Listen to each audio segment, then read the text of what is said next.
All right, we're live. What's up, guys? Welcome to the late night stream. It's me, Mr. Cardconomist. It's the day before December, I think. Hey, what's up, Mr. Thin? We're starting at 1:40 a.m., almost 2 a.m. How does it always drift toward 2 a.m.? You know, this happened in the past, too.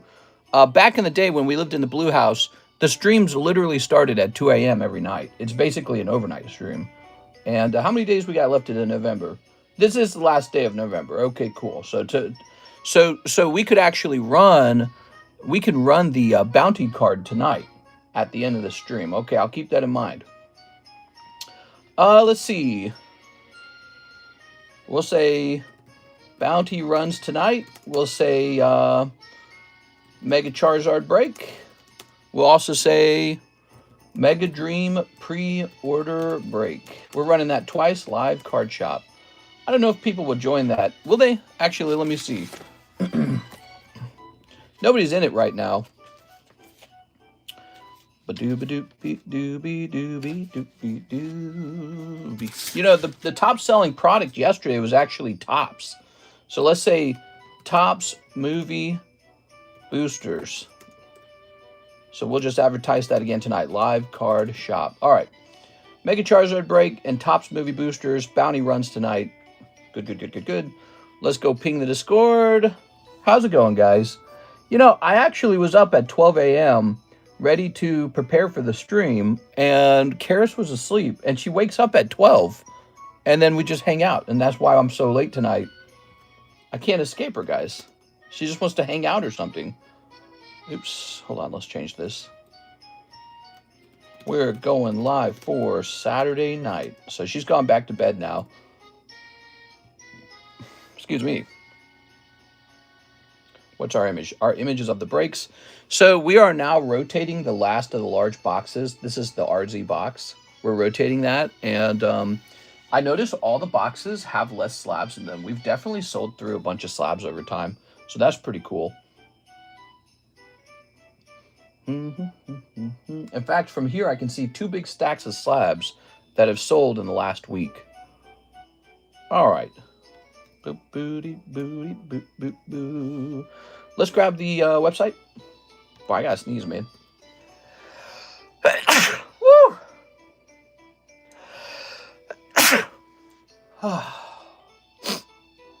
Oh my God. All right. Let's jump over here and get this set up. Hope you guys are having a great day. What'd you guys do for Saturday?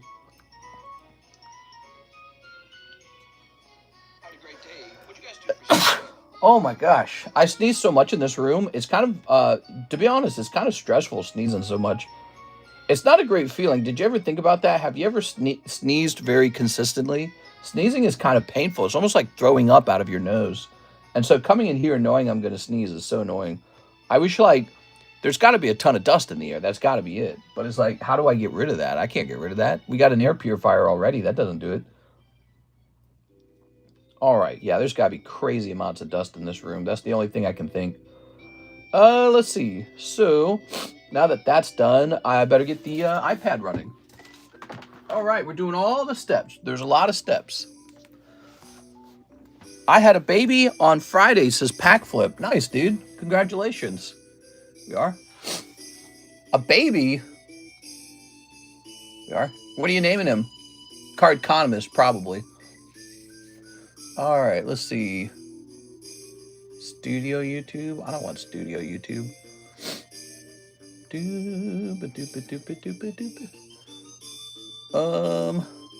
Please show me my thing. I want the thing that I want. Ah, that's so freaking annoying, dude. All right, gotta get out of this. Hold on.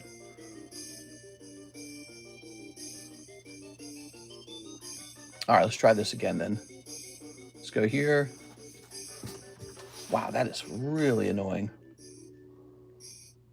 I'm trying to set up the chat, and we have to do it from the, come on now. I don't want this. We have to do it from the web browser on the iPad. There it is. So let's click on this. But when I open it up, it wants to open up the live stream into the app, which I don't want to do that. Okay, now we've opened it up, and it's still playing it as a mobile version of the... Here it is, requests. No. We don't want the mobile site. We want the desktop site. Here it is. Sorry for the sniffles. We just had a big sneeze. Turn this down a little bit. Boy, it's hot in here, man.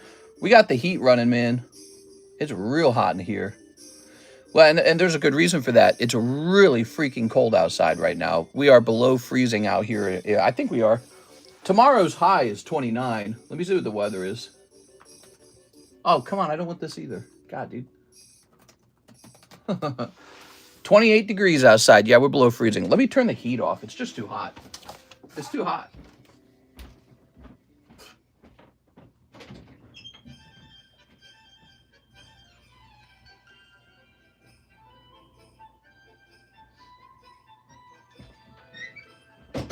We have this thing where the hallway where the thermostat is located, it doesn't heat up, so it just keeps running.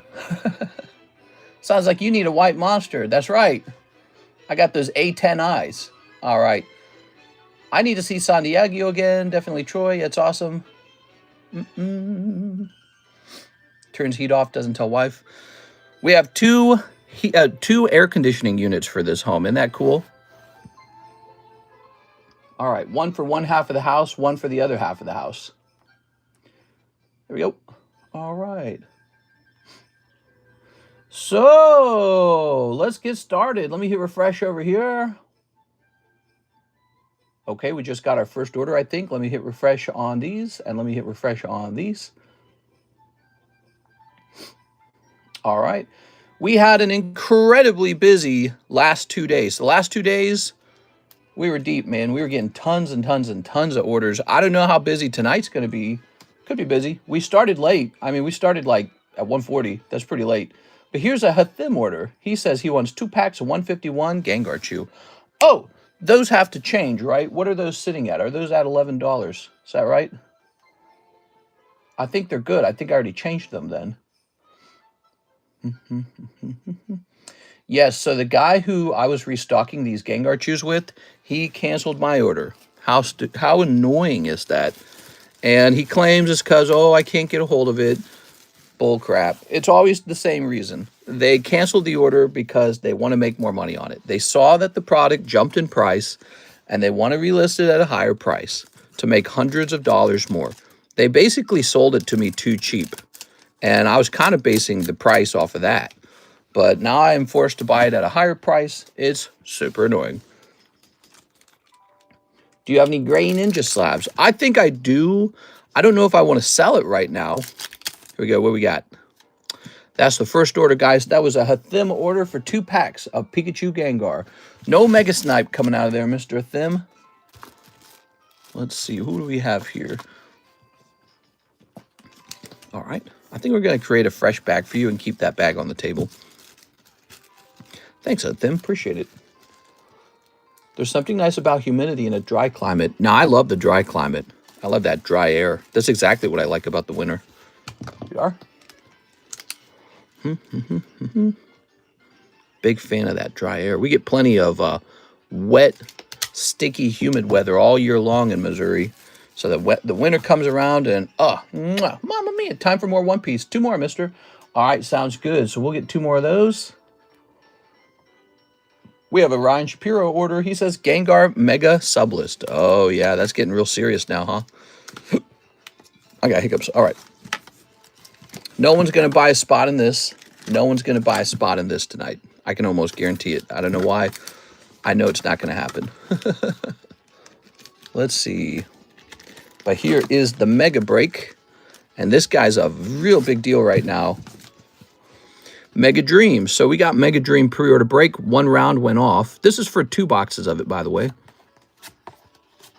You guys want a shot at a whole box? A whole 2 boxes? Here it is. Okay.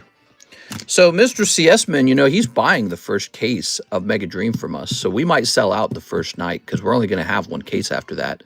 But we should have about 5 more boxes on the way after that. 5 more cases, I should say.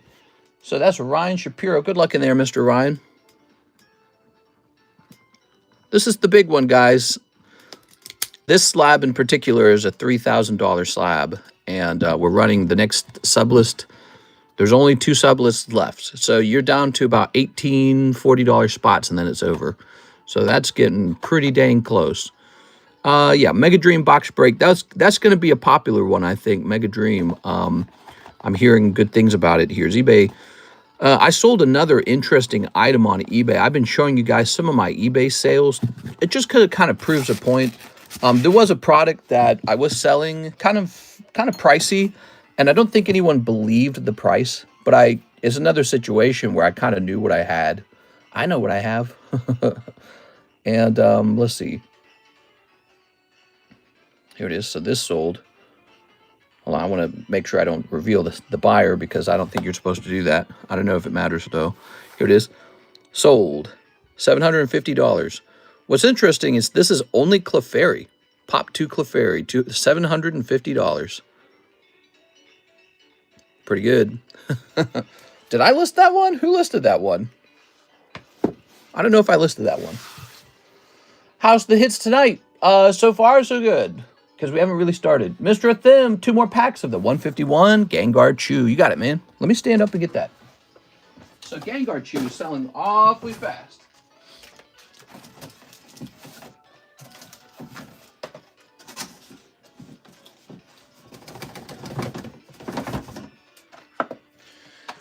Grab this as well while we're at it.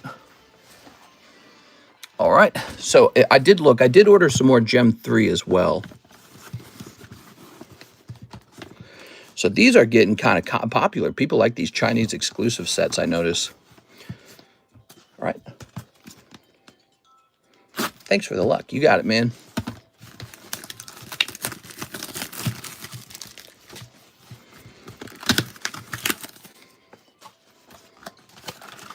Okay. 1, 2, like that. And let's see. Oh, wait, you get these 2 right here. So you get 1, 2. Ha, there it goes. Now, the next box. How much are the Chinese 151 boxes? That's a great question. Let me see how many packs are in there. You think I should have the whole box price next to the pack price? That takes up more room in the description. We have finite room. 1, 2, 3, 4, 5, 6, 7, 8, 9, 10, 11, 12, 13, 14, 15. So there's 15 packs in there. There it goes. Good. And now, oh, it looks like Gem 2 was fine. We didn't need a restock on Gem 2. So what did we run out of then? We ran out of something. Here's Gem 2. Gem 2 is really nice as well if you're looking for that Umbreon. It's a great card. Great card. People probably have already seen it a lot, but it's a really good card.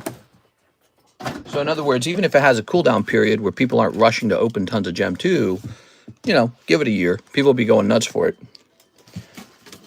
There was an open bag already. Yes, we got to get you that pack. We grab it for you. That's important, I feel. Okay, throw that away. Too many dirty business people out here not honoring prices. Oh, yeah, that's exactly right. So I decided basically to sell my box of Surprise 151 because I saw that I could restock it at a good price. That's what happened. I mean, that's literally why it's on the menu. And then I bought it, and he canceled. He canceled like a whole week later after I'd already sold a bunch. And so I just restocked at a much higher price, disappointingly. And that means for a lot of the packs I sold the last couple days, it's a break-even scenario, make no money at all. And so, you know, you run into this kind of stuff. It's annoying. Here it is. Yeah, it's annoying. You run into that a lot. It's weird getting a hold of Chinese product, you know, because there's no, like, system for Americans to consistently sell it. But, all right. These were not it. That's all right. Just leave that. He just needed a quick loan. Yeah, something like that. Hold your money for a week and then be like, oh, yeah, I don't want to sell this. But I can tell you what happened, Avik. He realized he undersold it. That's what happened. I guarantee it. Like, he came up with a bull crap excuse. He said, oh, my supplier didn't give me the case. No, dude. He definitely just wanted to sell at the higher price. I've seen this countless times in Pokemon. They cancel your order, and then if you check back up on them later, they got it relisted at a higher price. It's like, you motherfucker.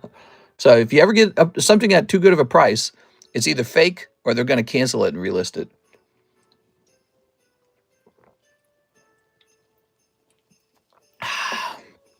I get it though, you know.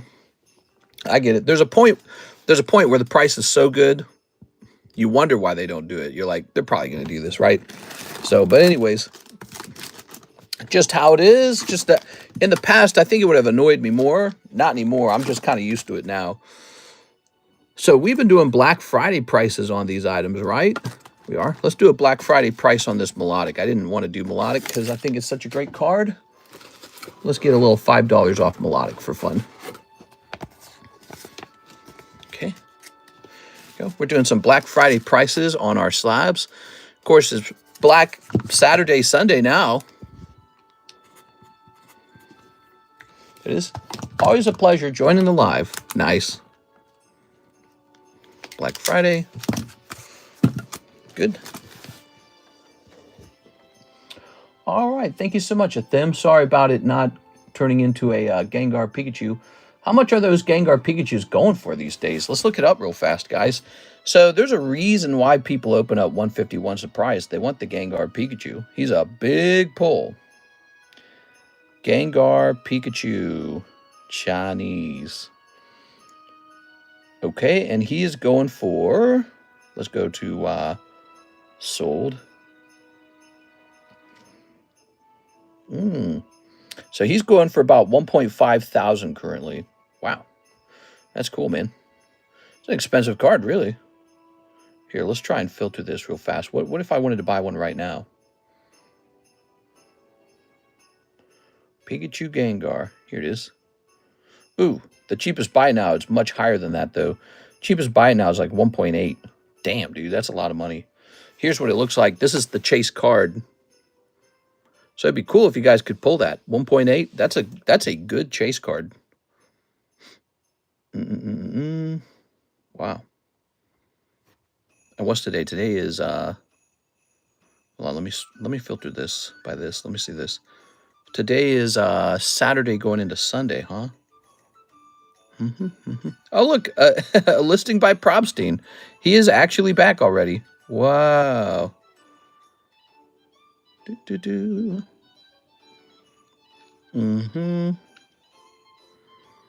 That's really interesting. Let me remove these. So I'm just doing a little work on this side. Let's see. What if I were to click this?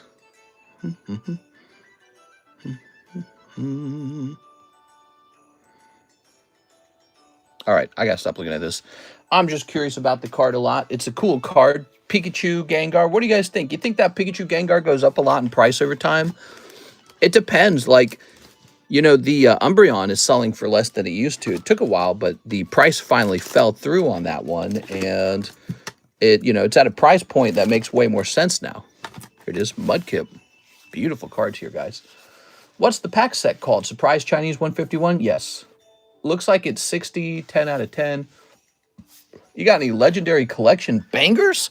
Yes, in fact, I've got it right here. We've got one legendary collection banger. It's this Gengar. That is the legendary collection banger.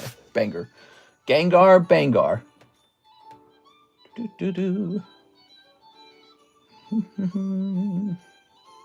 All right, guys, I'm still waking up a bit.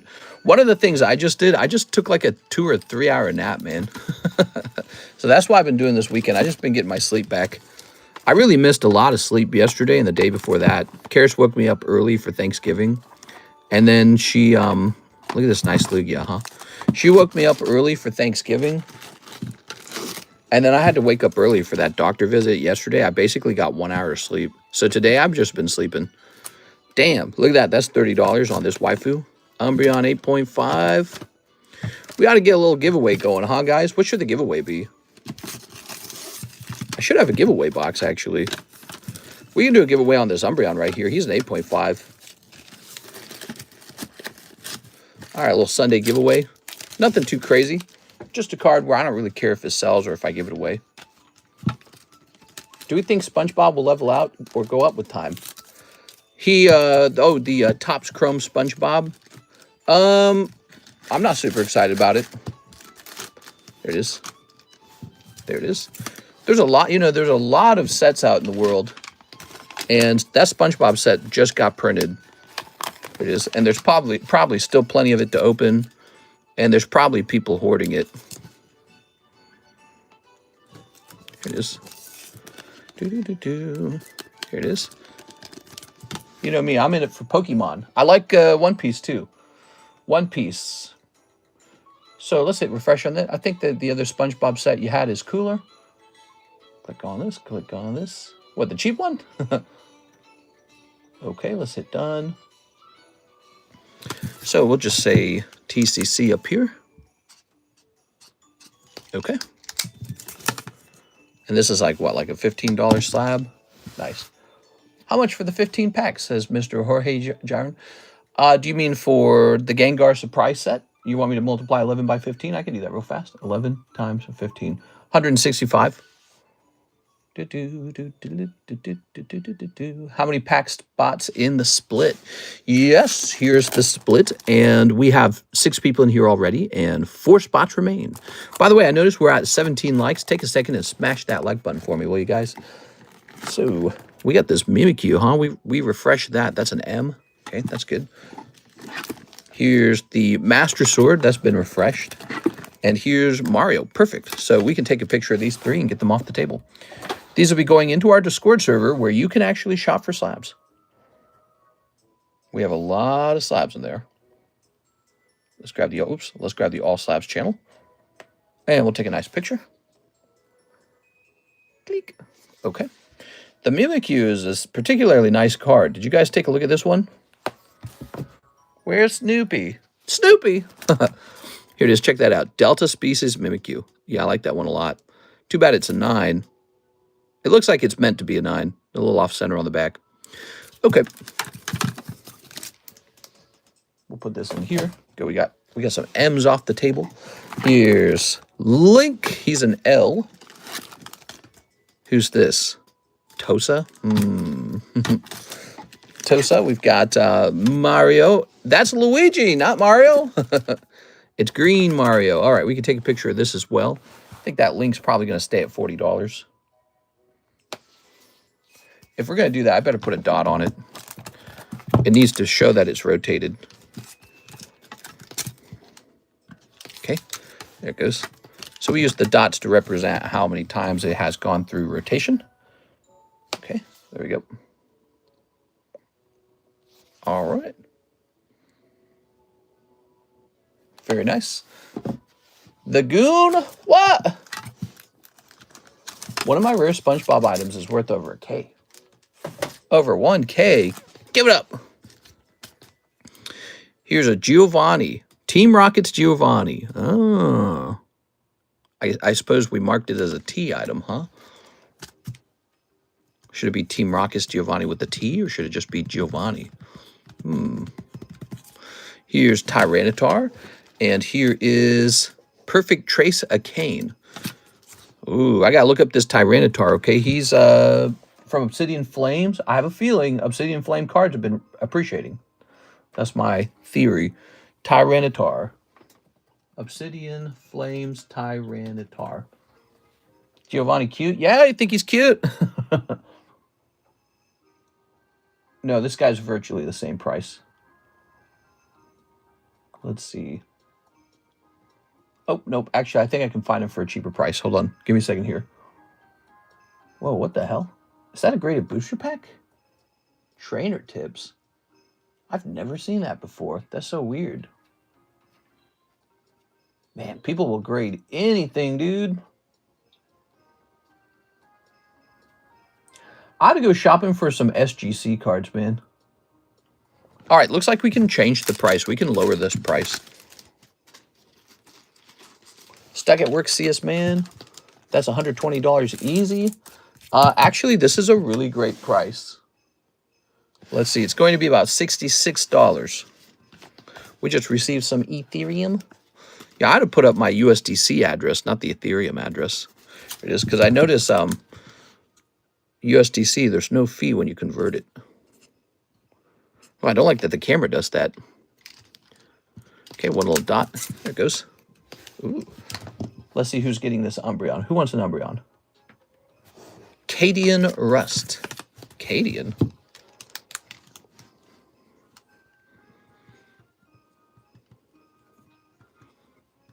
Okay, Cadian Rust. Oops. Here's this perfect Arcane, huh?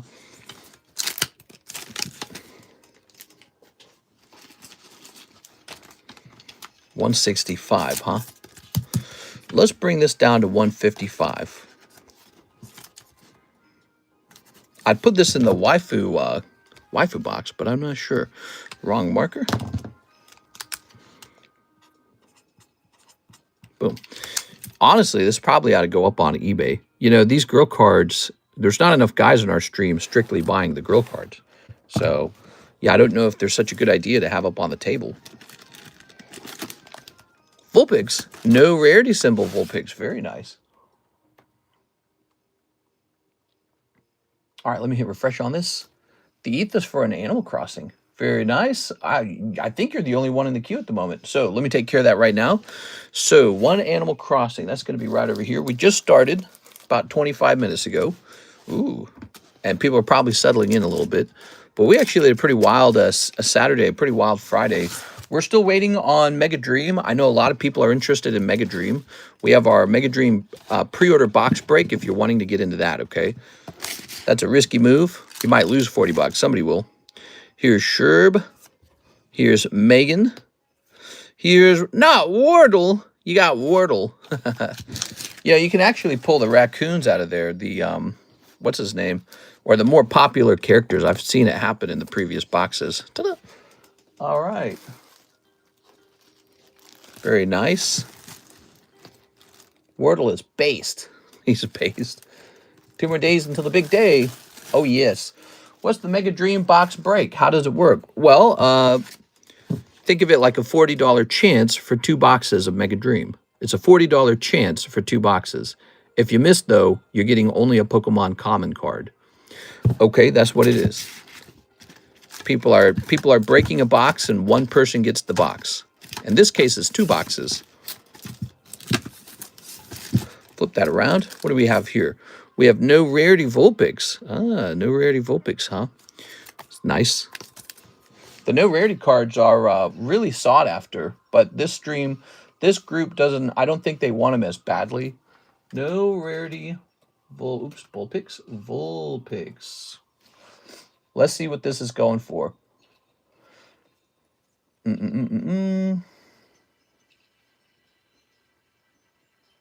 Okay, oh, come on now. No rarity PSA 9. How about PSA 4? Let me type in PSA. We want the cheapest one. So the cheapest one is PSA 7 for $4. We have a 4 for... No, the 7... Yeah, I said that right. So this is about correctly priced. So let me go ahead and toss that away. Can Monday be tomorrow? I don't want to wait. I don't want to wait for our lives to be over. Yeah. Okay. All right. If you know that song, it means you're old. Boop. All right. How about this? Ooh, Piplup from Cosmic. A 9, huh? That sucks. Imagine this is graded 10. It'd be so expensive. All right. That's all right. We get some 9s sometimes.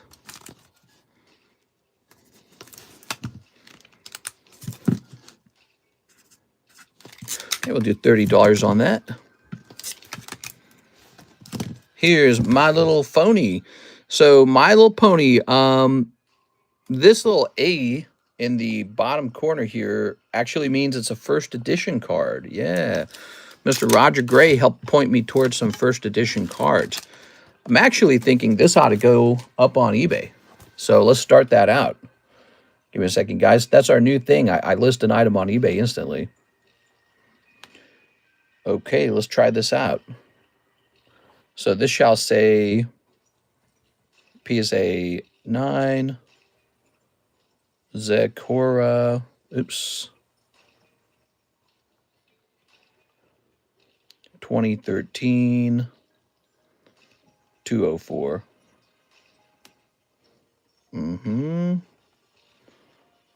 Wonder what to price it for up on the internet.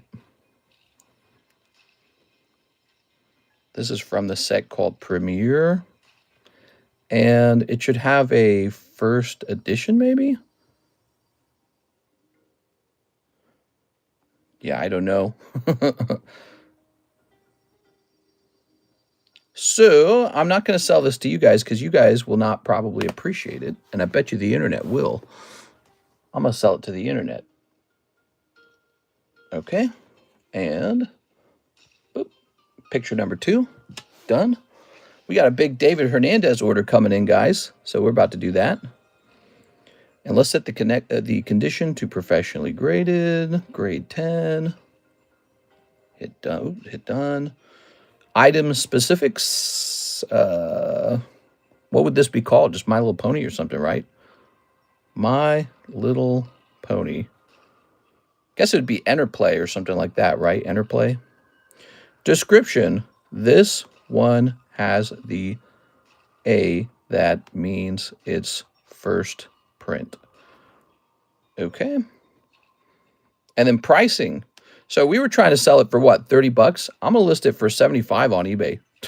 A little bit more on eBay. And one more thing. Let me get one last picture. I got to get a zoom in on the A. All right. So I know people will be interested in that. Okay. And we can make the shipping free. I need to change my details so it's always free. And close that. And list your item. How about that, guys? We just listed an item live. That's pretty cool, right? We have actually been making some eBay sales, and increasingly, I want these slabs to come back and actually go to eBay. All right. Mister, can you read my question? Just a quick question. I get my own whole sealed box, right? Not the remaining boxes from an open case. No, you get a whole sealed case. That's the agreement. A case that is sealed. And I know the guy who's shipping it to me. He is very good. He's been sending me product for like years now. He's very good. You'll get totally untouched, untampered with sealed case, and hopefully a Gengar in it. All right. It's a 10. Looks like a 9. No, that's a 9. Oh, did I type in 10? I might have typed in 10 like a doo-doo head. No, I typed in 9. PSA 9. Did I say PSA 10 out loud? Maybe I would have. Let's go ahead and hand out another spot in this giveaway. So we have Mr. Rain Brian. Hey, what's up, Mr. Rain Brian? Hey, how's it going, everybody? Hope you guys are having a great weekend. I don't know what music we're listening to. It's so sort of like atmospheric and quiet. Bushemin. So this is giveaway number 1. All right. Yeah, it's actually kind of a big advantage being able to buy it cheaper and being able to buy a whole case. No sniping, and well-sourced, you know. You know, it's not like somebody's already pulled the Gengar or something, right? All right, cool. Next up, we have a David Hernandez. Hello, mister. Could you do a Scarlet EX Japanese for this price? David, we don't negotiate the prices, man. I can give you $85 of store credit. So if you want to negotiate, you have to do that beforehand. But generally on the booster pack prices, we're not negotiating. Hernandez, I apologize, man. Yeah, I don't know, but that's not usually, I don't think anyone does it that way. Let me look into the price of those boxes to see if they've gone down, though. What you can say is like, oh, well, those have gone down over time. Let me see. All right, we're going to say, let's see, Japanese, right? You're talking about the little red boxes. I can open a box for you for 85 and just remove a pack or something. And then, you know, if you pull the hit, you don't have to worry about buying that last pack. Of course, the scary part is if the pack has the hit in it. That would be a problem because someone will snipe it. But maybe they won't, actually. But let me take a quick look. So, let me go by best match, probably. All right, so I see one for sale on eBay for 85, which to me suggests I need to raise my price because we don't match the eBay price. That's the restock price. Here it is. Let's see. On an old sold out set, that's a restock price. All right, let me see. SV1S. Let's try that. SV1S. SV1S. All right. So we literally are raising the price on Scarlet Violet right now. So it's going to go from 90 to $110 per box. And we're going to head right over to that. Where is it? Scarlet. Base set Scarlet now is 110. And we're going to divide that by 30. Divided by 30. 3.6. So what we'll do, we'll actually change it to 3.5. And now let's multiply 3.5 by 30. So it'll come out to $105 a box. So we can finish your box at the old price, but the next box needs to be at 105. All right.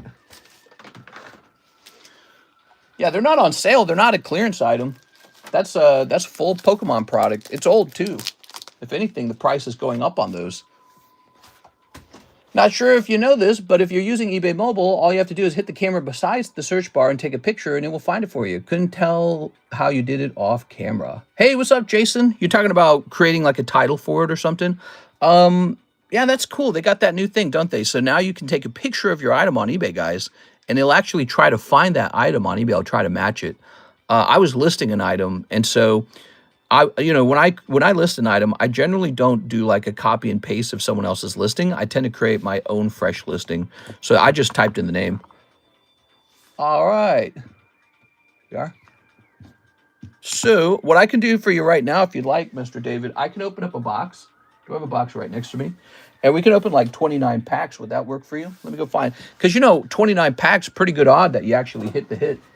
Let me go find it.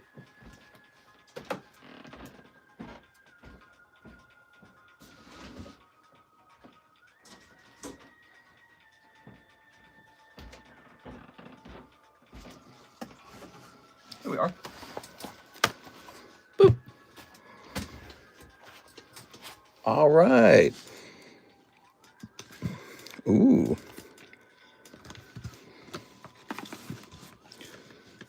I just need confirmation. How much is for shipping? Oh, shipping is normally $9. Are you looking to keep it sealed? Is that what you mean? Scooby-doo-boo-boo-boo-boo-boo buns. Ooh. Look at this beautiful guy. How much does Moltres Team Rocket box go for? It says Mr. Ephraim.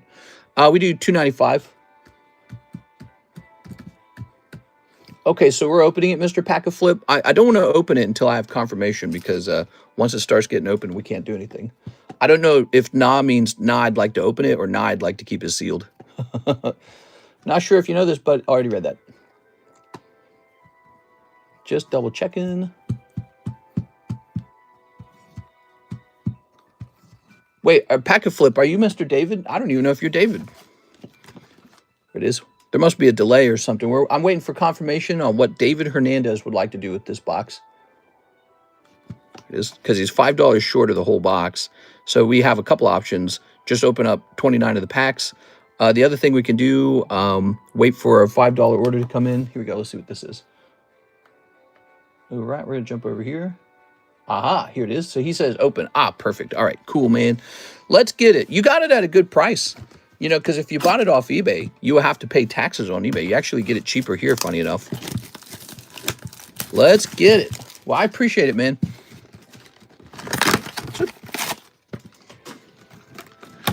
I bought a Team Rocket box from GameStop for $160 a couple weeks ago. You think that was a good price? Yeah, I think so. You mean like a sealed booster box for $160? That's definitely a good price. Aren't those going for like $225 or $250 these days? Yeah, what's the Team Rocket booster boxes going for?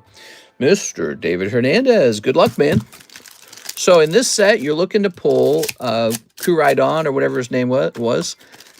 Koraidon? And you're looking to pull, not Gardevoir, is it? I think it's Gardevoir, Koraidon, and what's the name of the opposite thing of Iron Treads? I don't remember him. I'm trying to remember all the things that are in this set. Here we are. Snip of this. There you go. All right. Nice. Okay. The Gardevoir is probably the best pull, right? Miraidon. Oh, Koraidon was the purple one, huh? So you're trying to pull Miraidon. Why do promo cards sell for so much? As a PSA 10, I got Pikachu Zekrom, PSA 10, it just skyrocketed. Well, sometimes people don't pay any attention to the promo cards because you have to go out of your way to collect them when they're brand new. And then, you know, 5 years later, they're all dried up. It turns out there's not many of them. And so people have to pay a lot of money to acquire them later. So sometimes you can go for a strategy of just chasing after promos. Ooh, one Gardevoir. Very nice. Hey, how's it going, everybody? I hope you guys are having a fantastic weekend. It is the weekend of Black Friday. We have a couple Black Friday sales. Basically, we're just picking through some of the slabs and reducing their prices, sometimes significantly reducing their prices. So keep an eye out on that. We've been doing giveaways pretty much every single day. You know, we don't have like a humongous group of people in here. So the fun thing about our giveaways is you might actually pull it. You know, if you have a group of 50 to 80 people in there, your odds are pretty good because even in that group, not everyone plays the giveaway game, you know. So, you know, we were looking at the giveaways the other night. It was only 26 people. Odds of 1 in 26 for a free item. That's pretty good. Here we are. So that's neat. And we got a shorter wait times and lots of product. Pretty much the same packs everyone else has. But we also have our really, really exciting breaks. Ooh, Frito. Look at that Frito. I like to kind of stand apart from the other streams by having breaks that no one else is offering. And so we've got these really cool breaks. We are like the Legendary Collection Gengar, the Mega Charizard, which is like a top card right now. We've got the Mega Break. We were using that word Mega, but it's called the Mega Break, and it's also a Gengar. Cynthia's Ambition is the Lightning Break right now. We got some booster box breaks going on too. We are like Ancient Origin, $230 a pack. I don't know if you guys caught this, but yesterday a guy jumped into that. Here's the Olive Tree. Oh, Arboliva or something. I'm sleeving up your hollows. Ralts. We don't know what your hit is yet. Haven't hit it so far. Hey, what's up, Jeremy? What's up, Ben Stevens? Sport cards are in the secret menu. Let's see. Yeah, we got a little bit of sports cards, not too many. I thought about expanding that. We're not truly a sports card channel, I would say, but we dabble just for the guys who do enjoy both Pokemon and sports. So you pull a Sandile. Here's another one of these engines. This Faroom or something like that. Revavroom. Ah! Oh, David, it was worth every penny. Take a look at that, guys. How beautiful is that? But I feel like we need a special picture. Holy cow, man.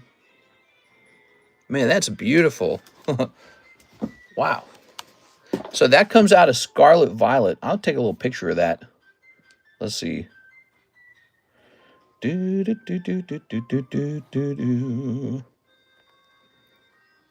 Stop. Maybe this one. Hold on. All right, here we go. So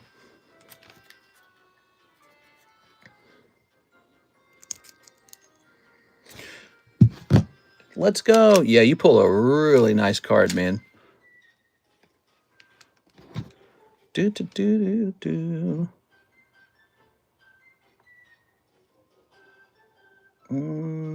we go. Trying to get a really nice picture of that, like a high definition picture. We'll post that to Instagram for fun. Because people forget about this card, I feel. There we go. All right. I have a Hyper Real Gold Charizard. A Hyper Real, not a Hyper Fake? I don't know about you. I don't like those Hyper Fake ones.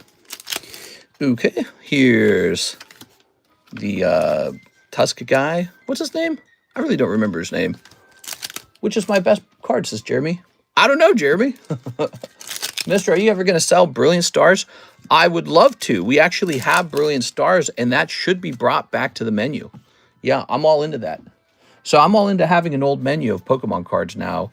You know, earlier I was kind of conserving them. See, this is, you kind of, so back in January, we had everything on the menu. The menu was humongous. And then when I realized we were going through a Pokemon bull market, I took it all down. All of it. Like just the most modern in-print cards stayed up. And that probably looked like a pretty, I don't know, how would you describe it? It's kind of a pretty aggressive move to take all your product down, but I was actually very smart to do that. I stopped the sales on extremely good cards, and they all exploded in price just in a matter of months. They all tripled or doubled in price. And yeah, that was a very smart move of me on my side. How did I know to do this? My experience in the past, like watching XY Evolutions go from $150 a box to $600 a box. I saw that happen in the past, and I knew it was coming again. There we go. And so, there we go. I avoided selling out of all these super high-end products. Look at that. It was a smart move. You don't think that having fewer sales could ever be a smart move, right? Because you might see people around you, oh, they're selling this, they're selling that. Yeah, they're selling out a good product. Meanwhile, it's in the process of exploding in value. And so sometimes that's not a smart move. Mr. David Hernandez. Did you already have a bag, David? David, is this a fresh bag situation? Let's see if you said a fresh bag. Oh, yeah, you said is this good for grading. Let's take a quick look at it. Slightly fatter on the left side.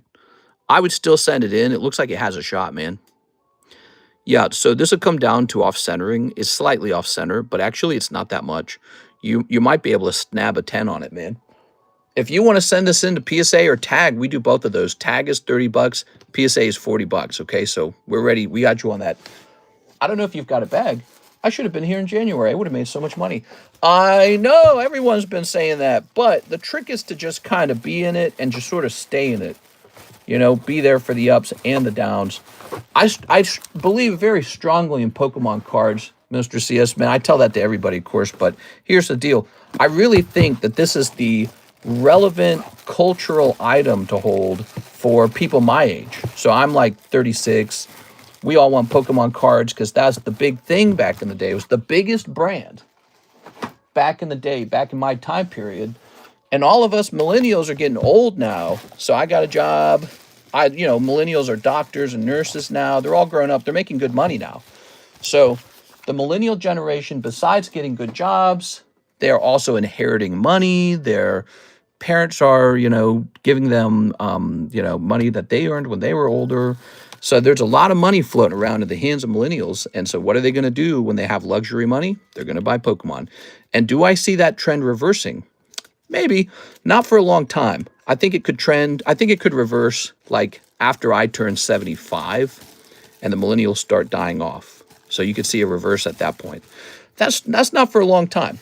And in the meantime, I think millennials are going to get really, really rich. So I think millennials are going to inherit a lot of money over time. Here goes David. And I personally saw Pokemon cards as undervalued relative to the amount of money that's in the world. That's what caused me to jump into them so heavily, and I'm literally still jumping into them. To this day, I'm still buying cards. I have a bag. Oh, let me go looking for that again. You know what? I was unconfident because I didn't see you respond if you have a bag. So we're looking for a David Hernandez bag. Tell me a little bit about this bag, Mr. David. Is it a big bag, small bag? Darren Thompson, Daniel Garcia, Daniel Wiseman. Man, he's got a bag over here. I didn't know that. That I brought you before. Nice. All right, let's start looking for it. Oops. Douglas McCauley.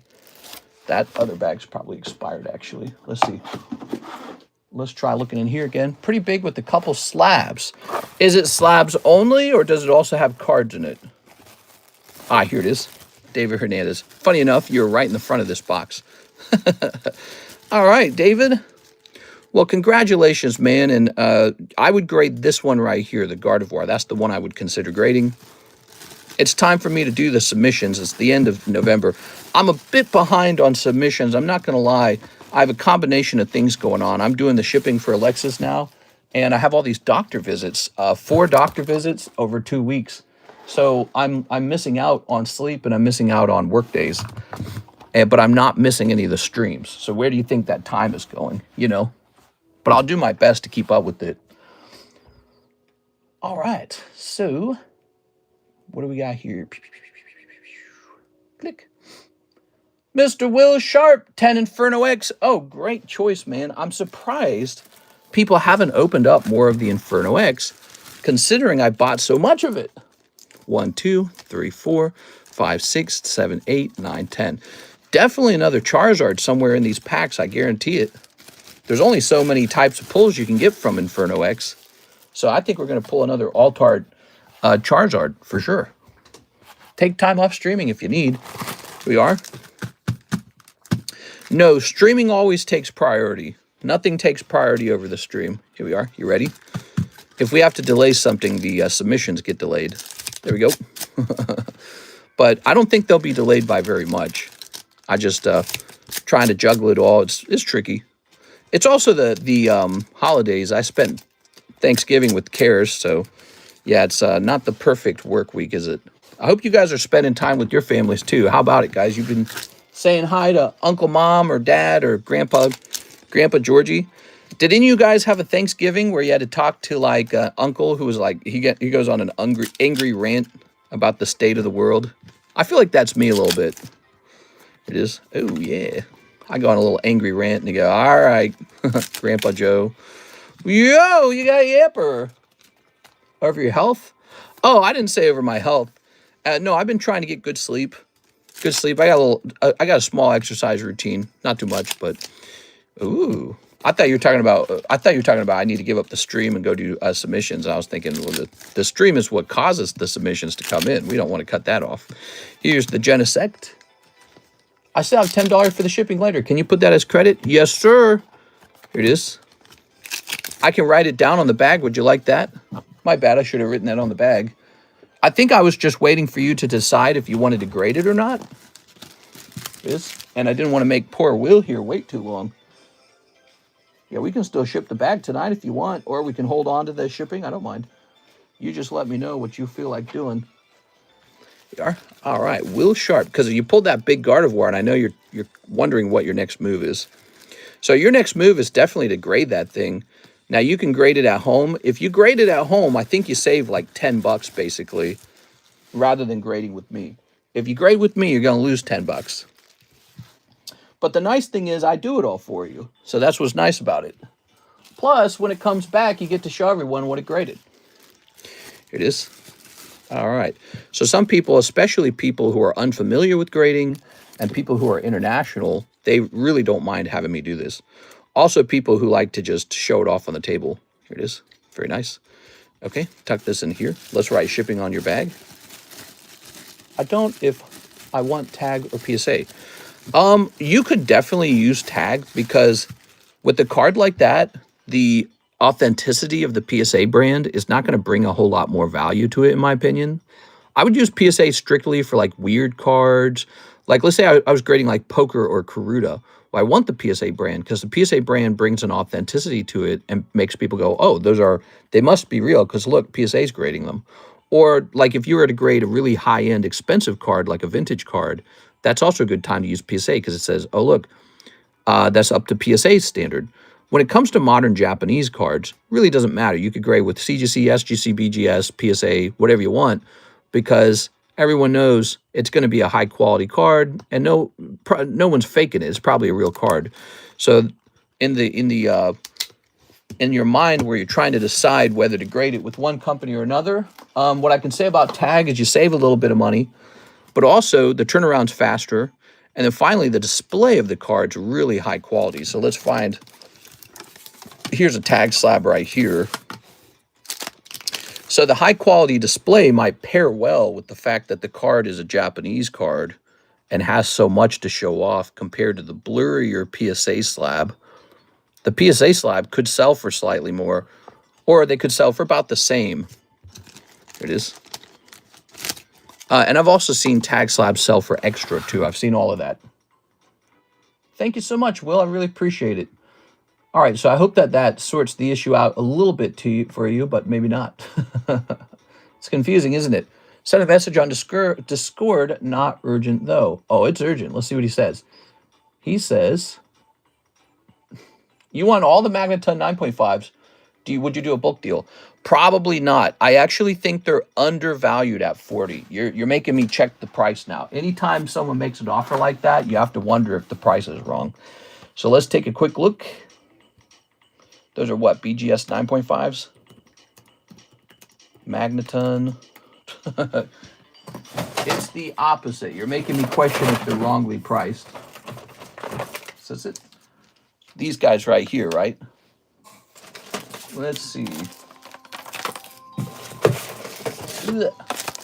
Now, if they're overpriced, that's a different story. But we gotta, oh, here we go. We gotta check into them now. So we only had a couple of those, like 3, right? Something like that. All right, let's go with the number 159. Surging Sparks. Let's type in Sparks. Magneton Sparks. All right, and then let's go with the cheapest price. So the cheapest buy now price on those Sparks is $100. $100. Are those in English? Is that why? No? Oh, okay, that is in English. Oh, we want Electric Breaker. There we go. Okay. Well, the Electric Breaker one's for $100 as well. So let me look into the PSA 10 version of this card. PSA 10 version of it's just really cheap. So PSA 10 version, cheapest buy now is now $65, which means this is no longer an accurate price. You know, I didn't think it was when it came out. I thought that the price on the Magnetons was wrong. I was shocked that it got down to $55. Because to me, I paid so much for them. And then they were like $100 like 2 seconds ago. So some guy must have entered the market. And I'm going to reprice them right now. Some guy must have entered the market and swamped the market with a whole bunch of them. There we are. But yes, you're right. I do have a couple. I sent some off to BGS hoping for a black label. And you know, it's crazy. I didn't even get a pristine. Freaking BGS is horrible, man. BGS, they're good though. Their black label is really good. You know, somebody was showing off the grading volume for BGS, and apparently it's not even that high. Apparently BGS does not grade that many cards. And I know why. It's because people are terrified of grading with BGS. People are afraid of the BGS 9.5 because it's so costly. But on the flip side, there we go. Yep, a couple of those. On the flip side, okay, is that it? Is that all of them? I guess that's all of them. Crazy. I must have sold, because I thought I had a PSA 10 of one of those Magnetons. I must have sold it already. But, you know, on the flip side, if you get a single black label, one black label can make it all worth it again.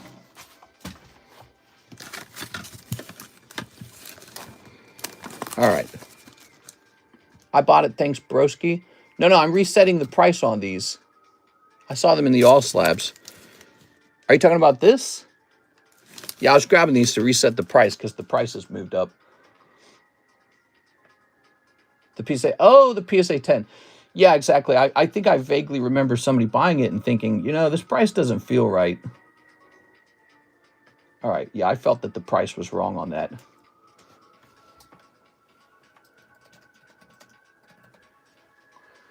Okay, give me a moment here.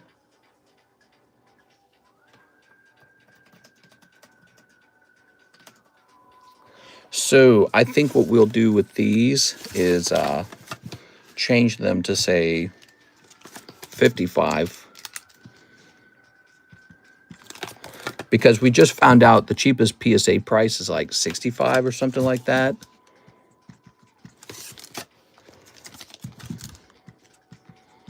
So the price on these dropped rapidly and rose back up. And I have so many of them. So those are appropriate again at 55. I didn't think they were right at 40. I thought that it was ridiculous. Here it is. Let's see. Running a card shop, man, is just checking prices all day. You are? All right. I need to hire somebody to be like a price checker or something, to do like some certain types of price checking. Like if you notice some discrepancy in the market, that's actually pretty important to know. I'm raising this one back up to 75. All right, so we got a beautiful, beautiful, beautiful tag slab here. I don't want to sell it at 55. That's the thing. So, you know, usually the way we sell items is by sticking to the market price. There we go. But on occasion, I'll go, I don't agree with the price. I'm going to sell mine higher. So we raise it up a little bit, and then if it doesn't sell, it doesn't sell. We wait till the market goes up with it. Ooh, look at that. Beautiful walking wake. Is tagged better than PSA. In terms of like sales data, I think PSA is rocking it, doing really well. And Tag Grading is, you know, a pretty new company, and people are still finding out if they like it or not. So you might see some really consistent PSA sales, and you might see some wonky tag slabs. So some tag slabs might sell for an unusual premium because somebody really wanted it in a tag slab. Or there could be a case where people are trying to desperately get rid of their tag slabs so they can grade more cards with tag at a cheaper price or something, or a faster turnaround time. So you'll see higher highs and lower lows with tag and a more even price with PSA. But what I have to say is, on the condition of the quality, the slab is a higher quality. The grade report is better than what you get with PSA. You get nothing with PSA. And they haven't screwed anything up so far. So I don't know. Yeah, I don't have any regrets with tags so far, and it all sells. So that's probably the most important thing of all, is does it sell? And it's like, yeah.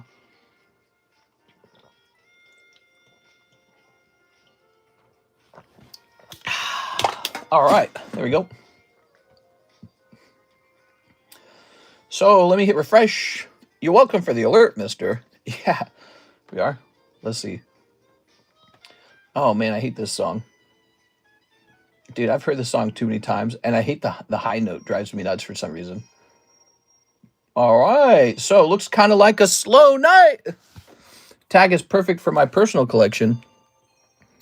So we've got Walking Wake at $35. Prismatic Evolution, that's an 8. Walking Wake, Prismatic, 178. Let's see what's going on with this. So if we have a little bit of a slower Saturday stream, that's all right with me. All right, let's see. Oh my God, people are selling this for just 15 bucks. My price is too high. Crazy. Get Mr. Ivan in here. We got a $15 card. Holy. There it is. Magnemite. Now this is Rocky Returns, $25. Time to play Night Rain. DLC comes out Wednesday. You should come back for a couple runs. Nah, I put it all away. We used to have 2 TVs set up. We were playing like really hardcore. I put it all away. I got to keep it that way. You know, when I play games, it soaks up so much time that I already don't have. I really enjoyed it when I was playing it, but I was severely disappointed with the I was very disappointed with what they did with the game. They should have not released the Deep or whatever it was called. Let's see. This is correctly priced at $25. That's the price of it today. Okay. I really liked it. I was good at it, Mr. Whipple. We beat the Sovereign. What was that guy's name? The Madness guy. We beat him multiple times. Karis and I did. We had all kinds of strategies. You know, we knew how to communicate the whole time. We were kicking his butt. And he was real tough too. And I got insanely good with the Guardian. But despite that, it's not a game with true longevity to it. It's missing something, so I can't play it all day. It's not a good situation. So Piplup, Magnemite, Walking Wake, beautiful 9s. Let me take a picture, everybody. This shall go into the 9s channel.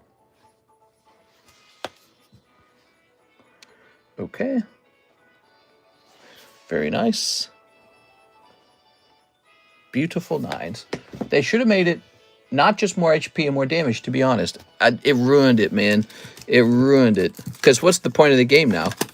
They basically told me that the game's over once you've played to a certain point. And so that's the way I took that. It's like they're saying they're throwing in the towel. Don't worry, don't play any more of it. Ah, the Slowpoke, huh? Grading 9. I really have to question what to price this at now, because I just sold that Clefairy for a ridiculous amount. Why is there dirt on this? Did I buy this or did I grade this? Could I crack this and resubmit it? What did this grade 9 based off of? Not off centering. I'm scared if I crack this, I'll see what it is. I'll go, oh, that's why it's a 9. You literally cannot see through the PSA holder what's wrong with it. Because the PSA holder is so bad. This PSA holder is so bad, you can't tell what's wrong. But it's like I kind of trust PSA to be correct with their grade. Oh, man, I can't see what it is. Too bad PSA doesn't have a grade report. That would make it all really easy, wouldn't it? Something about this card that they didn't like. I don't know. That's tempting to crack. You know, I question, hey, what's up, Mr. Gabriel? Mister, you getting Union Arena Nikkei? Probably not. Union Arena has disappointed me every single time. So I think I'm staying away from that brand once the current Union Arena sells through. Yeah, Union Arena has been nothing but disappointment. Slowpoke. Poor Union Arena. Weiss is good, though. We got some Weiss guys if you want some of that. I don't understand why they graded this 9.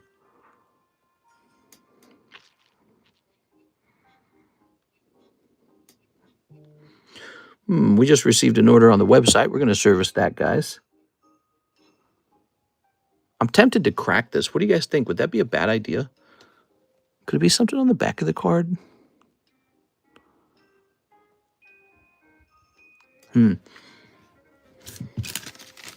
Corners are rounded and not sharp. What? All right, let's see. Let me hit refresh over here, guys. You still have the Greninja Illustrator? Greninja Illustrator? I don't remember a Greninja Illustrator. Hey, what's up, man? Mr. Camacho says, Walking Wake Slab. All right, let me grab that for you. That's a good one. Could crack it and send it to Tag. Well, unfortunately, Tag won't grade that. They won't grade a card that's small like that. Although I think they totally could. They're just not doing that yet.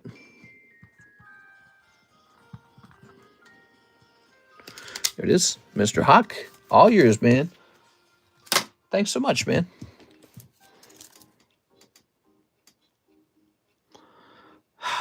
I don't want to crack this and grade it and it turns into another 9. But if it turns into a 10, it could be really valuable. But I don't really understand their grading. I don't understand their grading. What's the rubric for this particular kind of card? And the slab is so poor of quality that I can't really see. Let's see. Abandoned slab, slab away, reclaim, regrade. So we're going to regrade this one. I can't actually see what's causing it to grade 9. And so it's really frustrating. All right, let's get in there, guys. I've never regraded one of these stickers. In the event that this actually turned into a 10, that would make it way more valuable. See, because when I look at this corner, this here to here, that looks evenly centered. So I'm looking for like scratches on the card, but it's really hard to do that because it's like the surface of the slab is so bad. The back of the card is blank, so that's not a problem. No off-centering on the back. So could it just be these edges have these little bits that are related to how the card connected to the other card?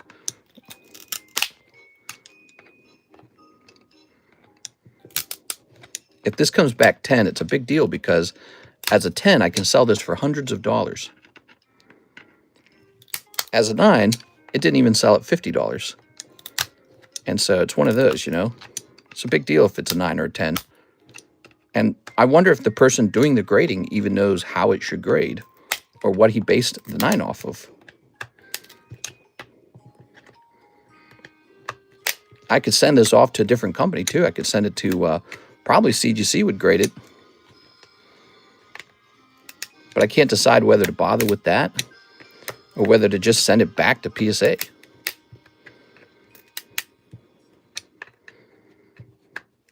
I feel like PSA would know that I've graded this before. That's one of my strategies. I don't like to regrade with the same company because I feel like they probably keep a database of what you've graded. And so they know that you're resubmitting. But I don't know. All right, now we have it out of the holder. We can take a much closer look at it.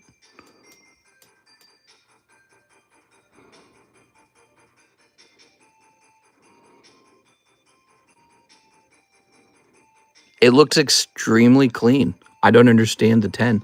I don't understand the 9. I'm going to take a gamble and send it to PSA. We'll see what happens. So if PSA rejects it a second time, I don't know what to think.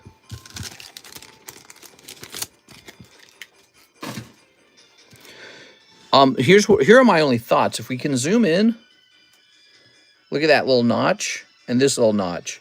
Those belong on the card. Those notches are there because the card is plucked out of, you know, a little sticker basically. So that's normal. Those aren't a flaw. Those are a feature. Does the guy grading it know that? Does he think of it that way? Like, how does PSA treat that kind of scenario?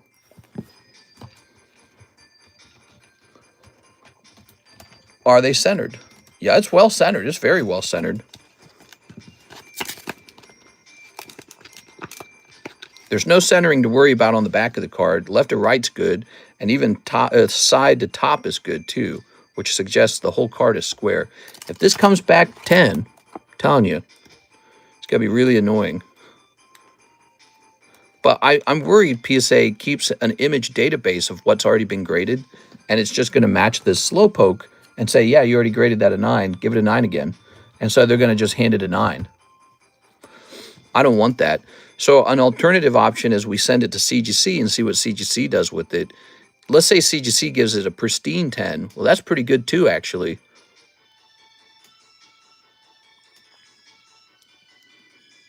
I'd prefer the PSA 10, though. So do we try PSA twice and then CGC? I'm sending it to CGC. I'm too paranoid. See? All right. We're sending it to CGC. I'm not going to send it to PSA and have it get rejected twice. It looks very good, though. To CGC. Too paranoid to send back to PSA. I mean, I guess if we never test it, we'll never know. Do the notches line up? Oh, I guess. I don't know what you mean by them lining up. You mean like from top to bottom? I don't think that would be a thing. I don't think that would be a reason to fail it, necessarily, because the notches are just there to hold it. CGC value on slabs are low, says Naughty Dog. Yeah,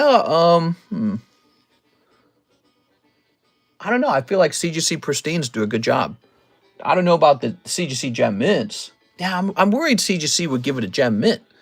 That would be annoying too, because I think a lot of it has to do with the CGC and PSA's inability to understand what they're grading.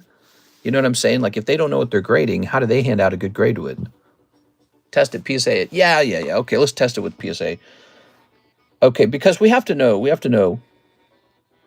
In the event it comes back a PSA 10,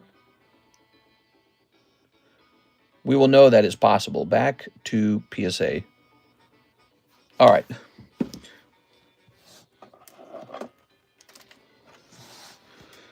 And let's remove that. We don't want a holder that says C on it. We don't want any writing like that. PSA, TCG, eBay, GameStop, Cabal. Mister, that's like saying, oh, how do I know I'm not gay if I never slept with a man? Yeah, you have to test the theory. I see what you're saying. You are? All right. Come on, dude. Sometimes the two-finger method fails you. Okay, let's see. There we go, good. All right, 2 PSA. There goes. How's it going, guys? Happy Saturday night, everybody. I hope you're having a great night. All right, we do have an order in the queue. Let's take care of that. They don't know that you didn't pull more. You grade a lot of cards. 5-finger method never fails. If it comes back at PSA 10, can you get your money back? No, I'm sure you can't. Here's Javier Arroyo. What's up, Mr. 3-Gem 3s? Okay, 3-Gem 3s. I'm not interested in singling myself out to PSA and being like, oh yeah, I just send them back if I don't like the grade. You know, I don't want them double checking my cards that way. It is. I don't know about their system, but that card looked really good. No fingerprints. No print lines. Perfect centering. The only thing I could think is that it could have been an accident. They handed it a 9 by accident. Or they don't like the notches on the card. But the notches are a feature, not a bug. The notches are meant to be there as a natural part of the card. So they could be disagreeing on that. But I've gotten a lot of 10s on those particular cards already. And I think those all had notches on them. So I don't get it. Mr. Javier, just a couple cold ones this time. Sorry, man. Those darn Gem 3s. Charlie Munger is a wizard. Who? Seriously, there's no equality in this world. I'm practically a DJ with my index finger. They don't know that you didn't pull more. If it comes back 10, can you get your money back? 5-finger method never fails. I'm going to put this up here now. Thank you so much, man. Appreciate it. Tonight, guys, get on the bounty. The bounties are ending tonight. Did you guys know that? So tonight, the bounty ends. Next up, we got Mr. Jose Trevino. I'll take the Walking Wake. Mr. Jose Trevino, Walking Wake is sold already. I apologize for that. It is $15. That card is already sold.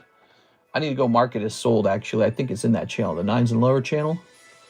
I apologize. Somebody bought it live. Walking Wake sold. There it is. Okay.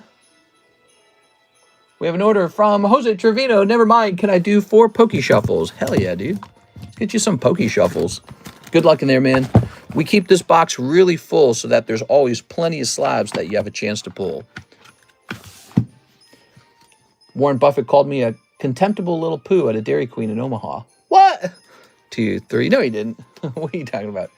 What? 1, 2, 3, 4. I do think they got some kind of imaging database, but I'm unsure how they'd use it as a cross-reference. You never know.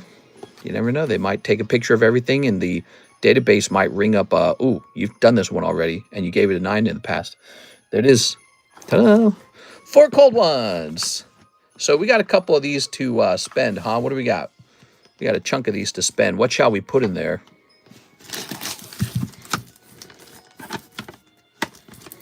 Ooh, it's Black Friday Mudkip 9. Oh, he's a 9. I don't know about a 9. Here's a Weavile.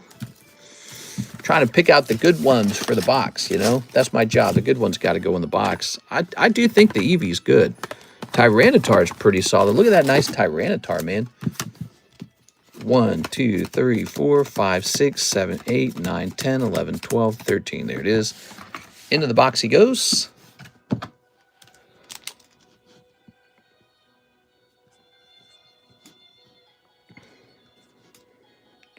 Tyranitar number 211. And we'll say C.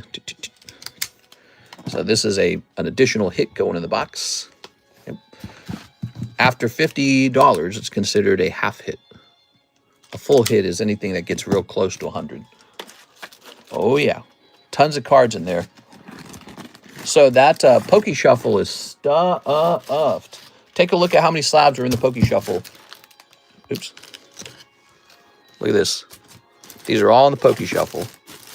There is no shortage of Poke Shuffle slabs. Can you see that if I pull the camera up enough? No shortage. Poke Shuffles are $5 each. You might not have heard about these new rules for the Poke Shuffle. There's 2 new rules. Rule number 1, if you order 10 of them, you get 1 for free. It says buy 10, get 1 free. The other rule, if you pull a slab and you don't like it, you can re-roll it instantly for 90% of its value. 90%. So that makes it a lot more fun. The ability to re-roll makes it a lot more fun. So when you pull a slab, I sit there and I say, do you want it? Do you have Obsidian Flames? Hey, what's up, Cricket Jim? You know, that's what that one kid wanted really bad. Remember that Rockstar Mahi? He wanted Obsidian. And no, I currently don't have that, but maybe I should because maybe it's fun to open now. What do you guys think? You think Obsidian Flames is good to hold? Wait, don't we have Obsidian? Actually, I'm questioning if we have it. I think we might. Hold on, let me look. Give me a second here. Pokemon English. Yep, $11 a pack. You know, we haven't checked up on that in a long time. How's Obsidian Flames doing? probably the best way to acquire it is with, I imagine, a booster bundle case, right? Let's say bundle case. That's probably the best method. And let's see, we want just this. All right. Well, it appears to be, yeah. So, and then let's do a quick calculation on this.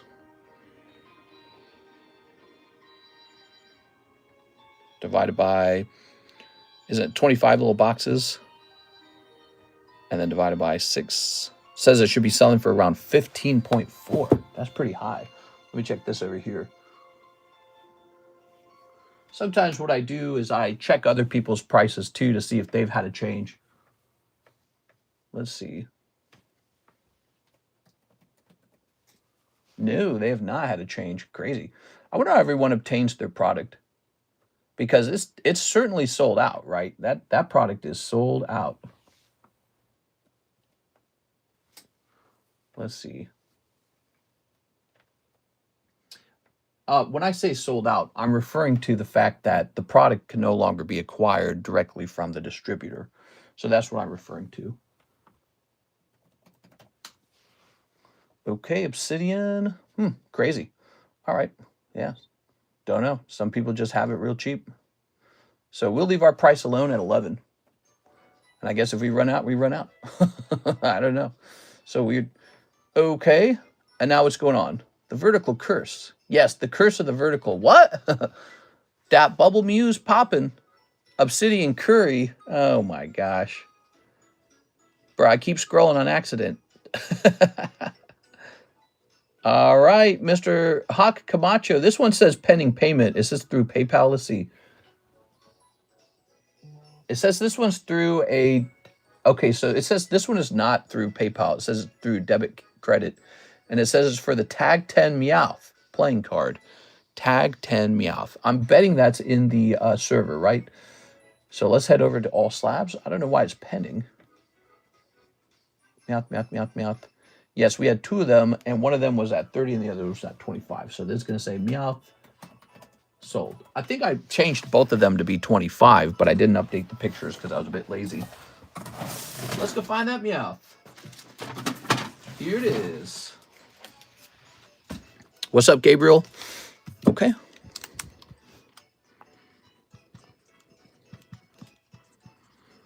All right, so Mr. Hawk, I don't know why, but it says that the payment itself is pending. So I'll have you take this one. But if the next one says pending, we'll write it down as pending, okay? So we'll wait to service it. That's weird. Yeah, I've seen that before. I've seen pending payments before. I don't exactly know what causes it. Look at this. This is a nice card too, huh? This Squirtle. Real nice. Jose Trevino says 5 more Poke Shuffles. I think you mean 4 more. Here you go. 4 more Poke Shuffles. You ready? How much for your cheapest slab? Ooh, that's a great question. What do you guys think the cheapest slab is right now? Probably something in the 9s channel, right? 1, 2, 3.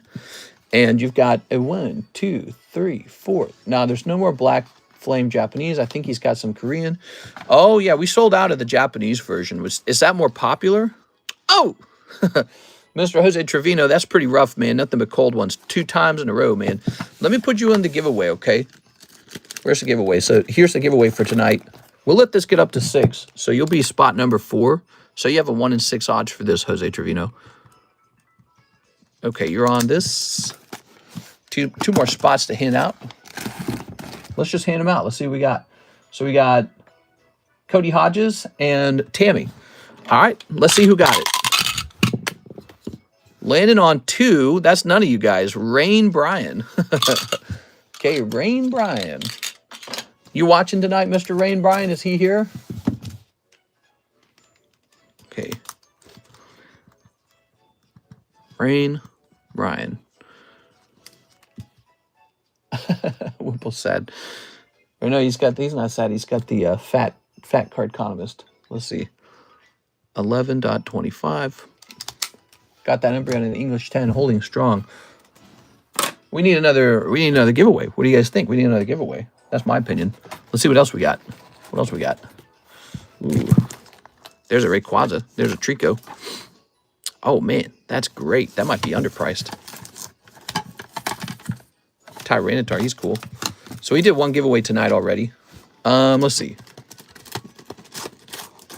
Yeah, let's give away this Fampy. So here's a Call of Legends vintage Fampy. How does the bounty card go off? Well, it goes off at the end of the month. So that's today. And then if you're in it, you're in it. Now, if you're not in it, you need to go pull yourself a chase card out of virtually any product. Any booster pack, any break, whatever you want. That's how you get into it.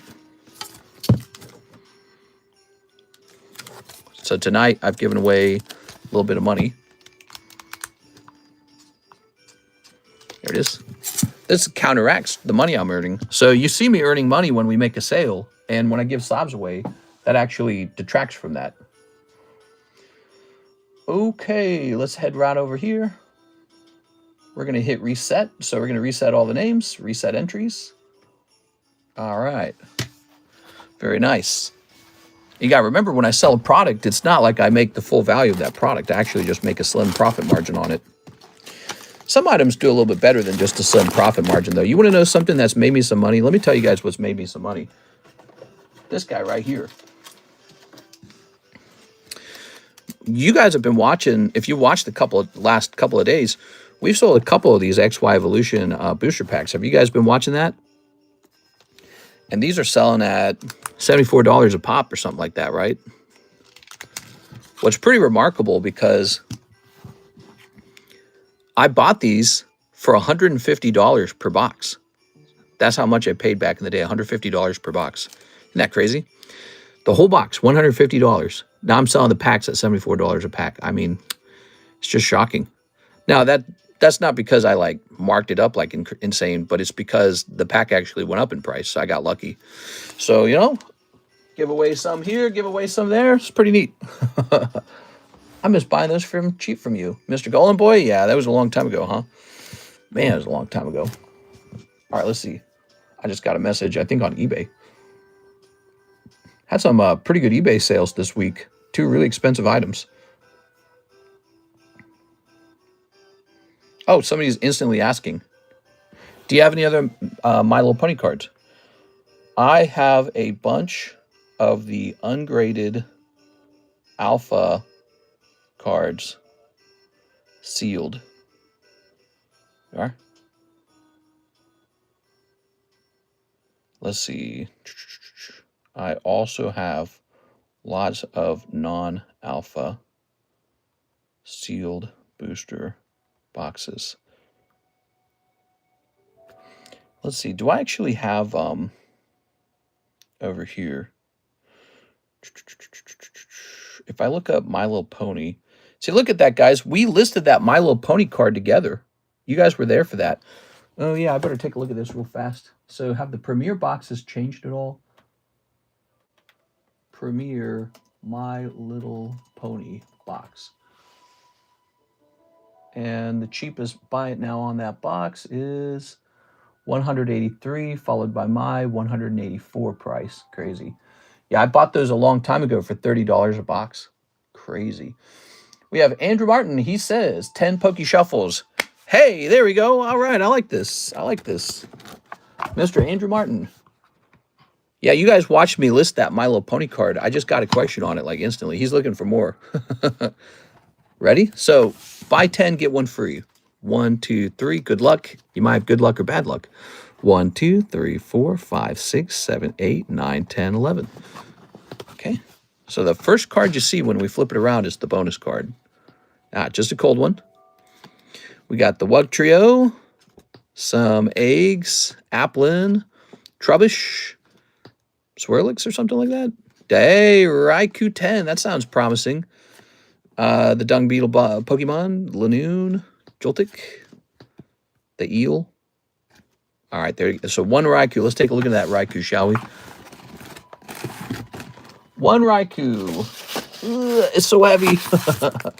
That's a lot, man. Dang, that's heavy. We try to keep this box very full. The goal is, no matter what gets pulled out of here, there's still plenty of slabs. Tons of them. Here it is. Actually, that's really good. Check that out. So that is an English Raikou reverse holo. For $60. Actually, I think it's probably more than 60. But take a look at that. So that is a lovely card. Now, Mr. Andrew, you get to choose. Do you keep it or do you reshuffle? You would get, let me tell you how many shuffles you'd get. You'd get 11, I'm pretty sure. But let me see. 60 times 0.9 divided by 5. Yeah, we can make it 11. You can re-roll this for 11 new cards. What do you think? Andy Man says, neat. So that is part of the fun. Keep. All right. You got it.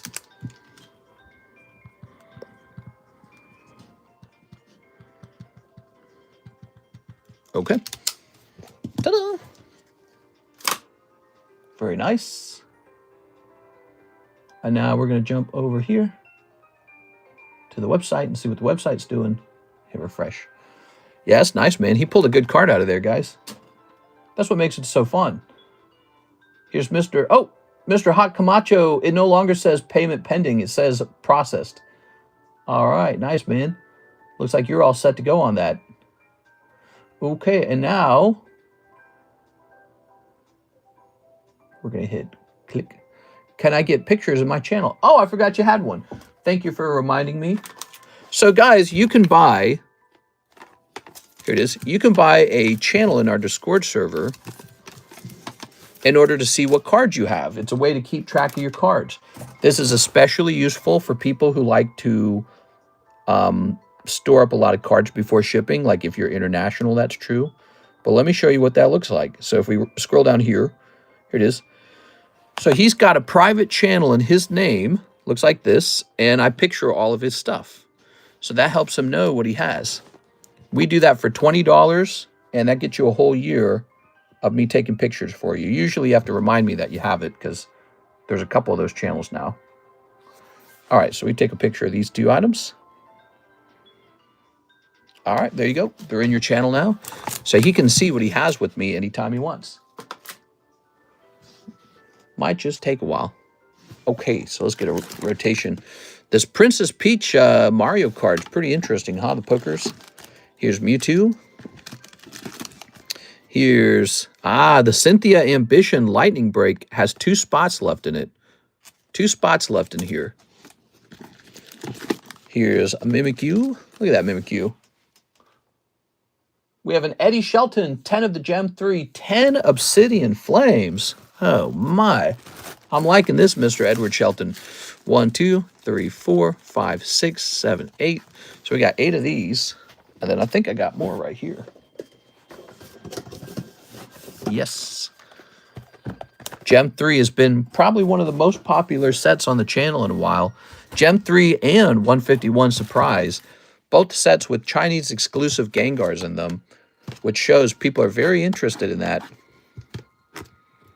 Oh, let me find a way to snip this. There we go. Okay. Going deep. Good luck, says Jay, the party, Oliver. All right. Good luck, man.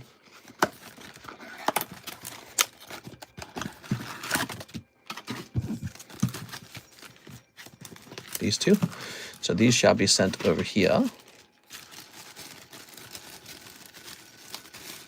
I keep hoping to find the Cubone out of those. Ah, you get the Cubone. Yeah. He's a great looking card. And I'm curious to see how many there are at some point. This only just came out, so a lot more are probably going to be pulled over time. All right, we're starting with your 10 Gem 3s. We're looking for Cubone, everybody.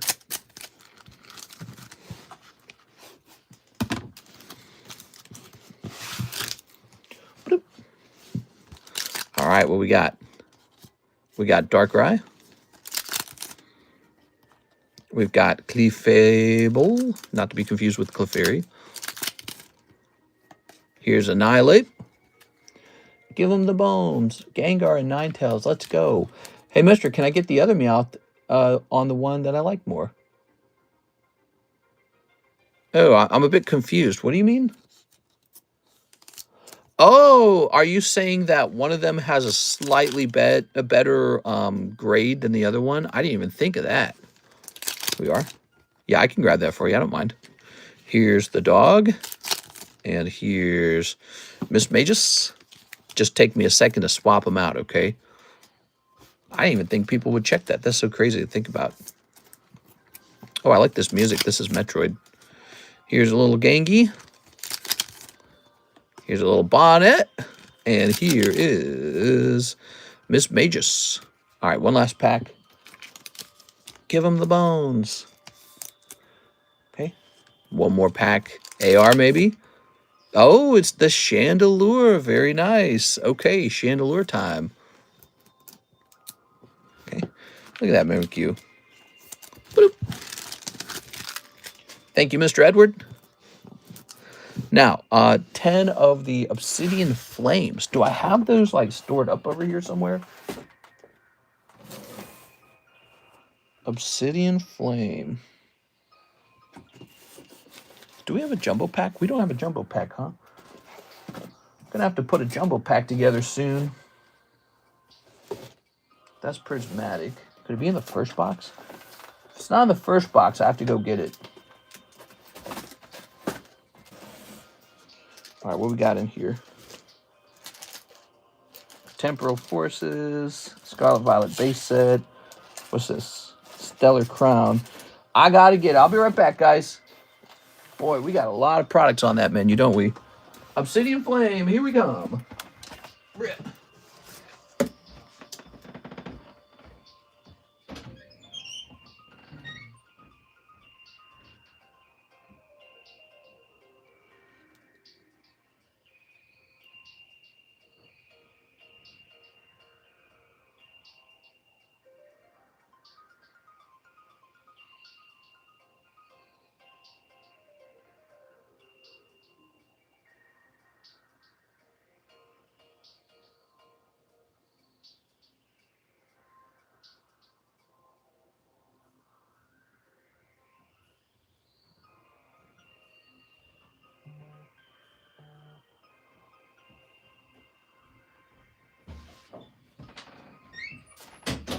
All right, I brought some bonus boxes in just in case.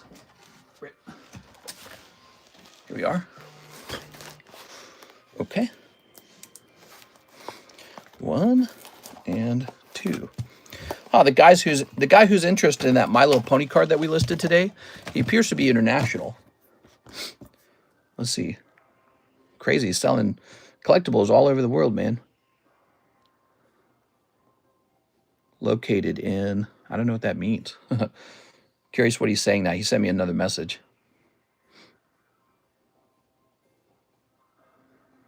Could you show me? I'm very interested in this.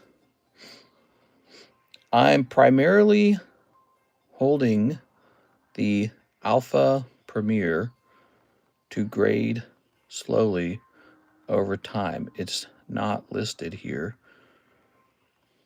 The regular Premier is listed on my channel. There it goes. All right. Very nice. Ooh. So this is Obsidian Flames, and we have a decent chunk of it left. And then when it sells out, I don't know if I restock it or what. All right. I mean, I like the Obsidian Flames set. It's a Charizard set, really. Charizard. It's got a cute little Tyranitar in there. Other than the Charizard Altart, what are the other Altarts in Obsidian Flame? I'm actually really curious. Do you guys remember the Altarts in Obsidian Flame? We haven't opened a lot of this in a long time, I feel. Okay, there we go. Furries, says Alex. Man, I do not judge people on My Little Pony because My Little Pony back in the day was such a good selling item for me. I'm not talking about 6 years ago. I'm talking about before I was TCC. I sold My Little Pony shirts on eBay, and they made crazy amounts of money. So I do not judge. Somebody out there really likes it. Obsidian Flames card list. I'm curious what's in Obsidian Flames. Are you guys curious what's in Obsidian Flames? So let's just click on this. Oh, that's not what I want. Here's Pokelector. Let's just see what's in Obsidian. Zoom in here. So Obsidian has... It's got... Oh, okay, so it's got primarily very bad pulls. So the Charizard's awesome. Then you got Pidgeot, gross. Revavroom, gross. We got Ice Cube. Oh, come on, dude. All right, and let's see. It's got Gita. Tyranitar is cool. I like him. Lechonk. Scissor's good. Houndour, the artwork's not impressing me. Bellybolt. Oh my god, this guy's sending me a lot of messages. So here's Ninetales. Ninetales looks good. Gloom is kind of cool, but nobody really jumps through a hoop for just Gloom. So this is a tough set. Really, you just want the Charizard. I mean, there are pulls in there, but the Charizard's way above everything else. The Ice Cube is probably my second favorite artwork. So I like Charizard and Ice Cube, and then Tyranitar, Ninetales, and Scizor. Houndour is just okay. So it's a very limited set. That explains, back in the day, this explains why this set wasn't going crazy, All right. Good luck, Mr. Eddie. I hope you pull the Charizard. Your odds aren't too crazy, believe it or not. One of the things people noticed about the Charizard was he was much easier to pull than anyone thought he should be. So that was real notable. I want the Ninetales. Yeah, it looks good. Ninetales looks good. Yeah, I can't judge people who want, My Little Pony stuff. I collect Pokemon. It's not exactly, it's a kid's toy. So I can't judge people who want stuff like, Pokemon, or I'm sorry, My Little Pony. But back in the day, I used to sell graphic t-shirts, all of them. SpongeBob, Adventure Time, Regular Show, Marvel, DC, anything I could get my hands on from Target, Walmart, Hot Topic, Spencer's. And I would get them when they were on clearance, and then I'd just relist them for full price on eBay. And nothing sold like My Little Pony sold, man. My Little Pony would make me rich. 4, 5, 6, 7, 8, 9, 10. So I always considered the My Little Pony collectible cards because it's like, I know everyone's going to ignore them, and I bet you there's still a rabid, collector group out there they're older now, they got more money. There's girls probably who also like it. But the bronies, man, those guys get real crazy. So you never know. Now that collectibles are a big thing, we got these alpha My Little Pony cards that apparently are very rare, and I might be sitting on something extremely valuable. Bronies are not to be underestimated. That's what I'm saying, man. That's what I'm saying. Don't underestimate. Let's see what he's saying now. You guys want to know what he's saying? So we listed that one card together live, and he's now texting me. Let's see what he's saying. He's saying, what else booster box do you have besides the Premier? Let's see. I do have one other booster box. I don't know where it went.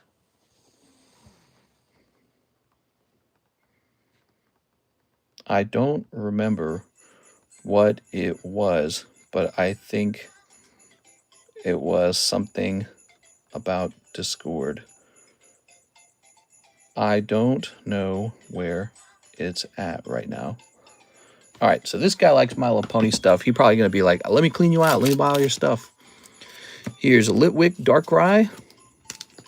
Here's... Oh, look at that. Varoom. So here we go. Right away, we pull one of these Varoom ARs. And we run into one of the problems with Obsidian Flame. Varoom's not super popular. Not yet, anyways. Maybe over years, it'll become more popular. It kind of makes sense to make the Varoom Pokemon. It sort of appeals to guys or girls who like cars and, that kind of stuff. So I kind of get the design of that one. It's kind of cool. I think I was too quick to judge Varoom. But he's definitely not popular in general right now. Like oh. What? What? I told you it might be easy to pull the Charizard, and here he is. Wow. Beautiful, beautiful, beautiful. Look at this. Oh, my gosh. Wow. Are we lucky or what, guys? That's crazy. Mr. Edward, you've been going deep on the channel. I'm glad you got something. You got to get something every now and then. When you go deep and you don't pull anything, it's rough, man. There it is. All right. So we appreciate you opening all those packs. Look at this. Check the back of the card. Son of a... Look at this. Oh, no! Ah, man. Oh, okay. So he's a lovely 9. Congratulations. You pulled a fantastic 9. And, yeah, he's really nice. We are. All right. It's still a really cool moment. Look how beautiful that is. This, this reminds you how tough it is really to acquire a card, because it's not just about getting it to come out of the packs. It is also about it grading 10. That's where the value comes from. That's where, now you can claim, okay, I got this $600 card or whatever. I think we hosted a Charizard break, didn't we? Didn't we host a break on one of these Zards, and I was saying that it would go up in price? I said that to you all, didn't I? Let me go check it. I'm going to take a look at it, because I don't think we have an Obsidian Flames Charizard right now. Charizard. My wife wanted the Ninetales. You might still pull the Ninetales, so don't give up on it. You've got a couple packs left. Let's see. Yeah, the Ninetales is nice. What's his number? His number is 223. 223. All right, let's see what we got going on here. Excuse me. All right. So there's a tag 10. That's interesting. And there's the PSA 10. So we can, he's actually really reasonably priced. He's 510 as a PSA 10 plus 510 divided by 40, which means we could host like an 18 spot break on one. We could host an 18 spot break on one of those in the future. If we wished, if I bought one now, but I'm not going to do that. All right, here goes. Nose Pass, Bonsley, Togekiss. Here we are. Here's Wooper, Toxel, Gita. Still time to pull that Ninetales. Come on, Ninetales. What? You're also pulling this Gita. So you get Gita as well. All right. But I don't think Gita goes for a crazy amount. Lovely Gita. She called the Charizard. Solid $74 raw. There we go. And Darkrai. And Toxel, Dartrix, Scizor. All right. There we are. Now, remember, guys, if there's ever any stuff you want to get rid of in your order, like let's say you don't want your hollers or something, you can always make an appeal to trade these in. You might have some hollows in here you don't want. Here we have this new trade slab, and all you have to do is trade about $4 worth of cards, and you'll get in there. This particular trade is for an English Mewtwo V-Star 10 from Pokemon Go. Pretty neat. So that requires 8 trades of $4. Excuse me. All right. So that was really cool, man. I had a lot of fun with that. Lovely Gita Meter Maid. She called the Zard. Mr. Ephraim, Mr. Edwin. Pokemon cards are a lot of fun when they go your way. They're not as fun when they don't. Then you're like, damn it. Let's see. Let's grab a bag. As long as they keep paying out. Come on, Pokemon, do something. Okay. I'm geek right now. You're geeking? Edward. Shelton. Okay. All right, clearing my throat there. I have a bag. Yes, you do. You got a couple bags. So we're creating a fresh one there. Yep, you got a couple bags. You could probably use a bag sort. All right, so we need to do bag sort for none other than Mr. NHCC. He needs a bag sort. We're going to hit refresh. You're still getting messaged on Phoebe. What? It says we offered contact information? No, we didn't. I didn't give him contact information. God, that's stupid, man. I didn't give that guy any contact information. So what happens now?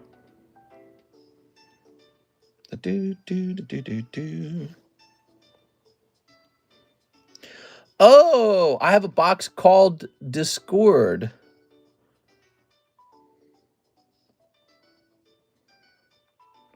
I think I have a different one, but when I say its name, eBay thinks I'm giving you details on leaving this site. So you'll have to look up the name.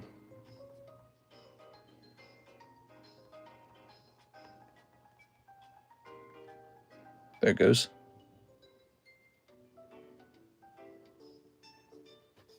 All right.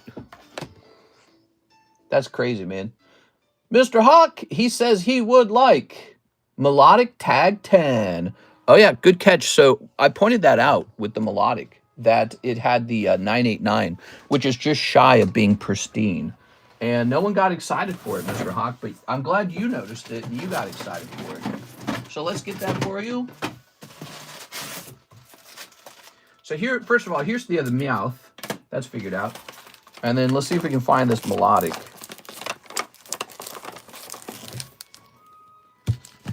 Damn, I fell asleep. You can't be falling asleep, bro. You gotta stay awake. Where is Melodic? Man, I'm having some pain down in my tooth on my right side. Right side molar. Having a little pain there. I probably got a cavity, man. Don't you guys hate going to the dentist? It's so inconvenient. I don't got time for that.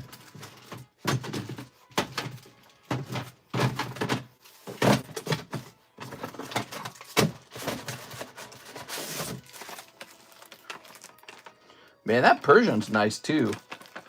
Ooh, I'm not seeing the Melodic. I'm wondering if somebody bought it. Did someone already buy it?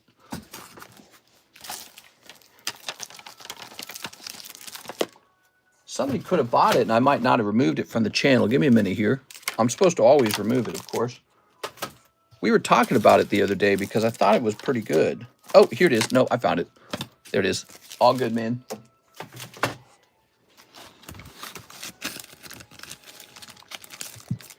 All right. And there we go. So this is sold, everybody. Let me go remove it from the channel. Making slab sales, guys. Sales on slabs. Here it is. Melodic sold.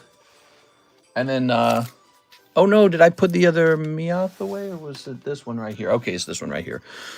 All right. So I got a trick. Let's just take this one out of here, and this one out of here, and put this one in here, and this one in here. You prefer this one, no problem. He looked up the grade details and saw that the other one was slightly, ever so slightly better, and he said, I want it. Okay, this goes back in the box.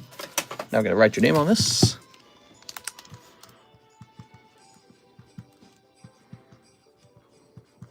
Thanks, Mr. Hawk. If you're curious, look at that report. It's pretty good. Well, this one's got to be pretty good, too, if it's coming in at 989. Okay, and then let me take a picture here. So we're taking a picture in your channel in Discord. I hate how it changes the colors to red. The screen auto colors to red. It's so crazy. All right. Couple slab sales there, guys. Pretty interesting. How do I join your Discord? Yeah, there should be a button you can click. Actually, you know, do you guys like this, that I put this QR code here? How many of you guys like this QR code? Was this good? I'm thinking we get a QR code for the Discord server. Would that be a good idea, everybody? Who here likes the idea of that? You want a Discord server QR code? I think that's actually a really good idea. QR code generator. Let's click on this, and here we are. Let's go back into our description. We're going to scroll down to down here, the Discord link. Okay. Very nice. How much is a bag? You know, what we could have is the all links channel. Hold on. Let me see what the all links leads to, because it's a link tree. Boy, I haven't signed into that link tree in a long time. Does that still work? YouTube channel. Pay here. Leave a message. Discord. Oh, Pokestand doesn't exist anymore. Instagram, TikTok, eBay, GameConomist. Okay. So, I don't know how I feel about that. We're going to go with the link directly to Discord. So, let's type this in and test it out.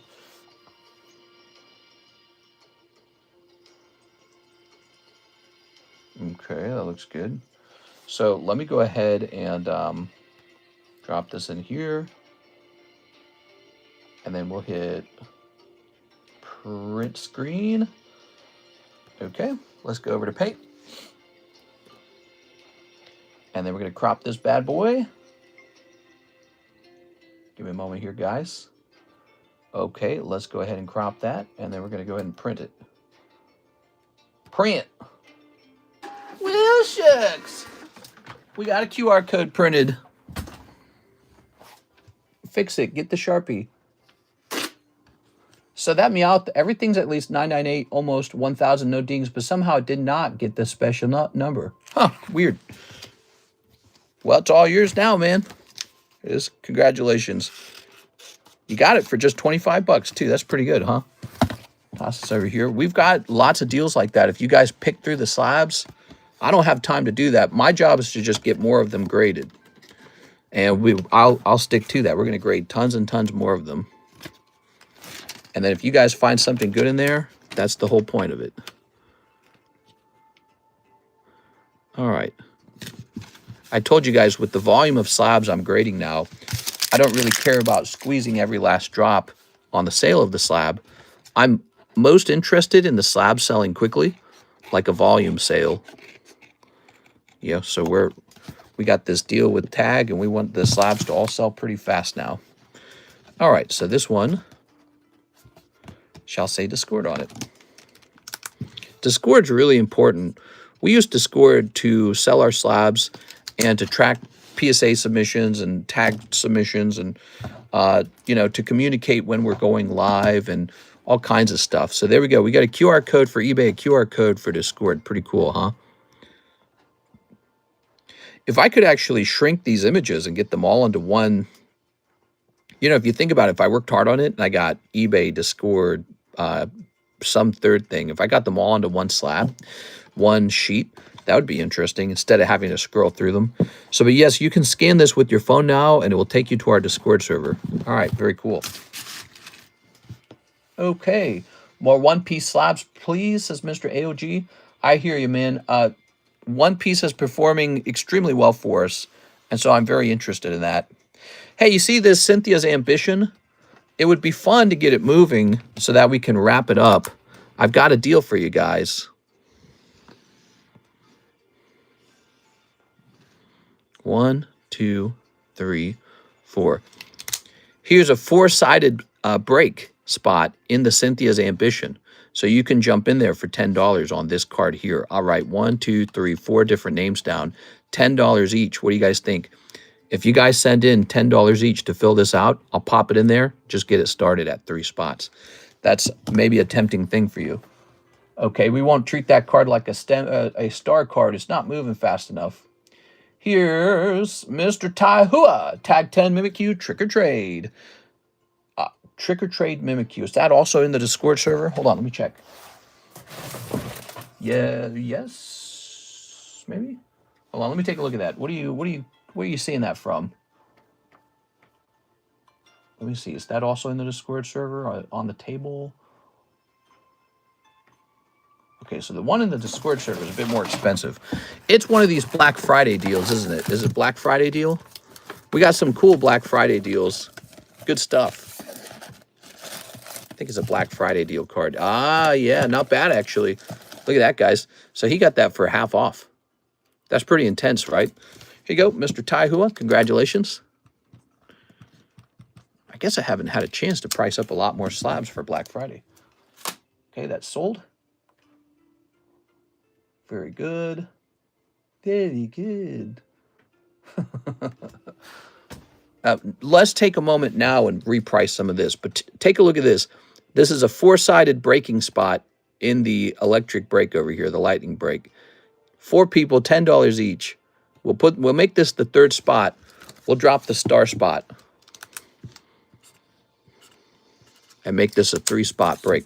Or if you like it how it is, just jump in. Just buy a $40 spot right now. We get that done, we can move on to the next lightning break, okay? All right. You going to grade any One Piece? Yes, absolutely. I'm interested in grading One Piece cards. So here's a Rayquaza 9, huh? And he did not sell for $29. He's from 2021, and I think the second price shall be lower. Can I just peel this off? Setting for a $10 spot. You hear that, guys? So Mr. Team Rocket Grunt is in for $10. We just need 3 more people, $10 each. I dropped the star spot off of the Cynthia because that one's not moving with, you know, lightning speed, let's say. Right, it's called a lightning break. And so we'll drop that star spot to get it moving a little faster. We do that sometimes. This guy shall be $20. He's a great deal. Trico's already $20. He can't really go lower than 20. He's from Lost Thunder. I mean, it's a cool card. It's already at 20 bucks. It's a great deal. The reality is, if I listed this on eBay today, I'd probably ask like 35 for it. Oops. Actually, how did it look on the back? Does this warrant a regrade? I'm going to see how it missed, actually. As crazy as it sounds, you know, if I were to regrade this and this graded 10 with PSA, I'd bring it back and sell it for $100. So it might actually be at a threshold where it's worth the temptation of a regrade. I'm seeing top to bottom off centering. Let's see what it didn't like about it. All right, so it says on the back, corner wear. That's not true. That does not have corner wear. Look, corner wear.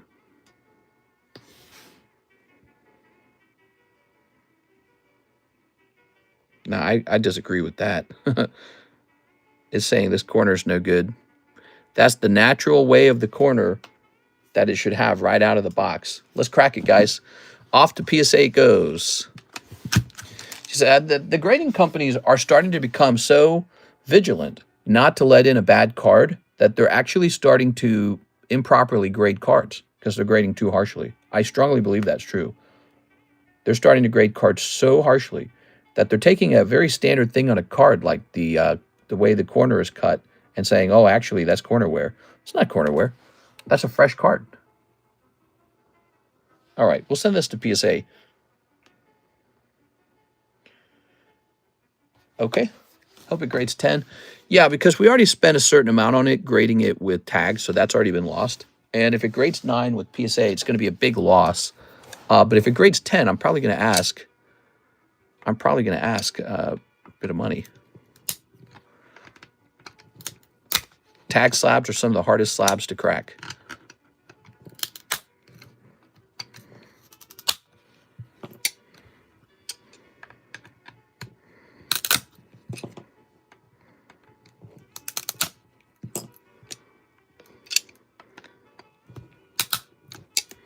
Okay.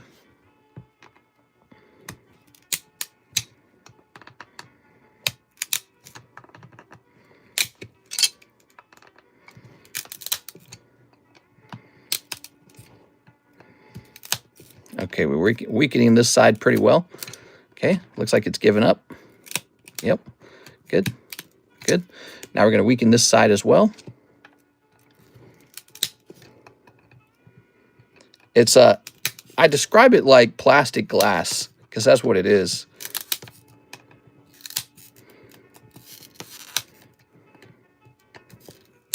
I don't use a rocking motion with my wrist. I use a pulling back motion with my wrist on the plastic, because if you try to twist it, it'll actually crack. Okay, I'm glad I didn't put too much pressure there. Okay, this stuff's really hard to get into. Let's check those edges. When I peeled those corners off, yeah, that looks good. All right. Look at this. You can't even get it off of the holder because it's so smooth that it suction cups.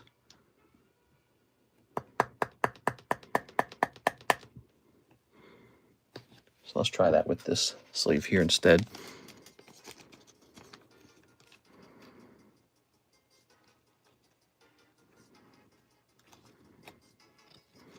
There's got to be a way to do this. Crazy, man. I don't want to like damage the corner of the card or nothing.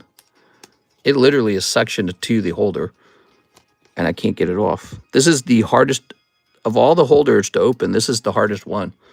without any doubt. Getting your, look at it. It's like static electricity. It's stuck to the holder.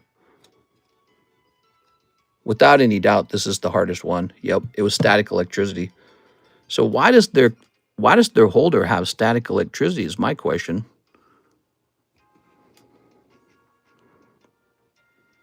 And how do you fix that? Gonna have to think of a way to fix that. Okay. You can't get your card back off of that. That's well known for me at this point. When you open it up, even if you properly opened it, the card sticks so hard to this plastic, and it's some sort of static electricity or something holding it in place. It's bad. This is very dangerous to get your card back out of a tag.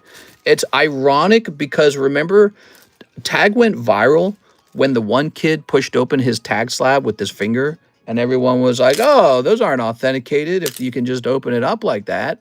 Remember that? They were like all making fun of tag, like, oh, they don't even encapsulate it. No, dude, you don't get it. This is the hardest one to get your card back out of. This is the absolute hardest one to crack open. It's the exact opposite. Almost certainly what happened with that kid's card, it never got encapsulated. That's what actually happened. Meaning it never went under the horn, it never vibrated. That's what happened. Somebody who was in charge of encapsulating it probably set it down and then looked at his watch or something and thought he pushed the buttons, and then he picked it back up and thought he was done. That's what had to have happened. It was a non-encapsulated one, and everyone thought they just had a weak encapsulation. They have one of the hardest slabs to crack. I don't even like it. I think it's better when they're easy to crack. When a card's easy to get back out of the holder, if you disagree with the grade, you can go regrade it with the second opinion with a different company. When it's extremely hard to crack, it's dangerous. You have to get lucky not to hurt the card. All right, there it is. Off to PSA. We're going to test that. We need 4 people in here, $10 each. 4 people in there, $10 each. What is this? This is a break spot for the Cynthia's Ambition. We ought to have a term for this. It should be called, here, break spot.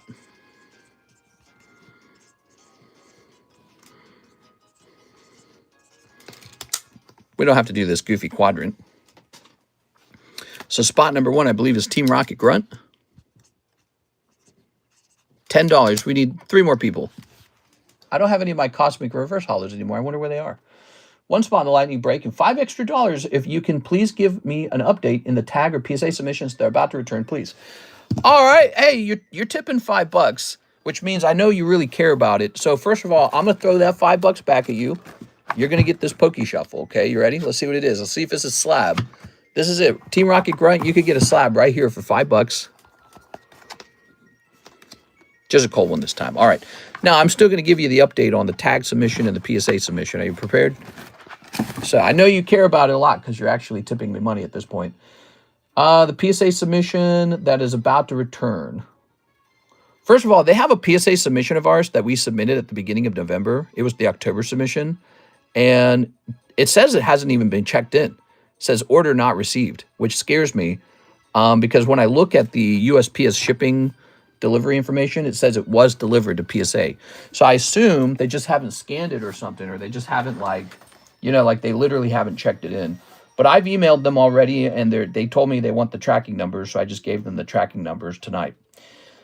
But you're probably talking about an earlier submission. PSA submission. Yeah, that's the late October submission. You're probably in this one right here, the CS Men September submission. Let's see, Team Rocket Grunt had an SB on. That one is partway through the process. Let me jump over here.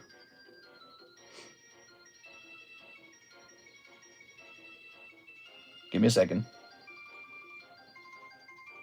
Boy, that takes a while. I sent them a whole bunch of my slabs too to the vault, and I'm hoping everything's going well there because they don't have like a step-by-step thing. Oh, good. They just updated one of them. So maybe they got that email. All right, let's see. Oh, no, it still says not received. I take it back. So 2 of the submissions say not received, and that bothers me a lot. I don't like that. But let's go over to orders. One's a specialty submission. So this one says research and ID. I think that's the one you're in. Pretty sure it is. It's still in the research and ID part of the submission, so it's not even close. I mean, and this is the September submission. Says that they began work on it on October 6th, so beginning of October they started working. And there you have it. You're most likely in this one. Actually, I should be able to tell just from this, but oh, here, can I see all of this?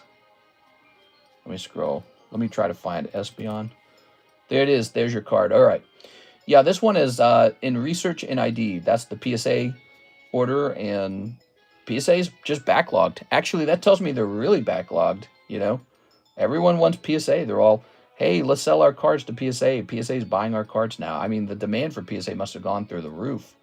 Now, as for tag grading, tag's probably like 1,000 times faster. Let's get you over to the tag grading.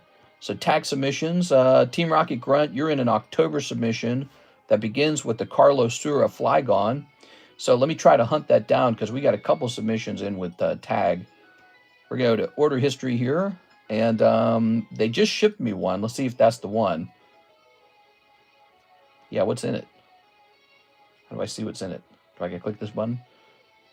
Flygon, followed by something and then Ancient Mew. So let's see, is that the right one?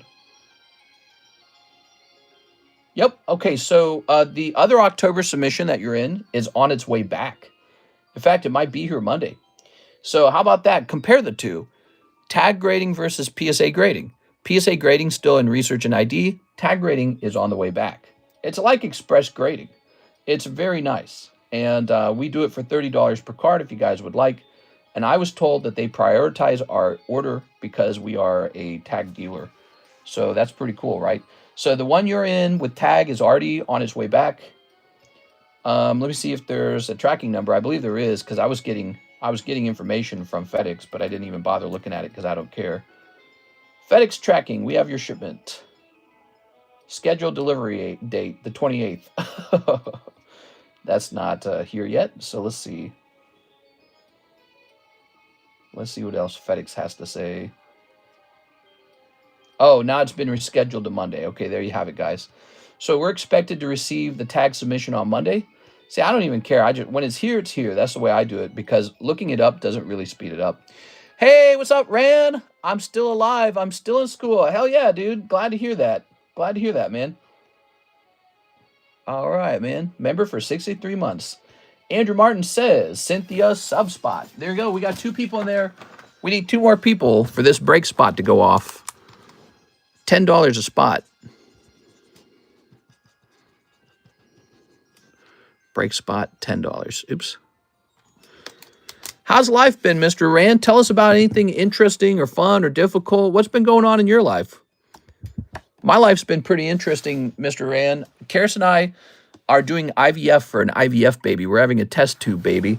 It turned out Karis could not get pregnant like normal. She had to have a surgery and IVF to have babies. And we don't even know if she'll still be able to have babies at that point. So, you know, it's like a train wreck. But, you know, now we know why we weren't having any kids. And actually, we just got my diagnosis for my stuff. And apparently, I'm very healthy in the fertility way. But, yeah, so, yeah, I had a couple dates with the little white cup. It's very exciting. Absolutely nothing. Just work in school. Oh, that's boring. All right, let's see. Then what did my Venusaur get? Says Annie Man. Oh, you're talking about the tag grades? Let's wait till Monday to find out. All right, so here's Adam J. Pashuish. Can I buy into the trade slab for fun? I'll allow it. Adam J. Pashuish. Oops. There it goes. Yeah, I've been having a pretty interesting month. Oh, yeah, this is a giveaway card. I forgot about that. There it goes. When you do IVF, the doctor needs to collect something from you as the male. And very exciting. You go into this crusty little room where you just know thousands of dudes have jerked off into a cup, and it's so gross because you're thinking about the splash zone when you walk into that room. And it's what it is it's a bathroom. It's a bathroom with like a couch in it. And it's like the door to the bathroom has like this big crack at the bottom. You can see people walking by down the hallway. And so it's like a whole, you know, back in the day, surviving for humans meant like learning how to throw a spear, how to build a tent. You know what I mean? Nowadays, surviving as a human, passing your genes on, is learning how to jerk off into a little white cup at the age of 36 because you worked your whole life. Didn't have kids when you were 18. Mister, think of the CCV. If the PSA August sub is back, how do I get my grade? If the PSA August submission is back, how do I get my grade? Oh, you're asking about the grade that you got in PSA August. You need to look it up. It's located. The best way to look it up is to go into our Discord server, to the channel that is called Returns. So it's called Returns. That's the name of the channel. And then let's see, tag submission is for September. BGS submission is back. PSA return is back, August 8925. You'll notice a link to the stream, and the stream shows off all the grades. So you'll just click that link and scroll through and look for your stuff. It is. Maybe when a submission comes back, maybe I should take the camera and scroll through the submission so you guys can see it all on the computer. So you have a way to access that too. I don't know. That's an interesting thought. I've always thought it was fine for people to just look through the live stream. Jose Trevino, he wants the Rayquaza. All right, guys, next sale is this Rayquaza. Here you go, Mr. Trevino. We need 2 more people on this break spot. It's $10 per spot. When this is done, when 2 more people join, I'm popping this in here, and it's going off with 3 spots, okay? All right. You can, in fact, you can buy 2 spots in here if anyone wants to. That's another thing. So you can buy 1 or 2 spots. Okay. And let's jump over here and hit refresh, see if there's any website orders. The website's been such a success, guys. The website, what can I say? The number of orders that have come in through this website are crazy. It says we've received a total of 97 orders through the website. 97. Okay, it doesn't say any new orders there. And so I suppose we'll take a minute and work on getting some new slabs up on the table. Are you ready, everybody? So we've got this Victini. Oh, by the way, do we need to? No, I already bumped that up by 1. So we've got this Victini, huh? That's a really cool card. This is a Victini promo card. And my bet is the price might have fallen a little bit on the Victini. As we get further away from its launch date, more of them will come back graded 10. XRP, a lot of those probably me, says Mr. Catnip. Yeah, you've done a couple, but actually, it's not just you. A lot of people have been using it. New people, people who have been around a long time. It's a surprisingly popular way to pay. All right. So, yes, he has dropped all the way down to $100. Victini, $100. Yes. Wow, that makes him a good option for the other thing, the live customs. Anybody here right now, did you know that the live customs have dramatically undergone a change? So the live customs have also undergone a change. Yes. That's Victini for $100. He's going up into here. He's a quality card. We got 4. 1, 2, 3, 4. All right. Perfect. So the live customs are now more like live shuffles. That's what's different about them. Victini 271 P10. All right. There's the data. The way they work, they cost $25 now. They're no longer $20. They went up in price. But the plus side is that you get $400 slabs in there now. Ooh. So you might get a $400 slab out of the box. And in addition, they are shuffled, meaning that the slabs are always shuffled. There we go. Very nice. We'll toss this up here. And this guy has to go up here. Very good. All right, nice. Mr. is ordering still the same PayPal? Yes, sir. Nothing's changed. The only thing that's changed is now you can use the website if you want to, but you don't have to. So some people use the website, some people don't. Again, the website has an option called custom payment, and the website can take all kinds of things like Google Pay, and it can take credit cards. So those are 2 new ways to pay that we've never had before. Ooh. Let's see. I've told Karis that the website's pretty popular. You know, she made it. Here's Alex Garcia. He says 3 OP9s, 3 OP6, both English. All right, you got it. Yeah, those English cards, huh? 1, 2, 3. And 1, 2, 3. You were going deep on these yesterday, real deep. Here they are. Now you're just hitting it a little more. What slab do you have a broken heart over? Do you mean like, what do I regret selling? Is that what you mean? I sold a Deoxys that was from like, what was it called? It was called like Plasma Blast or Plasma Freeze or something like that. And I really regret that one. I feel like I shouldn't have sold that. He was really rare, really hard to obtain. I do like Deoxys, and his price is so much higher now. It was a really stupid move. Another bad move I made was with Dark Blastoise. I sold him when he was really cheap, just recently, like back in maybe like December or November of last year. And he like tripled in price, man. I didn't have to sell that card at all either. I like Dark Blastoise, so why did I sell him? I was just looking for stuff to sell. And I was like, I got 2 of these, I can list one. So I did one of those, and what a dumb move, you know, because anyone could have seen that the Rocket cards were going to go up because Team Rocket, Glory of Team Rocket was on its way in. Pokemon was about to release a new Rocket set. Why would I sell Dark Blastoise? Doesn't make any sense. But see, that's the kind of mistakes you make playing this game. And so you got to think with a really clear head. You can't just be wishy-washy. You can't just go with the flow. You can't just make stuff up. You got to really have a sensible head and make, clear connections and predictions. It's a job of making predictions. A lot of this is prediction making. So when I had that Dark Blastoise, my brain should have said, odds of Blastoise going up or higher because of Glory of Team Rocket. So you don't touch that one until you've seen how it operates. There goes, Mr. Alex. You got a couple SRs, no mangas, no Altarks. Heartbreak break, he means.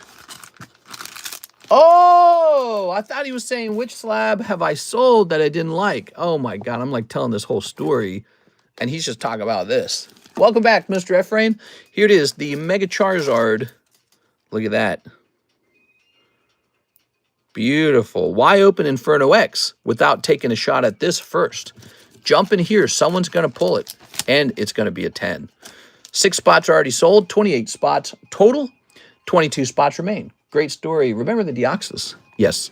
And I still got a lot of Deoxyses, so I'm not in a bad position. It's just, it's one more card I could have held on to.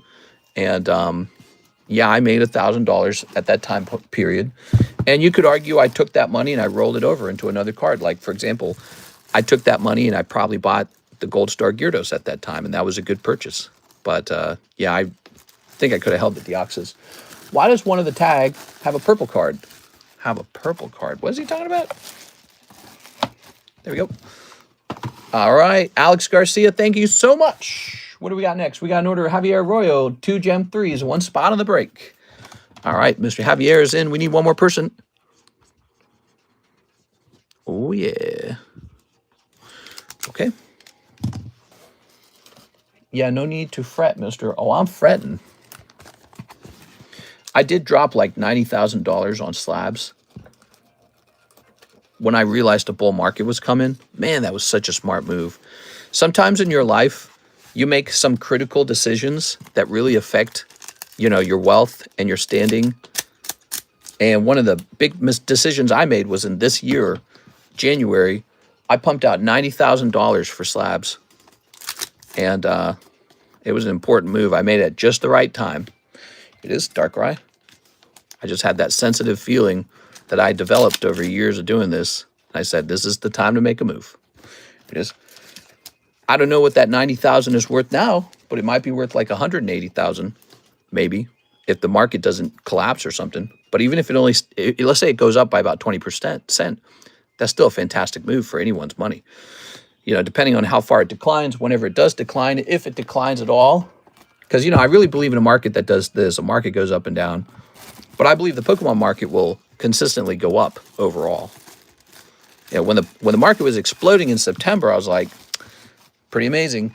But, I think we were all kind of waiting for it to slow down. One more spot in here, $10. Let's see if it's sold. I got the feeling on Prismatic. Best thing I ever did. Nobody wanted it at first. Let's see. Oh, I knew Prismatic was going to be good because it's Oh, here we go. 2 spots and whatever that break is in the Dark Energy card, yellow. Hey, Mr. Rand, you're going to have 1 spot and $10 left over, Mr. Rand. Here goes Ran M. All right, you're in. Okay, and then Rand, you're going to have $10 left over. I'm glad life's just humdrum for you right now. Humdrum is good. Oh, yeah, Dan pulled that. Here it is, Mr. Rand, $10. Now, we are ready for the Cynthia to go off. We removed the star card because we're just trying to get the Cynthia to end. I was questioning if the Cynthia would perform well, primarily because it's a girl card, and I can't tell if girl cards do well or not. I can't tell. I really can't. And so let's grab a couple of booster packs real fast.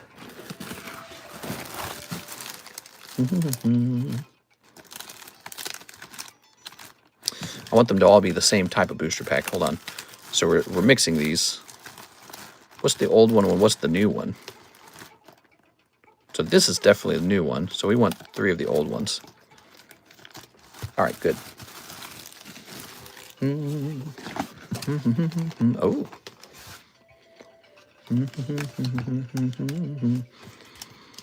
Cynthia's Ambition. So this shall be the chase card. That's what you want to pull. Okay. And then there's 2 more packs with non-chase pulls in them.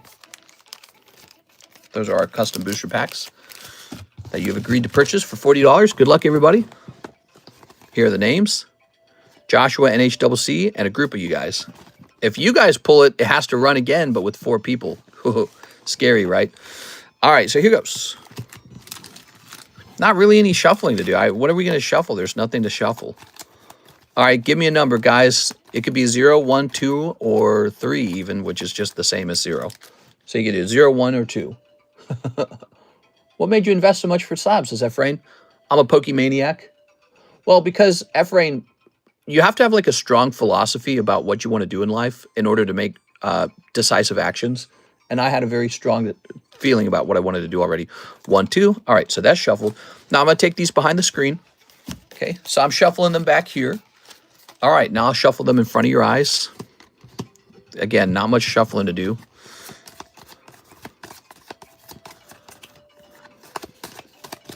All right, give me a number.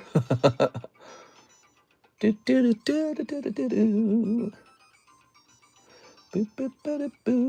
Dogg says, I spent $3K on Inferno X and still no Zard or gold. I'm sorry, man. I hate to hear that.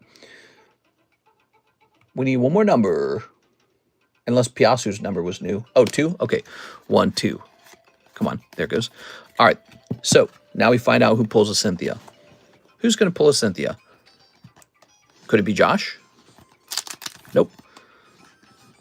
Could it be Break Spot? Nope. Oh, that's pretty good for NHCC. He pulls Cynthia.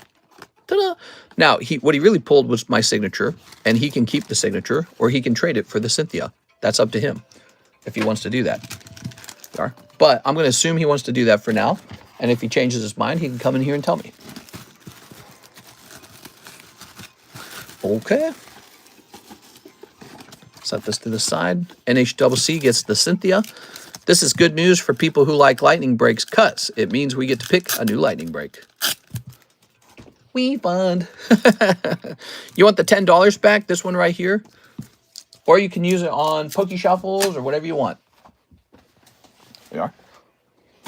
All right, let's see. Mr. Edgar. We've got Alex Garcia, 3 more OP9s and OP6s. You got it.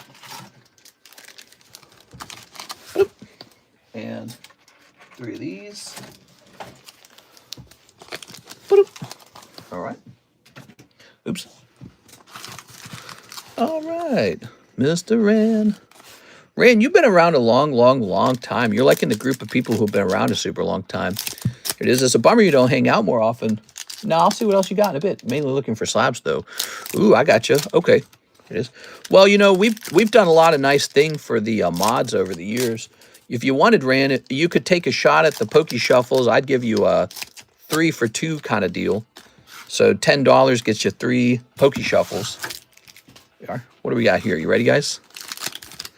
Here's Of course, if you miss, meaning you won't get anything, right? So it's also kind of a gamble, right? Here's some hollows. 3 weeks ago, but I got a 10. Nice. Here's this guy here. All right. And here's OP9. Oh, man, I thought that was something for a second. Nope, that is Shanks. Mr. Shanks. That is an SR. Marshall D. Teach, one of the slowest moving one-piece breaks on the table. That one took a while, didn't it? And Gold D. Roger. All right, so we like this round a little bit better. You do pick up a Gold D. Roger. Sure, we can do that just to spice it up. It's not a bad deal. You know, if you get extremely lucky, you could pull a $100 card out there, but you could also pull $0 worth of anything. So it's a risk. But, you know, you can't, if you're doing 2 for 3, that's a pretty good deal. It's like a 50% increase in your value. All right. All right. So, Mr. Alex Garcia. Boop. You got a ton of these plain hollows. Now, first step, I throw this away. Step number 2, your Poke Shuffles. Ready? We got 1, 2, 3. 1, 2, 3. Good luck. It is whatever it is. Shoop. Yeah, 3 cold ones. I always know there's a risk for that. I feel bad for you. All right, I'm sorry, Rand. Nothing crazy tonight, huh? It's more fun when something crazy happens. All right, I would have liked to have seen you pull something. Mr. Alex Garcia is taken care of. Thank you, Mr. Alex.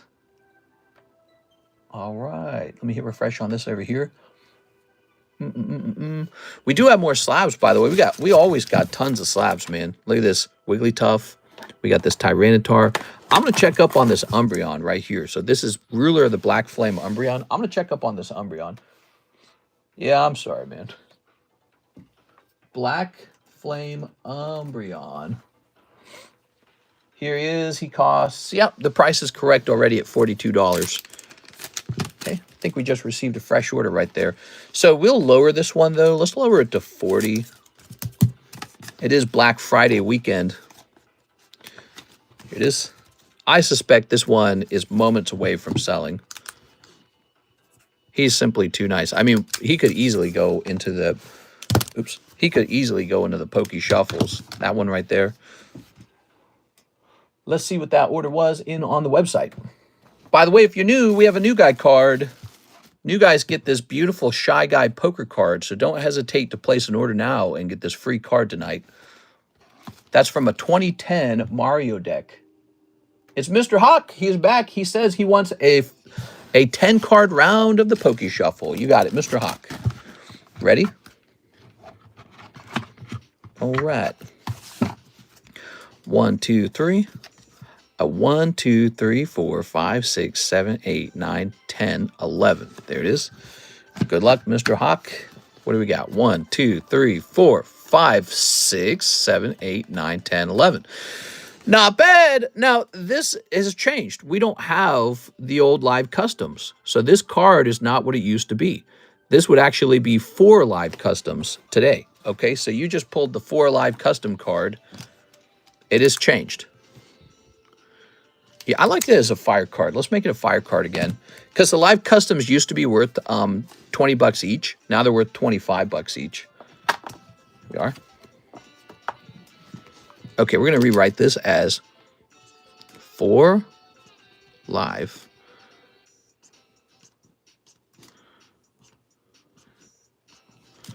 Okay, 4 live chase.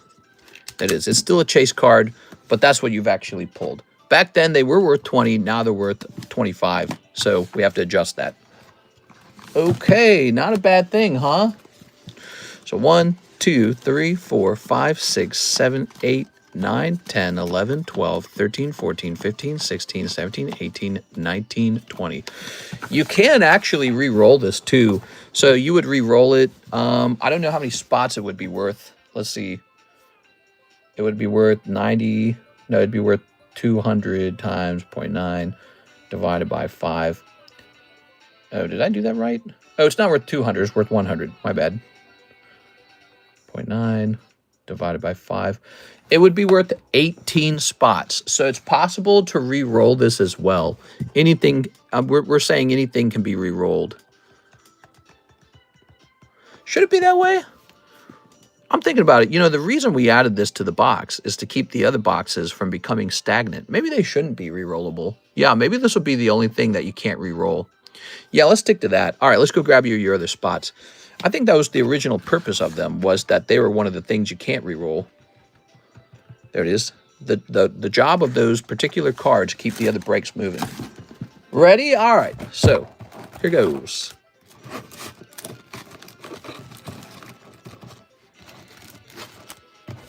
We got a 1, 2, 3. 1, 2, 3, 4. You got a pretty good shot here because that's $100. You can pull something big right now. You ready? Oh, 1, Mimikyu, Tink-a-Tink, and the Simpsons. So you've pulled something. What do we got? Red Poker Charmeleon. That's not bad. Let's go look him up. Now remember, you'll have a chance to re-roll this if you don't want him, okay?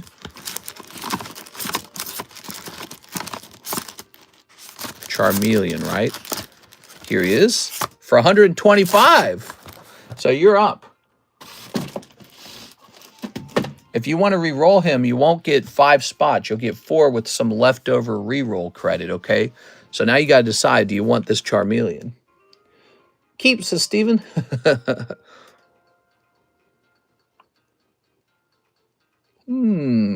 Ooh, tough decisions, huh? All right, so we got Mimikyu, little Tink-a-Tink, Smithereen Smash, little vintage, that's a vintage The Simpsons card. And he's got the gamble emoji. Okay, and let's see. If you got a bag, it's over here. The Haktua bag. Tough choices, huh? Ugh.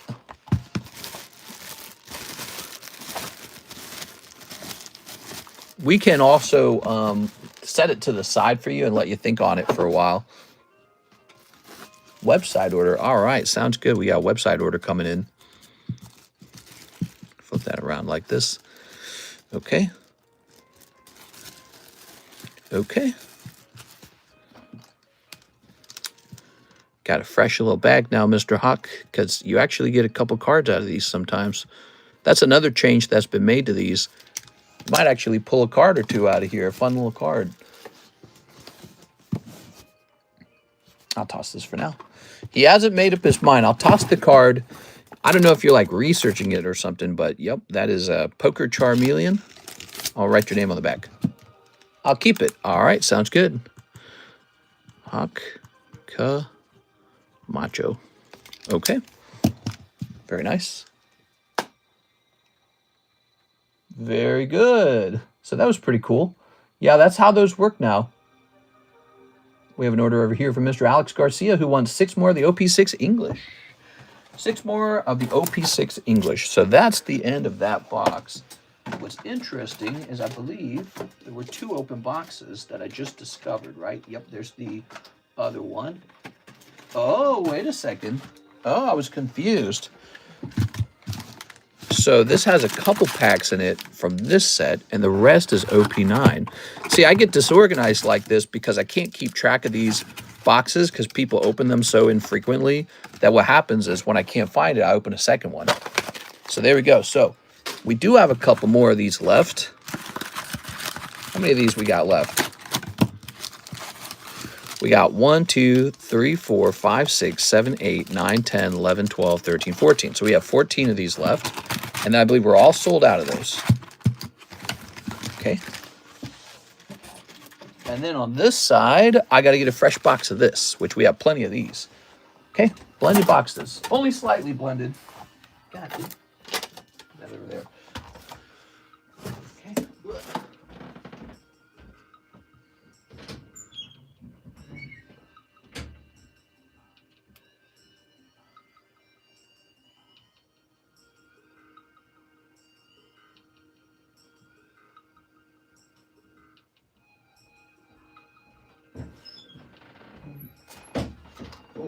All right. So here we are. Leah, can you give a suggestion to my brother on what to open first? Well, first of all, I like the Poke Shuffles and I like the live customs. You just watched Mr. Hawk Camacho pull a $125 card for 50 bucks. So I like those a lot. Here we are. Fresh box of this. The hot sets are Gem 3. That's the Gengar exclusive set, like this. And 151 Surprise, which is expensive, but he looks like this. Okay, so those are the hot sets right now for Pokemon. There we go.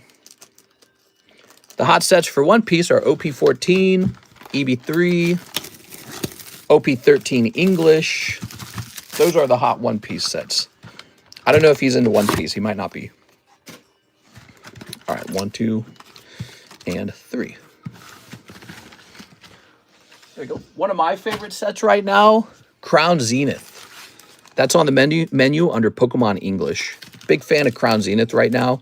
Seems just like it's in a good place, price-wise, pull rate-wise. Good stuff. Okay, Mr. Alex. But here's a set a lot of people forget about, and it's Pokemon Go. Have you guys ever thought about opening Pokemon Go? Take a look at that on the menu. The price is good. It's got like 3 different Charizards in it. And primarily it's because it comes down to the holos, reverse holos are so good in that set. The holos and the reverse holos are awesome in Pokemon Go. All right, here is Roronoa Zoro. I'm going deep on 151 Surprise. He doesn't want Chinese cards, LMAO. Yeah, I feel you, man. All right, ooh, we got Aramaki. Ooh, he's got lots of fingers. Okay, Aramaki. Ooh, and here's Gecko Moria. It has stamps and Radiant Monsters. Did the Mega Dream happen to come in? No, it's scheduled, I think, to come in on Monday. Here it is. And here's some holos. And, which is actually pretty good. Assuming nothing goes wrong, that's pretty good for us. We usually get our product a little later. That's pretty standard for us these days. It's because of our location. We live in a rural part of Missouri. And so it takes a long time for the mail to actually get out here. It can't fly in. It's not it's not anywhere near a major distribution center. So they have to truck it out here. And it's like it's like a whole 4-hour drive from Earth City. All right. So, Mr. Alex, thank you so much. I think you actually did very good here. I think you would agree with me.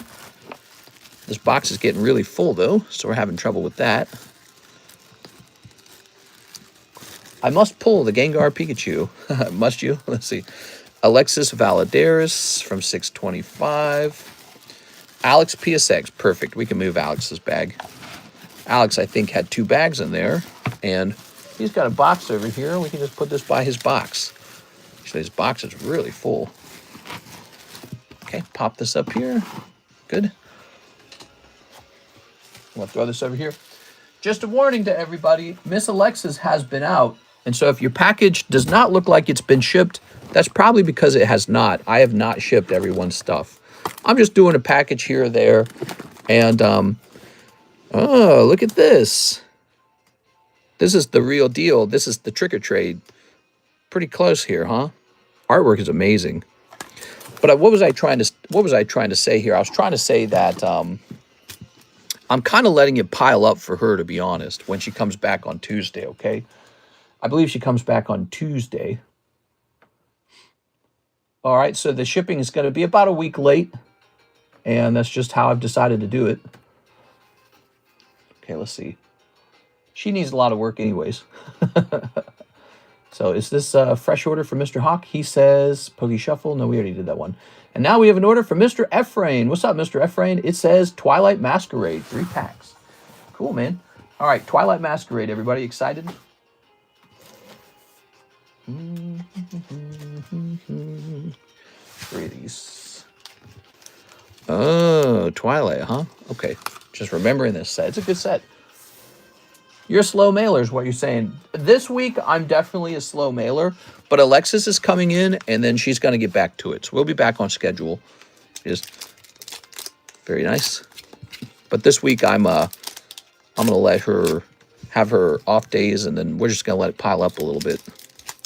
Snipping this. Do, do, do, do, do, do, do.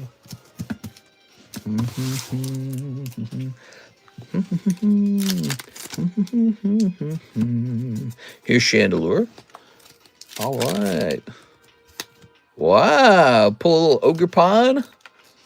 Creepy looking. And a little Ogre Pond. Everyone's favorite pond. The idea of Ogre Pond seems like a good idea. It kind of reminds me of Majora's Mask a lot. Doesn't this remind you of Majora's Mask? It is. All right, so, now the question is, where have we put your bag? Here it is. Thanks for the quickie. A little small order.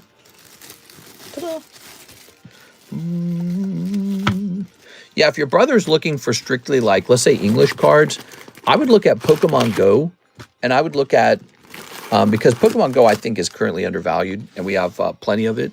And then I would look at the other one, Crown Zenith. Those are pretty cool. I like both of those. Of course, the latest set is Phantasmal Flames, and we got that too. Look at this. Phantasmal Flames. Chance for that Mega Charizard. You know, he's going for a couple thousand. So this is never a bad choice. Yeah, the Mega Charizard's going for a couple thousand. And that'll be a set to watch every time. What do you guys, you think that set's going to do well over time? I think that set's going to do well. We get to pick out a new lightning break now. Are you guys excited for that? Lightning break time, everybody. What do we got? Ooh. Ooh. Stafflugia. That's not meant to be a lightning break or anything. Ooh, Scyther. I think I was just showing this off, right? That one's got to be put away. These are all too expensive. None of these could be a lightning break. Oh, that's cool. Why is this over here, though? That doesn't belong over there. I don't think he was meant to be grabbed. Houndoom. That's English Houndoom. This shouldn't be over here either. Oh, this is all of the Hello Kitties. You know, Hello Kitty really ought to be under here. All right, we got some Hello Kitties for sure, guys. Might be time to get those listed up on Feebay. Okay, green Gengar, huh? It's an interesting thought. And let's see.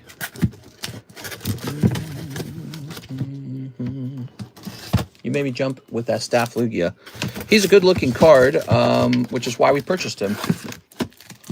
I believe that the staff cards got ignored to a certain degree, but that's over. That's not true anymore. So they were ignored, not anymore. Now they're expensive. Honestly, I feel like just one guy like me going around saying, I like it, it's a good investment. I think that pushed him a lot.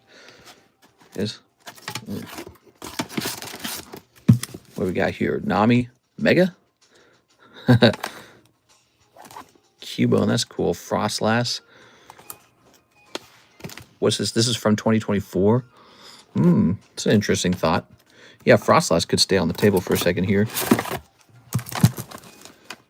Pricey Slab or not for sale? Not for sale. You are? Think about these.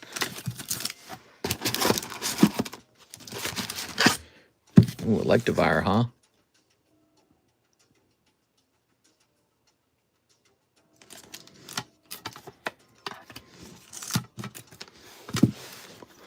Kingdra, this would be interesting to look into. Scizor. Oh, it was a red label card for a minute, but nobody wanted it, huh? That's really interesting. That's actually Dark Scizor. They don't say that on the label, but this is Dark Scizor, I believe, if I'm not mistaken. Look at that. That says break on it. Huh. Roaring Moon. Yeah. Oh, my God. I'm glad I didn't sell this too fast because I'm pretty sure it's about to jump in price. Shiftry, Kabutops, Cartman. Oh, yeah, that's really cool, man. I like the Cartman. The Cartman should be listed up for sale because I have the potential to grade another. So I think about my supply on certain cards, you know, really evaluate the supply. You can see these have been for sale in the past. Look at that, $220, probably like $400 now. Same here. This was a break and nobody wanted it, which is kind of too bad. Let's take another look into that. Maybe it got cheaper. Look at this. This was $750. I guess nobody wanted it back then. Oh my God, that's a top quality card right there. But we got too many Gengars, I think. Hi, bro. I want the promo cards. Hey, what's up, man? How's it going? It's the real Rockstar Mahi. Crown Zenith Pikachu was chosen specifically to be a break. Oh, there he is. Scizor.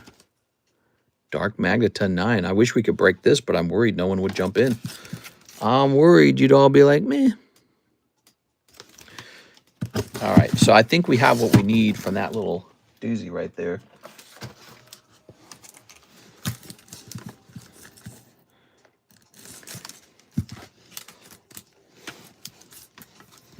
I'm curious about these 4 cards' potential to be a lightning break. So, lightning breaks tend to be short breaks. Let's see what we got here. Hey, give me that. Give me my card, that Charizard. I'm going to give you that Charizard, okay? That was your Charizard. He's all yours, man. I wrote Rockstar Mahi on the back. Okay, let's see.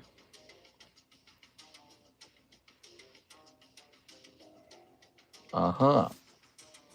The Shining Ho-Oh is an interesting card. I don't know if people will go for it, but he is an interesting card. He pairs with the Lugia. A lot of people don't appreciate that, but he pairs with the Lugia. So I see him. He's a bit more than a quick break. But let me look at this Kingdra reviving. Much progress with the pack split? No, not tonight. Okay, so this guy's even worse. This guy's actually quite expensive.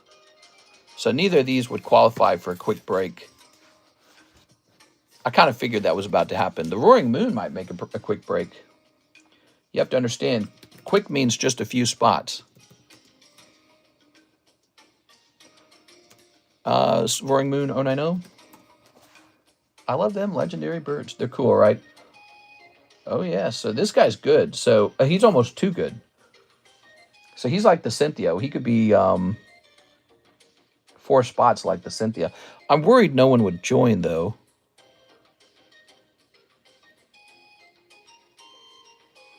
Yeah, I am worried that no one would join that one. It's the star spot. I think the star spot holds it back. You know what we need? We need a half star spot. That's what we need. Let's see.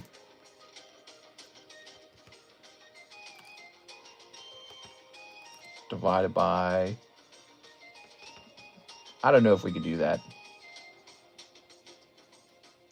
Yeah, we can't do a half star spot. It's annoying. Let me check the Pikachu as well.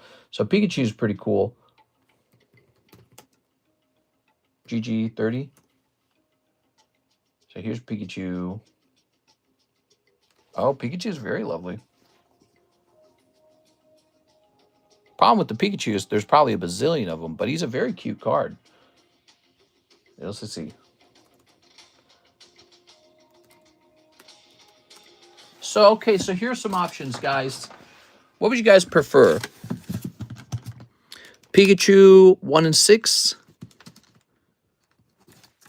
or Salamence 1 and 4? Vote now. Just say Pikachu or Salamence. If you know you're not a serious contender, like you're definitely not going to buy spot, don't vote. Pikachu 1 and 6, Salamence 1 and 4. Which one do you guys prefer? Okay, we got 1 vote for Leafy Chew.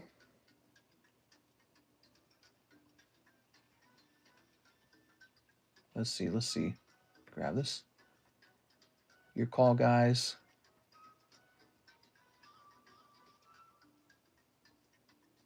Ooh, the Leafy Chew is actually not a good deal for me. Let's see.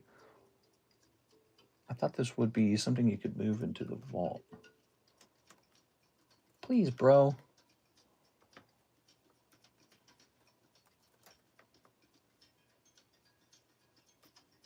What did I pay for the Leafy Chew? I'm actually curious.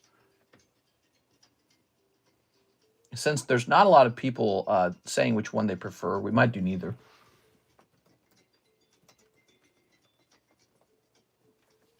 All right, let's see.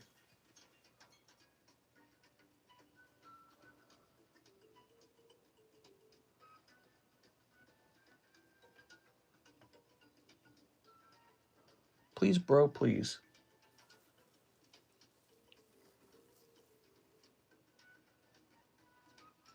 All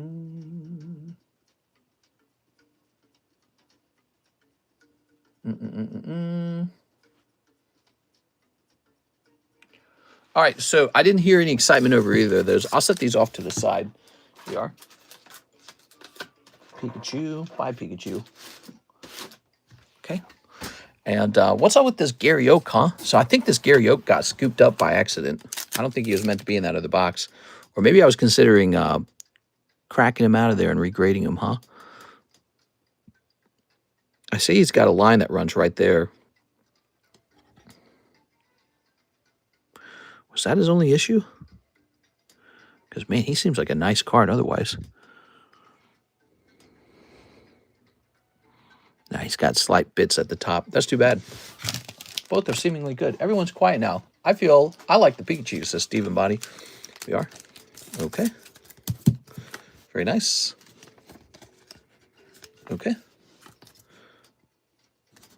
This is a very nice Topps card.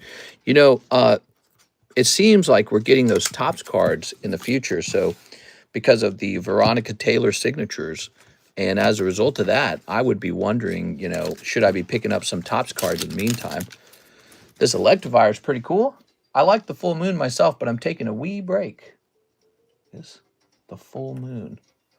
Who's got a full moon?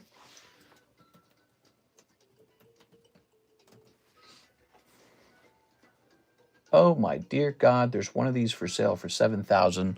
Look at this. Price for $1,200 on 325. And I think I sold one to a guy for like 3K or 4K or something like that. Now there's one for sale for 3,000. That's nuts, dude. That's so crazy expensive. Is it really worth that much? I mean, I don't know.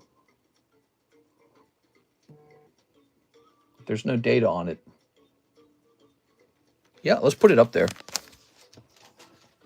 Wait, what was that? I just got like a notification that I wanted to see.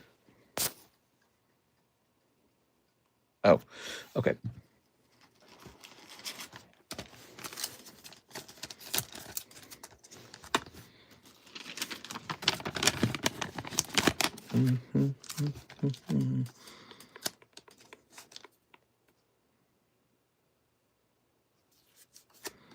Okay.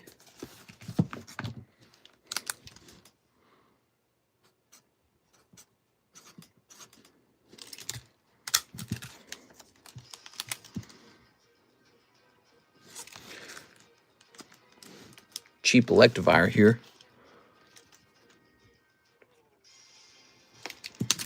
Okay. So we're jumping this way. I think we just got an order on the website. I'm going to take a quick look at that, everybody. It's only $4.39. Wow. Wow. Tonight feels like it's moving slower. Some nights, you know, they feel like they move like lightning. Tonight's been a slower moving night. But actually, I guess we're close to the end, aren't we? I mean, the end is 5:30. All right, we just refreshed the website, but actually it doesn't look like anything came in on the website. I thought I saw something come in on the website. So weird. All right, so give me a second here. Oh, I see. Okay. I got a little text from stamps.com saying that they gave me a refund on a label that I canceled. Look at this. This is Break. Unseen Forces Lantern. Wonder what the population on this was. Look at this. So it was last here on 425. Isn't that crazy? 425. Let's take a quick look at this guy. Some old cards, man. So we're going to say close all that out. We're going to jump over here to Lantern. Lantern. Unseen. Unseen Forces Lantern. Here's one for $600. Wow. Makes you wonder, like, why even sell? I mean, it's just going for bonkers amounts of money. Doesn't seem like it's worth selling.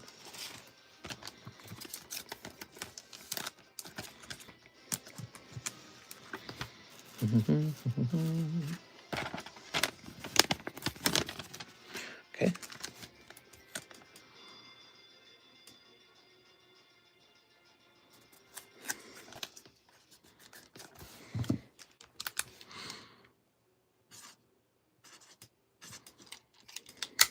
$630. Let's take a quick look at the population on the lantern.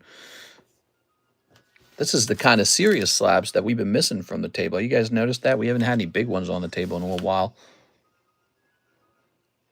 Population 24 on the lantern. I know this will legitimately entice somebody because it'll be in a certain price range that some people can actually afford.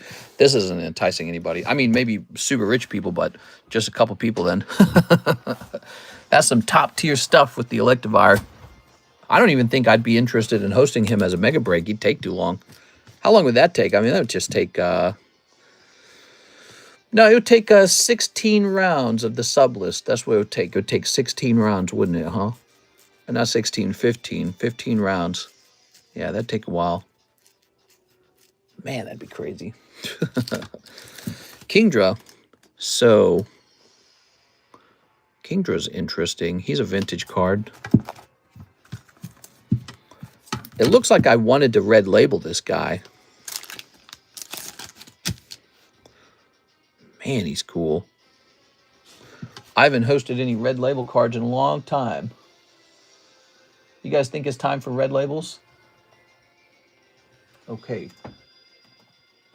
Scizor Neo. Yes, that is Dark Scizor.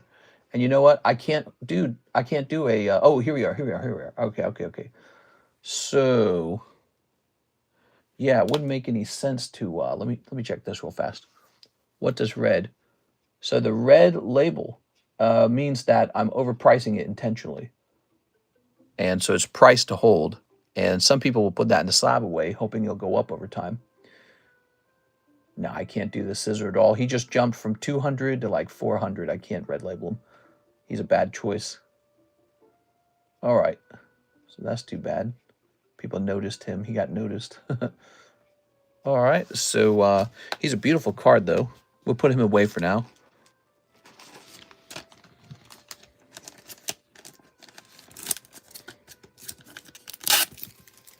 So no sale?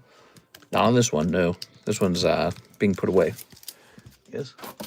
Ow, that hurts. Boop. Gengar, huh? We tried a 41 and 12 on him and nobody jumped in. So interesting. Let's say playing cards, poker, Gengar. Still cool to show off. He is cool to show off. All right, let's see what we can do here.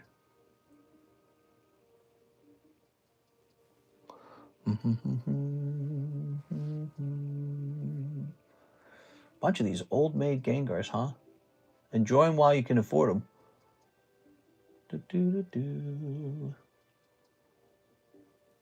There's an Italian Gengar for like 600 that you have to pay a 15% import fee on, and it's from Italy, so people don't like that.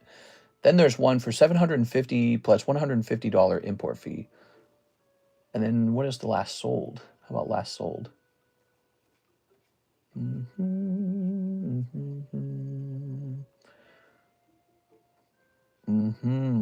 All right, so he last sold in October, and he went for around 500. The green one did. And let me look up green Gengar right now. Or not green Gengar. Let me look up... we're pricing up some high-end cards right now.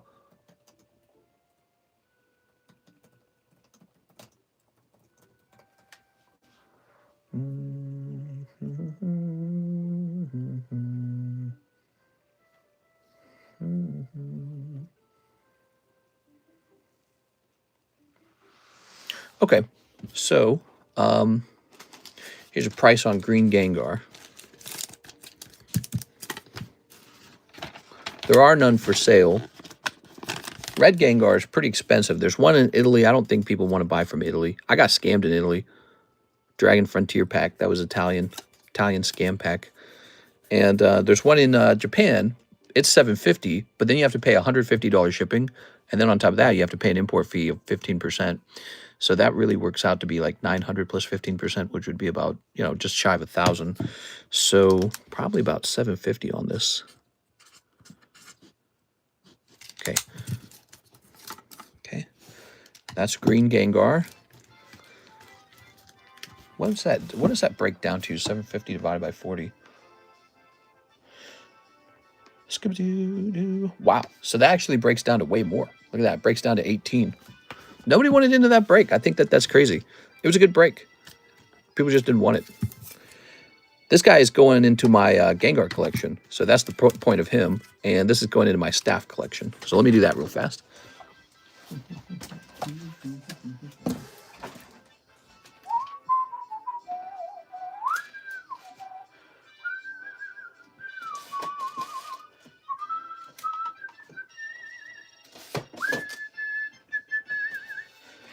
Whoa.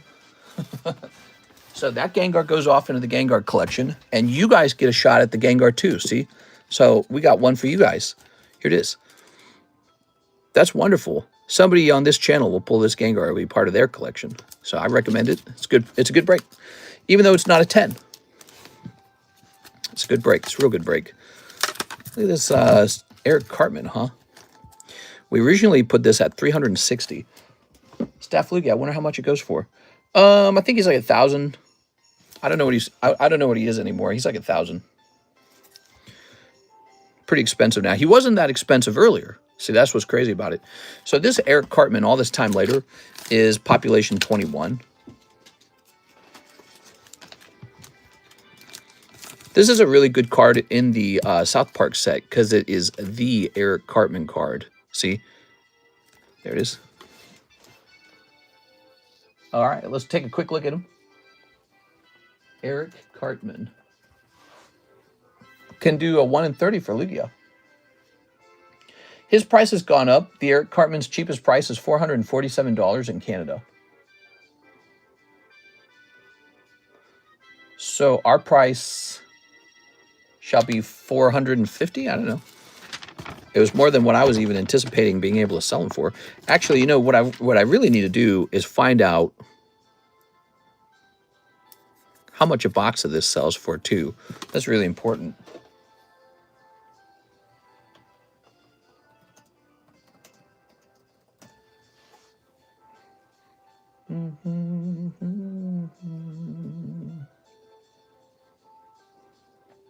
Scooby-Dooby-Dooby-Dum. All right, yeah. Let's go ahead and set this up. Okay, there it is, Eric Cartman. And what I say, he was population 21 or something. Woke up one morning, got some gabagoo. 21.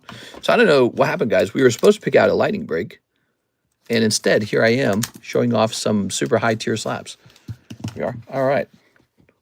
So we got a nice $450 Eric Cartman. We got a nice Electivire, 7.4. We got a nice Lantern, 6.3, or 630. Chocolate Rain, Leave Britney Alone, Sneezing Panda. What?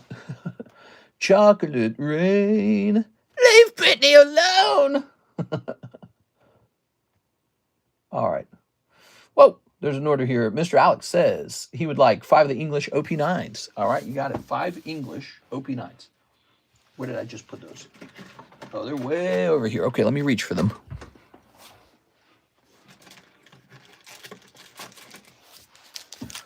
Oh, who won the lightning? 1, 2, 3, 4, 5. Mr. NHCC.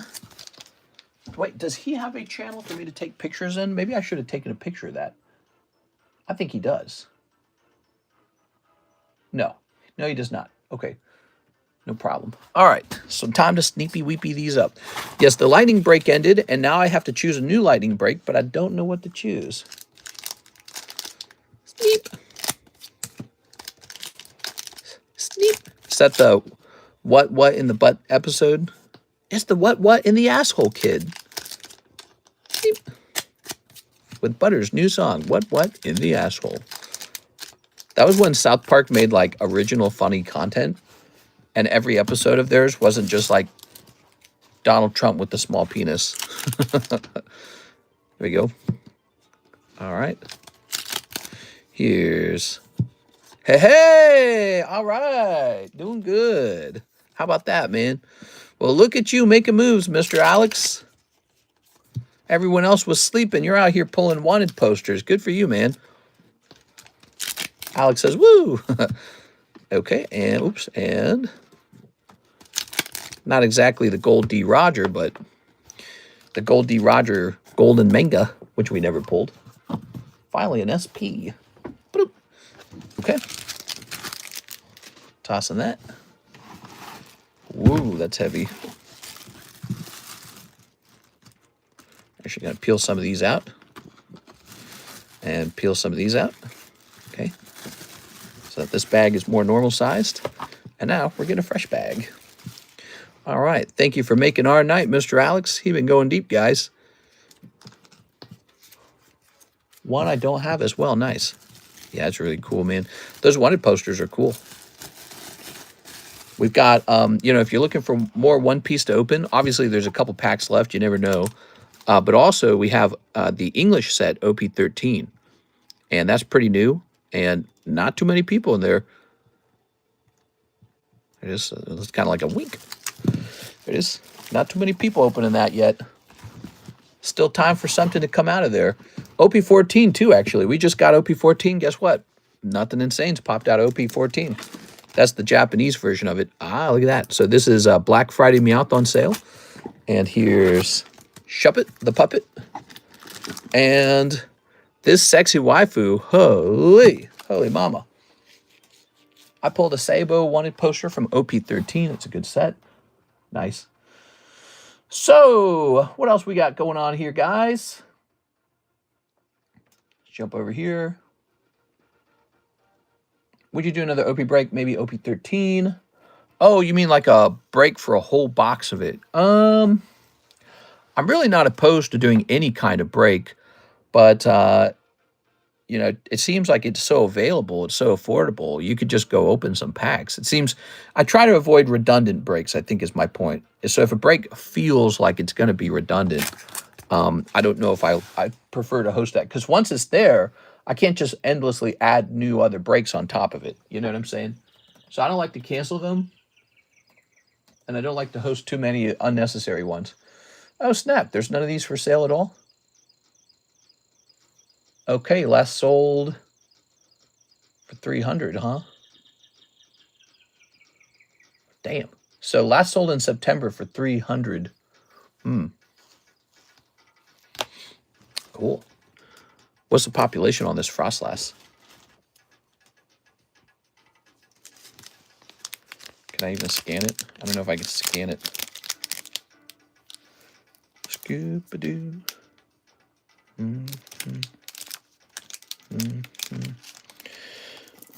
Donkey Kong, man. I've listened to this Donkey Kong music a million times. Okay, we've unsealed it. So what's the population on this guy? Population 36, Twilight Masquerade, Frostlass.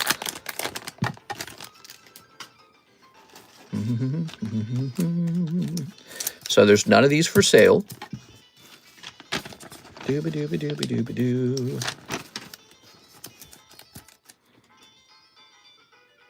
All right.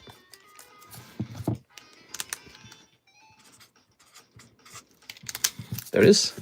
Oh, yeah. Some big cards hitting the table there, guys. Hey, what's up, Mr. William Wafter? How's it going, man?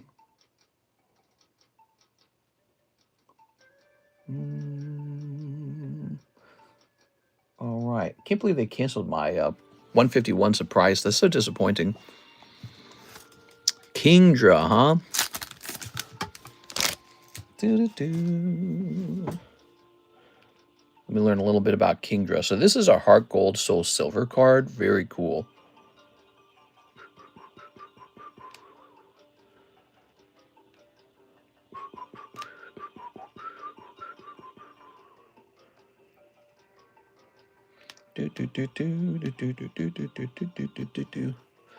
All right. He was purchased last year. Let's see what he goes for today. Oops. Lingdra. Kingdra. Reviving. Okay, so we got Kingdra. We're going to offer him, it looks like, at 400. So not super interested in selling this one really fast. He's a nice card. Could make a great slab away. Again, Heart Gold, Soul Silver. Thing is, back in the day, I bought this guy to pair with that one Kingdra promo card. So I pair them together. That's what I would do as a break. Do you guys remember that? Some of you guys might have been here for that. So I'd pair this together with a different Kingdra, and they were a fun break. Nowadays, they're so expensive, both of them, that they can't be hosted together. You can't do it. Let's see. Ah, here it is. This one right here. I have no clue what this guy's doing. That's a crazy one. Did you get my Mew order on the website? Oh, not yet. Let me take care of that for you, okay? Kingdra 131. Let's see what's up with this card.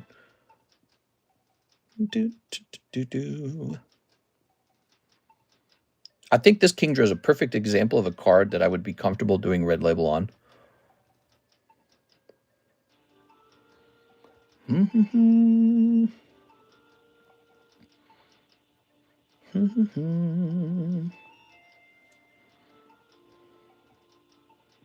Okay.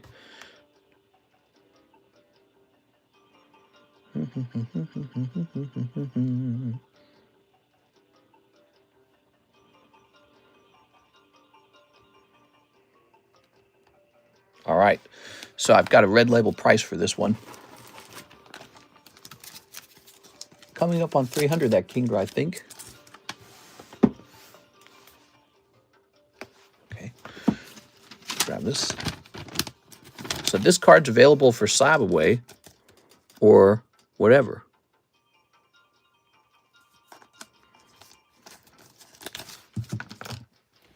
But he's going to be a red label card.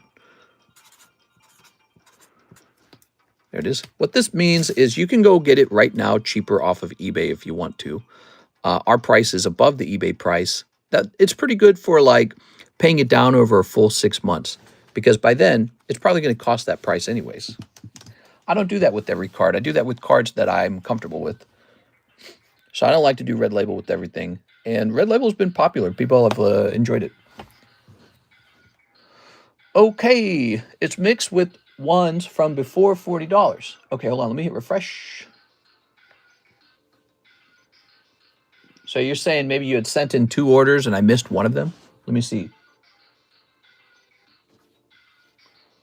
This one says Poke Shuffle. This one says Melodic Tag 10. This one says Tag 10 Meowth. And this one says Walking Wake. Now, I'm a bit confused. Did you get my Mew order on Webby? I don't think I got it. I don't think I processed it, because I don't think I have it here. Make sure that you sent it in. You might not have sent it in. All right, cool. So here's Raikou. You see, what's going on with this Kingdra is it means he has a secret rating by me. That's what's going on. He has like a 10 out of 10 rating. That means I like him a lot. I wouldn't put a red label on something that I don't like. Here's Perfect Trace Arcane. Oh, yeah. Well, this is a card that's meant to go up into the girl box. I really think this should be sold on eBay. Let's get this listed on eBay, guys. We're all about that now. Before the Walking Wake, you say, oh, let me double check. Okay, hold on. 7-Eleven. Mew 2019. Oh, my God. How am I not seeing that? That's crazy. No, you're right. Mew 2019 playing card. Cert Y24. Okay, maybe I should leave that open. Wow, you know, the orders, the way they sit on the website, they're actually pretty easy to mix together. So, okay, good. So let's go find that. You're right. That one's not done yet. All right. Ends in an 8. So not this one. I got you, fam. You didn't do anything wrong. I did something wrong. I just didn't see it. Aha. Here it is. Boop. All right. Wow. Some slab sales tonight, guys. Okay. Yeah, that helped a lot. If I showed you the screen, it kind of just clusters all the orders together, like on a line. Well, it's sort of like a list, but they don't like stand out from each other, and you have to click on each one to see what it was about. There goes Mr. Hawk, and we'll take a picture of this for you too. So that's another slab sold, guys. Okay, pop that up there. Let's take that picture. I like how it shows me the order number, makes it easier. Yeah, that helped actually. Okay, we're going to scroll down here to your channel, and we're going to take a quick picture. There we go. Very nice. Okay, and now I need one more step. We got to remove it from our Discord server. So that'll be under all slabs. You know what? We haven't chosen a new lighting break. I want to do that before we leave. This will be under all slabs. And we're going to say one of the Mews sold. And we'll take this. So what was I doing? I was pricing this guy up, wasn't I? Let's get this listed right now. That's the new thing we're doing. We do live eBay listings. Here it is. This is kind of a slabs channel. Wouldn't you guys agree? We have all the same packs everyone else has, so you guys can open packs. But we do a lot of stuff with slabs. So this is going to say perfect trace, comma, a cane. And her last name is Kurokawa. I don't know if I want to type that in. And then this is going to say probably dash purple. No one's going to type in purple.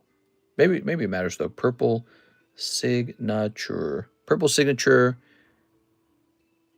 E068. And really, the real number is actually S107. S107. And this is Weiss. And what's the name of the set? This is that one set. I don't remember the name of it. What is the name of this set, huh? Oshinoko? Oshinoko. Wow, that's a lot, man. So now that we know that all fits, let's try to squeeze Schwartz in. Nope, that doesn't fit. Wow, man. Okay, we'll just say Weiss. Okay, we'll search for that. I remember these were a pain in the butt to create labels for the Cardconomist grading because you couldn't fit everything onto the label. It was ridiculous. They try to fit so much. Okay. Looking lovely. One more picture. Okay. Good. We got our pictures. We got condition. Is this card graded? Yes, it is by PSA. Okay. And item specifics. This is Weiss Schwartz. Okay. And now description. We'll do the AI description. We'll hit done on that. Pricing. $155, huh? $155. And then shipping shall be free. Shipping cost offer free. There we go. Now we'll hit done and we'll hit list. Look at that, guys. You just watched me list an item. Pretty neat. Okay. And that goes behind me now. How nice. So that item's gone. And we'll check the queue real fast, see if there's anything going on with the queue. There we go. We have an order from Mr. Alex Garcia. He's going a little bit deeper. Alex, we still got to pick out a lightning card, huh? He says 6 of the OP, 6 English. Thank you, mister. No problem. You know, these sat on my shelf for such a long time. It's kind of cool that they're selling finally. 1, 2, 3, 4, 5. But it kind of makes sense because, you know, these there's been a big price jump on a lot of the old One Piece cards. So it's about time, huh? All right. But no, it's good to see them moving.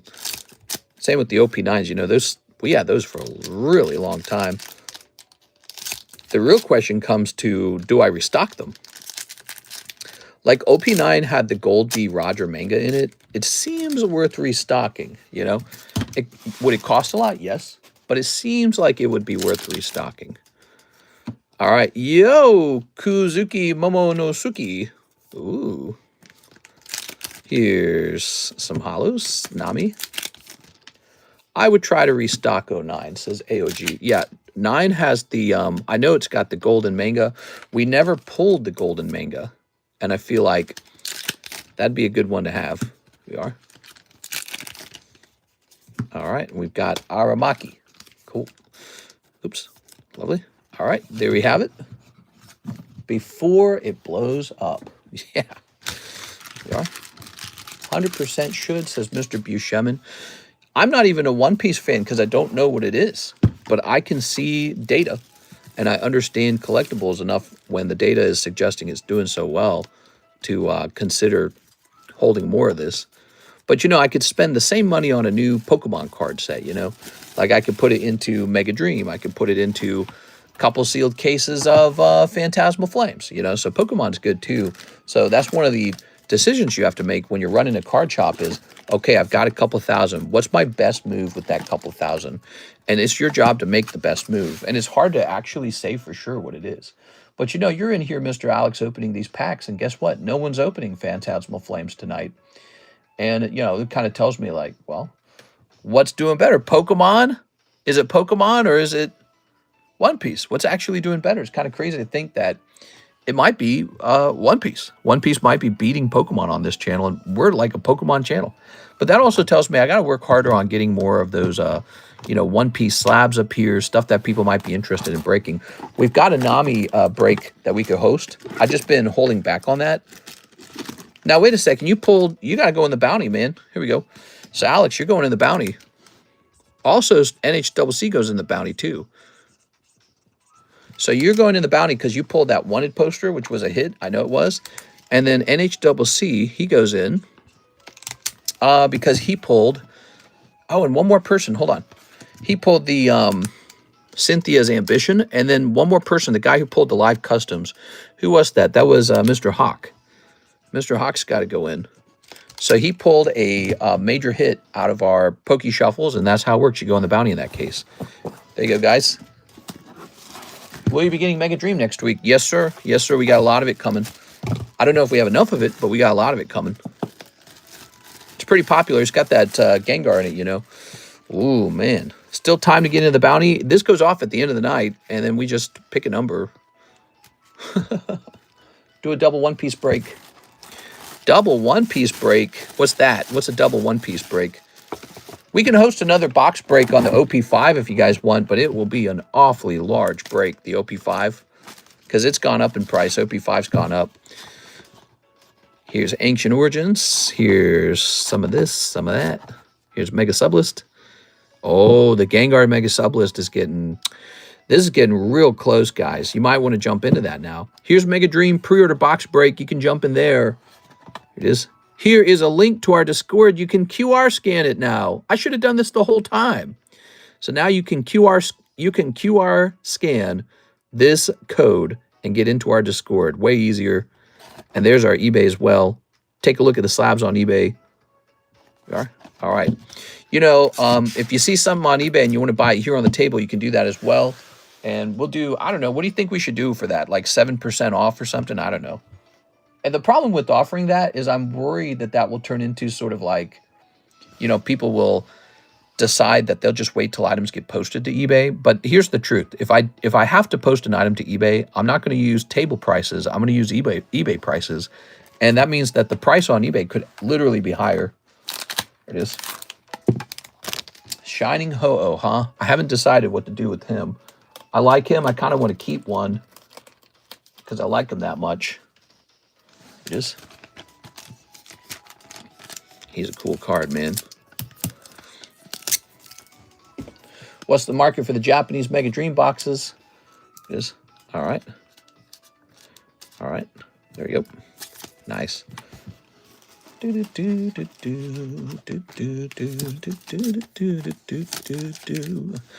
Ooh, man, he's nice. Shining Ho.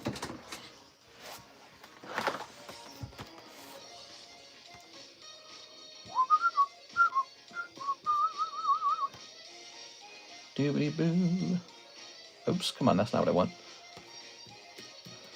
PSA 10, Tag 10, CGC 10, BGS 10, SGC 10. Okay, and what we want is SM 70. So, let's see. Let me know when you want me to send my order before you end. I'm racking it up. I'm ready, dude. It's 5:11. We're close to the end.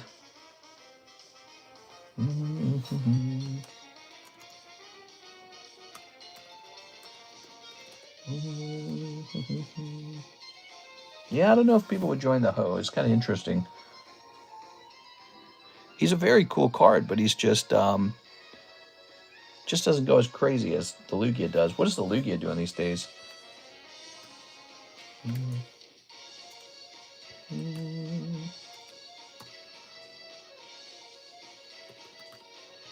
Lugia Shining Legends.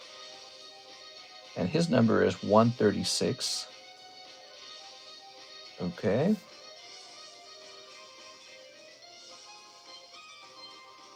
Oh my God, dude. The Lugia is $1,700. Wow, that's unbelievable. Wow.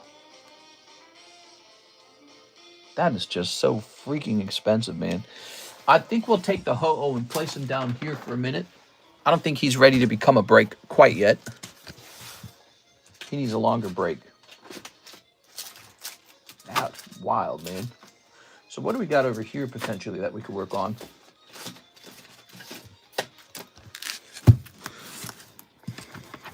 Oh, I have 3 of these? Oh, I didn't know that. Wow, that was a... Oh my God, I've got another one? How many of these do I have? 1, 2, 3. I bought a couple of these dark scissors, apparently, guys. Take a look at this. So I got 1, 2, 3 right here. Well, I wasn't screwing around with the dark scissor. I must have thought highly of it. Here it is. So the only dark scissor on the market now is for $400. I must have been deciding he was underpriced. Crazy. Okay, the Shining Lugia is 1,000. He's 1,600, man. I'm not surprised. What a cool card, man. Okay, I'll move this out of my way. So we've looked through these boxes before for potential breaks.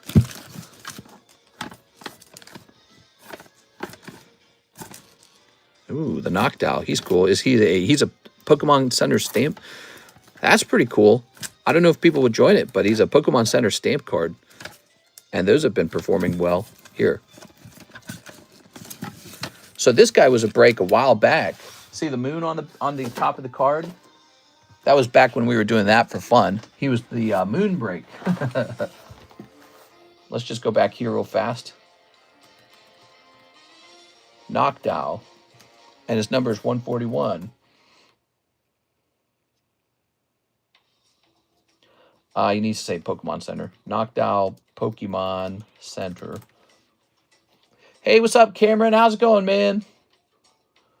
All right, so... No, he's perfect. See how he's 1 in 5?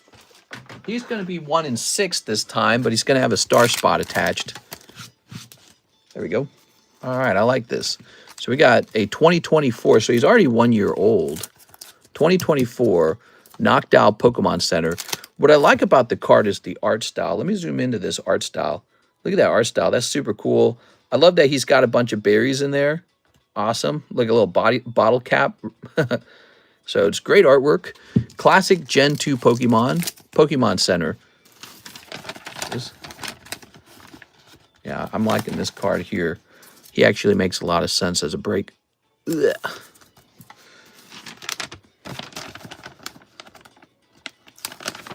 Okay. Back when we had that moon break and I stopped it, we had like 20 breaks up on the table. That's why we were reaching for symbols like sun and moon and stuff like that. Didn't make any sense. And now the table is cleared up and we can host this again.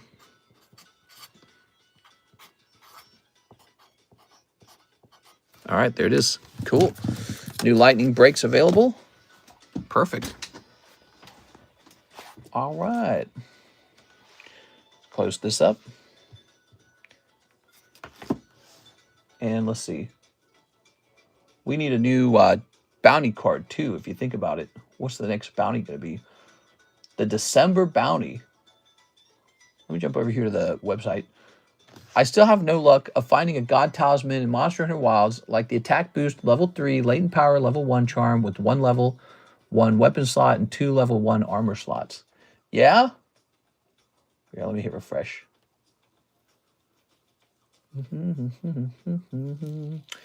Man, Cameron, you're gonna farm that so hard. You're gonna farm for that item you want, and then they're gonna do one update, like one new monster or one new activity, and it's all gonna be obsolete. I think that's what stopped me from playing Monster Hunter. Here it is. But again, I really don't like that they changed the decoration system so that you're limited as to how you can use them. Like, they don't want you using certain decorations on armor. You're only allowed to use defensive decorations on armor. I mean, I get the idea of it, but it's kind of dissatisfying. Changes the nature of the game. Because in the past, you could build a glass cannon or you could build a heavily defensive setup. Now, you always have to have a lot of defense because you got all these empty defensive slots. So everyone runs defense now. Alex Garcia, 5 more English 6-packs. Thank you. Wait a second. Is that correct? Yes, let me hit refresh on that. That's correct, right? Let me hit refresh on this. Okay, yeah, it looks like it's correct. Okay, 5 more of the English packs. You got it, man. All right, 1, 2, 3, 4, 5. Ta-da! The Wolf Play SMC. All right. So how much of this did we sell? We sold 2 boxes of it, and we're about to finish a third. Have I done a price update on this at all? I don't know if I've looked into the last sales figures on this set. I did check the OP9, didn't I? So let me check the sales figure on this set at this point, since we're zooming through 3 boxes of it when I only had 9 boxes. Here's, oh yeah, Sanji. Nice job, man. Okay, Sanji. Here's Shuraya. Very nice. And here's, that's pretty standard. When something's about to sell out, we start to look into it a little more. Here's Vinsmoke Judge. And here's Charlotte. The set isn't going up much, but it's at a decent price. So that could be a good sign for us to restock it and keep it at this price. But it depends, you know, do you think that this is worth doing that with? You know, because we don't want to have like dead product that just sits there all day. But you're enjoying it. And yeah, Wings of the Captain. I'm trying to remember if that was a good set. I feel like we sold through Wings of the Captain on the Japanese side. I don't think we have any left. The new lightning break is knocked out. All right, trying to hit that. The Zoros, the main hit at 2.5 thousand. Nice. Roronoa Zoro. One piece case. And it'll say OP6, right? English. So, Wings of the Captain. Wings of the Captain. So I got 2 cases of Wings of the Captain. And let's find out what we got going on here. So let's pretend we were buying this real fast.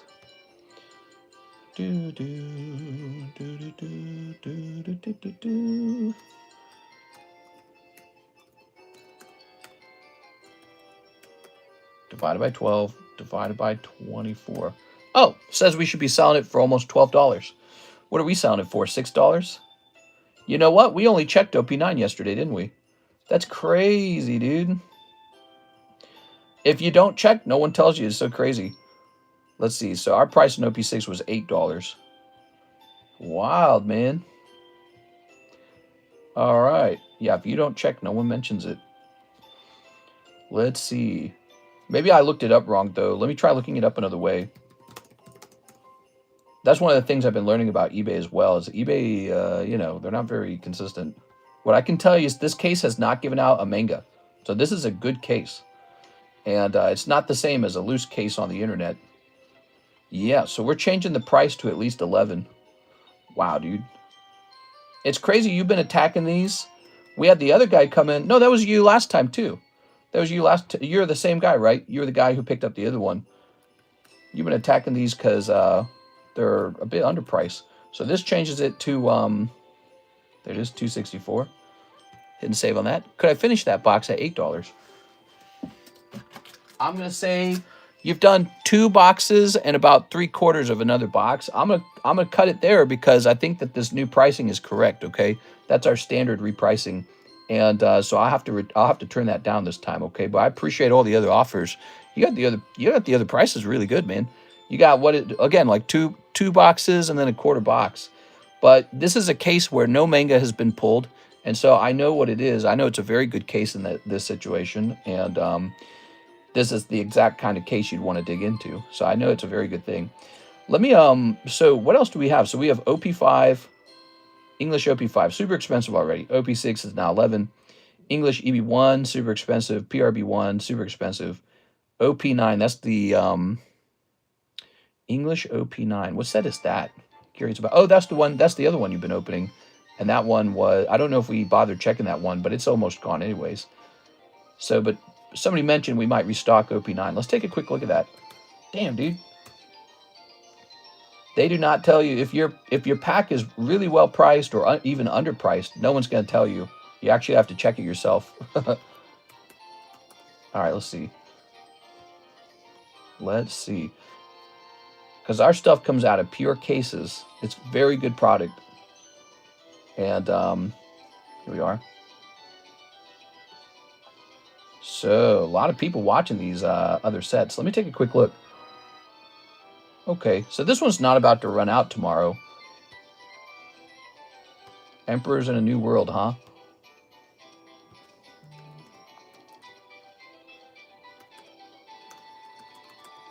Divided by 12. Divided by 24. Okay. $16 would be the target price is what we'd like to sell it at. What do we do currently? We do 14, and that was still selling at 14. We're going after it. We're going to take home a case of the Emperors in a New World. That's the one with the gold D. Roger, right? Yeah, that's the gold D. Roger set. Let's go for it, guys. Oh, let me test my cash, see what kind of cash we're running, because if we don't have enough cash, we can't do it. Make sure to update the website. Wow, you guys are great. Thank you for the tip there, Mr. Catnip. I am not used to that. I am, in fact, still learning that kind of stuff. My brain's not caught up to it quite totally. Okay, so what we know is that the PSA submission is far out. It's not about to be called in. So we have the cash to pull this right now. All right, and but we have one more thing to do. Lots of One Piece restocks. What do you guys think of that?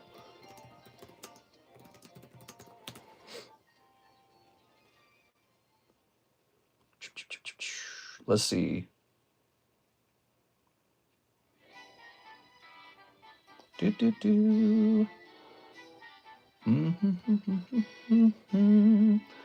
we don't want to rush into acquiring this. We want to make sure.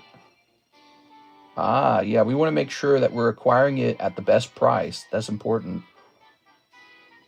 All right. Because some markets move faster than others. Like they update sooner. All right.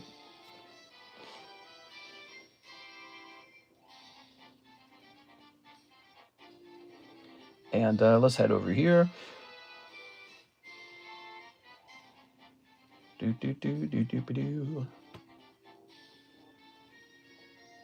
Just give me a second here, guys. We are... What is it doing? Why would it do that? It's because it wants me to log in.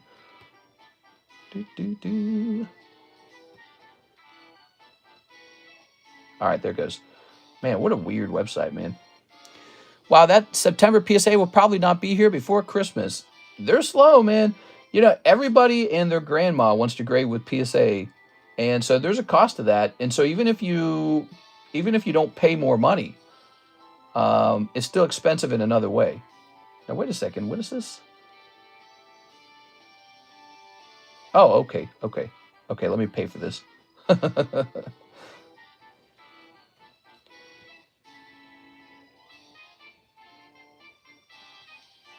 Man, their website's terrible, man. Now, let me click this. Some websites, they're not all even. They're not all the same.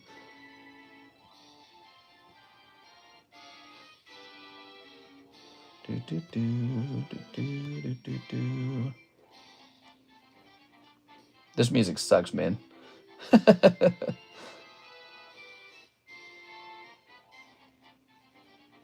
Okay, cool. And we're gonna click this button here. All right, we got it at a slightly better price. And that's awesome. So OP9 swaps over to $16 per pack. And we'll have a fresh case of OP9 soon. OP6, there's still a very healthy amount of that left. And I have not seen anything crazy come out of there. So OP6 is a question mark. It's well stocked, essentially. OP5 is 100% fresh. So we got really serious one-piece options on this menu. OP5, a completely sealed case. I opened it live right in front of you guys just to show you how good it was. And then PRB1, we got like 2 boxes of that left. But I can tell you this, nothing has been pulled from PRB1 that we've seen. You know, maybe Alex's sealed box has something big in it. I don't know. EB1, English, same deal. I think I just got a little bit of that left. I don't know where it is. And then OP13 is fresh. It's only $10. That's the good one.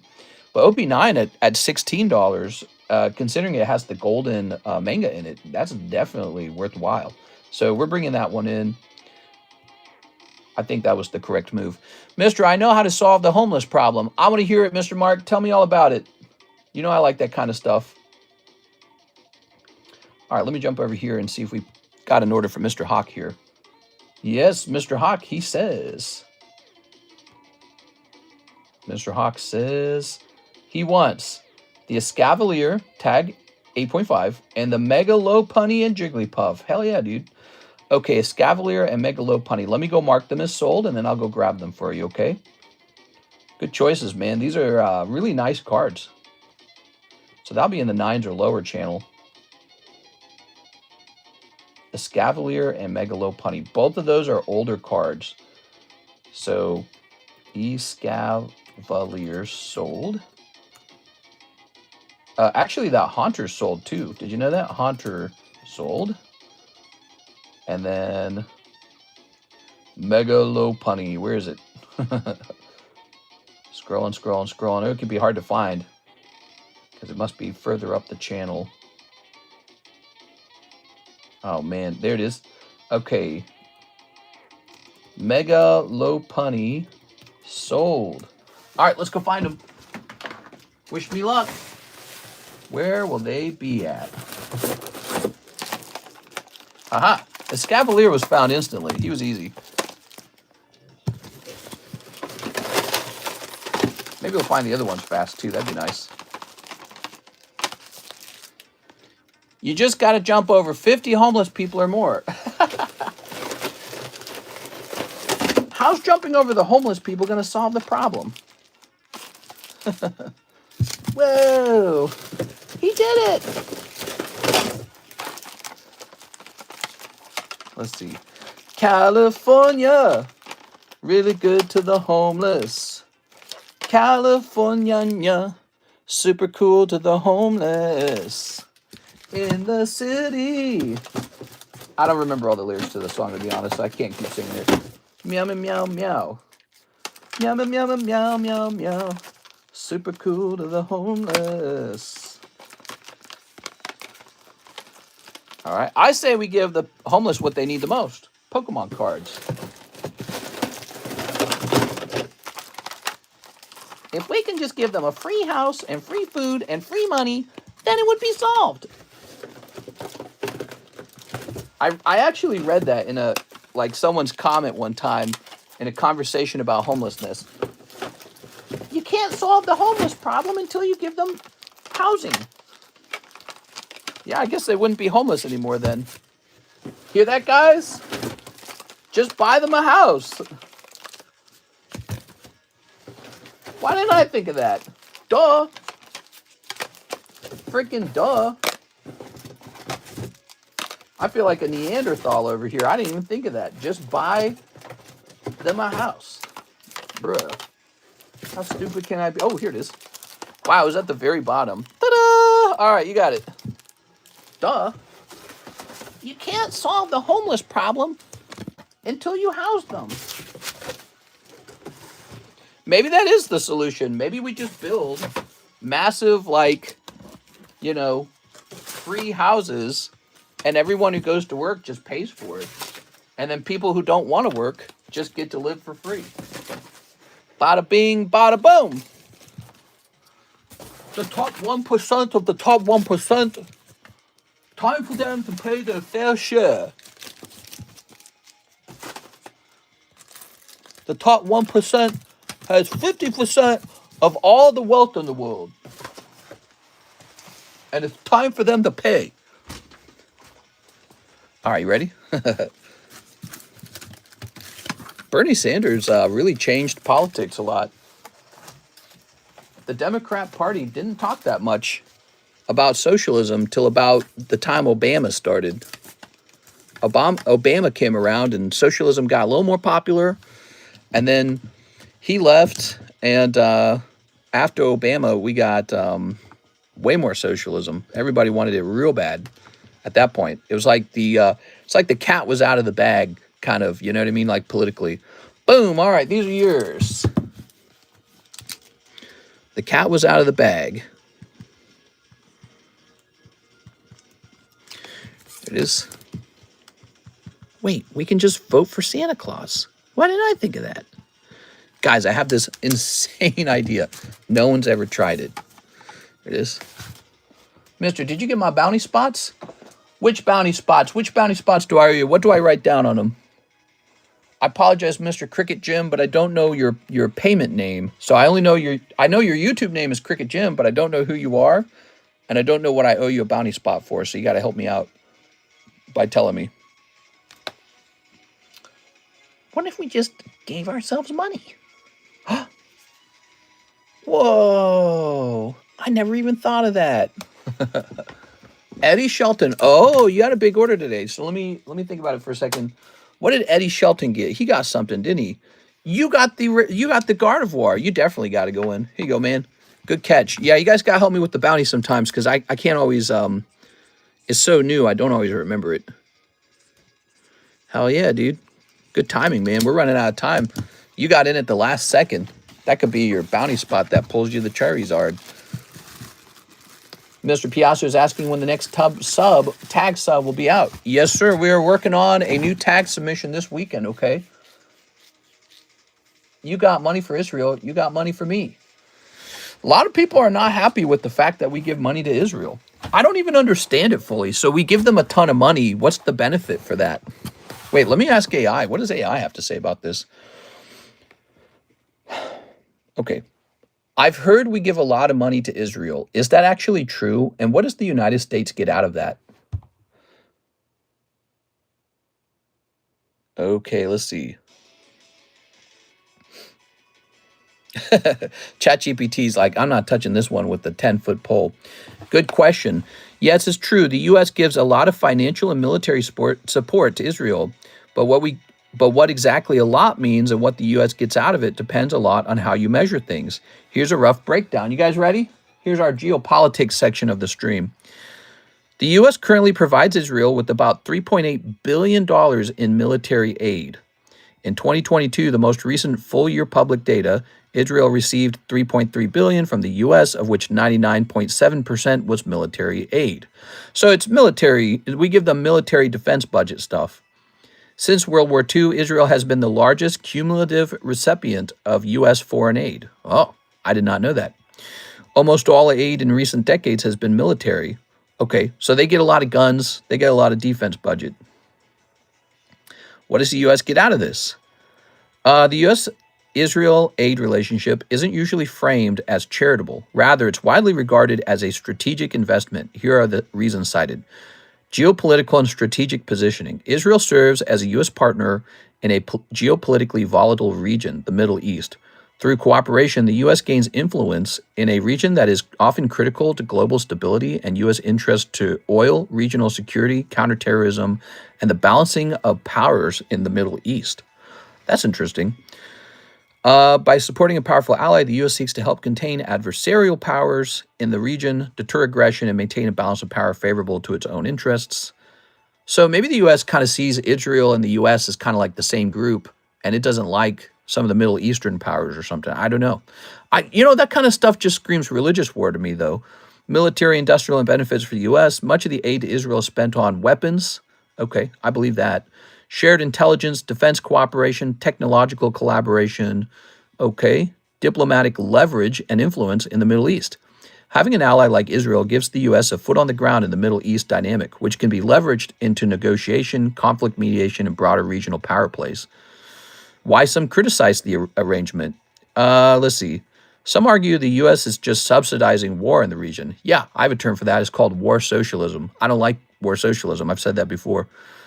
Let's see. Some critics say Israel is already wealthy, high income, and a technologically advanced country, which means providing aid doesn't really resemble traditional foreign aid. There are concerns about lack of transparency and oversight. Okay. So is it that we give a lot, and is it worth it? Yes, the U.S. does give a lot, and whether it's worth it depends on what you value. If you see the U.S. as a global influence, regional stability in the Middle East, defense industry strength. Here's my question is, what do we... So we just get...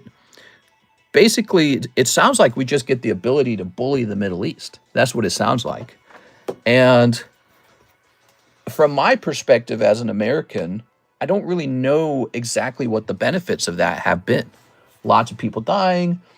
Maybe you protect Israel from getting overrun by other countries that would like to get rid of them. It's had multiple wars in the past. Mr. Marcus next to give Tammy because she's cool. What? You're just giving Tammy a big tip? Miss Tammy, you have a tip from Mr. Mark J. Valerian. How about that? Oh, here, let me write this down. Yeah, that's very interesting. I think maybe recently Americans are very anti-foreign aid. People have realized how expensive it is to live in America, and we want our government to take care of us. And so, we start to ask, well, where does all the money go? Wait, I did this backwards. All right, let's try it third time. Thrice. From Mark.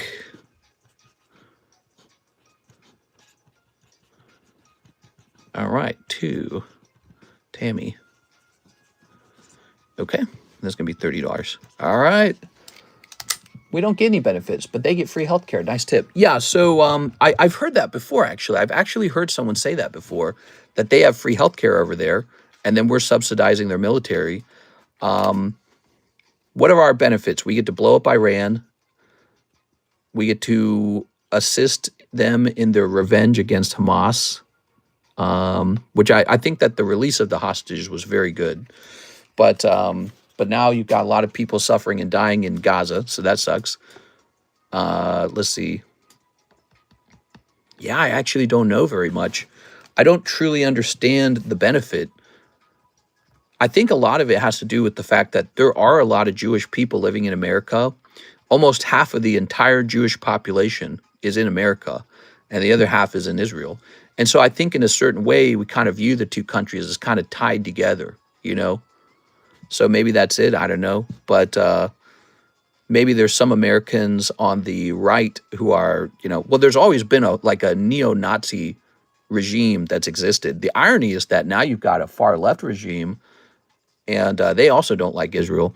So you got this two groups that normally would hate each other, completely hate each other. And they share one similar dislike of the state of Israel. So you hear a lot more grumblings on the internet about it. And It's fascinating to watch. I actually have no opinion on it. I don't have a strong opinion on it either way. Wow, I'm going to put this on this card over here for Tammy. I feel strongly like I don't want to be involved in some kind of like back and forth in the Middle East. I would like there to just be peace. So that's my goal. Let's see, Mr. Mark. There should be 164. There should be peace in the Middle East. There should be productivity. It is. If the United States is going to give a lot of money away, we should not be doing war socialism. We should get something out of it. I do think that that's important. I think America has a fantastic military and the ability to affect the outcome of the future for other countries. And really, we should make it clear that America is a little bit for hire right now. You know, like if we have the best military in the world, we should be engaging in deals with countries to say, hey, do you want us to assist you in the thing that you want? Okay, well then you got us on your side. You know, like that's a thing in the history of the world. Mercenary work was a thing, you know. And I think America has more like been seen as the world police, where our job was to make sure nobody went to war with anybody, you know, just kind of block all the wars, maybe kind of title some people good, some people are bad. I don't think we should have done it that way. I think we should have said, we got the best weapons. Who wants to be in power? Hire us, you know, make a deal with us. And, but I don't know. So right now we play this role of peacekeeper, socialist war country, but we're poor. That's the problem. Americans themselves cannot afford housing or college or a vehicle. That's really basic, or college or healthcare. And so it's like, damn, dude, like we need some treasure at some point. How about us? So I don't know. I don't know what's going to happen next, but America being poor is not good for the rest of the world. The American people feeling like they are poor in their own country is not a good situation. Here's Mr. Jaded. 8 more packs of the TheCardconomist, please, bro. Oh, we sold out of these. I forgot about that. These are sold out. These are home baked. I am so sorry. We are sold out of those. Why don't you take a look at some of the other Weiss product, or I'm sorry, Nikkei product we have? So you've got $22, and we've got a couple other products we can offer you. So we've got the BTO ones. These are $3.50. And then we also have this product over here. This is English Weiss. Now, this is probably one of the most valuable types of Nikkei, but it's also the priciest. You would only get about 2 or 3 packs. All right. I never knew about Israel, and now that I do, I'm pissed. I could really care less about Israel. Stop giving out money. Yeah, I don't know. We have an old World War II relationship with them where we kind of saved them from genocide, right? And so I don't think Americans are willing to give that up. I think there's a lot of older Americans who still value that image and that identity as the protectors of a group of people that were being, you know, killed. All right, so I forgot. We need to go into the website and make some website changes. You're welcome, Tammy. I also added a sweetener for the tea, so there's more good to that. A lot of American politicians are Jewish, so there's definitely a conflict of interest in our government. Well, I mean, and you could argue that there's people who are, you know, Muslim in the UK. Should that be allowed? What if they're just working on behalf of, like, the Middle East? You know, you can play that game. You can be concerned about it. I think it's fair to be concerned about it, but maybe the awareness will actually be a healthy thing, because it will remind people, like, hey, you work for us, right? You know, like, come on. All right, let's see. The United States is so involved in everything, so involved in the rest of the world. It's hard not to wonder who is your allegiance to, us or them, you know? And it's not a good thing, but it's like America in particular is a special country where people come from all over. And I think one of the reasons that, now come on, why isn't this bringing up One Piece? Let's see, One Piece. I'm trying to make an edit on the website. You know, I think people get really paranoid about that kind of stuff. And I don't know what the simple solution to that is. How do you get rid of that paranoia? So this shall move from 14 to 16. We're going to hit update on that. All right. And then One Piece OP6 shall be updated from 8 to 11. Update. All right. And OP9 shall be updated to... Does it stay at 16? It stays at 16, I think, doesn't it? It says it's at 16 now. Hold on, let me see. Yeah. So OP9 is at 16, is that right? Okay. And then does anything else need to change on the website? Let me see. Sorry. I'm still getting good at the website, guys. I'm not very good at it. I don't even think OP5 is on the website. All right. Very nice. Tammy, I should ask Karis to add you to the website. And if you or Mike's side improves it, like updates a price or something or adds a product, we should do like a payment for that. Maybe like an immediate spot on any giveaway or something like that.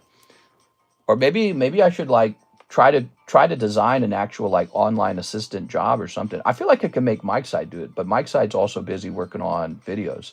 So I don't know. I have to think it over, the best process for this. I am part British, so I think this is the reason why I always drink tea all the time. Let's see. We saved England and China too, but we don't pay them, says Jay the Party Oliver. Well, I mean, they weren't being genocided necessarily, you know, so it's a little bit different. But I see what your point is. You know, the Jewish people were definitely more affected than probably any group. You know, let me put this back over here. All right. I think that it's a bad thing for the Republican Party to sort of have a rift over, like, you know, Judaism or something like that, to become sort of like, oh, we don't like the Jews, or, you know, I don't think it's a smart move. I think the Republicans should embrace the Jewish voting population, and I think the Republicans should embrace the Muslims too. I actually think that's a good thing. They both should be brought in and not rejected with some sort of paranoia or some sort of like, oh, we don't like you, you're not the same as us. I think that's actually a mistake, because I think both the Jewish population and the Muslim population, I think they, you know, when they actually practice their religion, they're all conservative. And so I think the Conservative Party should be the party for those groups. We are. But, you know, people want to do infighting, and I think the infighting's a mistake. Maybe it's needed, though, to a certain degree, to kind of smooth things over, you know. But yeah, it's actually it's too bad in the Middle East that, you know, they're fighting with each other over there too. What if you just had peace, and they said, look, we got really severe religious differences, but we're just going to work on building stuff. We're going to build stuff. We're going to build products. We're going to trade. That's why I like UAE and Saudi Arabia so much, because that's what they do, and Qatar as well. I'm really impressed with those places. Yeah, they're just really productive, and that's super smart, man. There's so much opportunity to any country that just wants to do trade.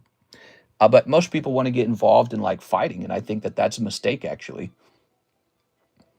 But same here in the United States. I don't think that we should be focused on fighting. I think we should be focused on making inroads with each other. Here's Giovanni. But ultimately, it does come down to maybe we do just give a lot of money to Israel right now, and Republicans are kind of questioning that. I don't know. That's the first time, by the way, that's the first time I've ever looked that up. You know, I've never looked up how much we give to Israel, and I guess we give them a lot. I think it really does boil down to that old World War II relationship we had with Israel. We see them as sort of like this group, we're trying to stop them from going extinct. Mister, would you let me slab away a box of OP5? Hell yeah, dude. You can put a box of OP5 and slab away. I'd be happy to do that for you. All right, it's 5:49. Let's get the bounty going. Let's do it. Ooh. I think that after the 9/11 attacks, there was a lot of I think there was a lot of people who didn't like Islam. So I think there was a lot of unhappiness with the Middle East and, you know, Islamic extremism. And I think that's been an evolving dynamic over a long period of time. Yeah, let's see what we got. Republicans are not against it. Both Democrats and Republicans agree on one thing, and it's their support of Israel.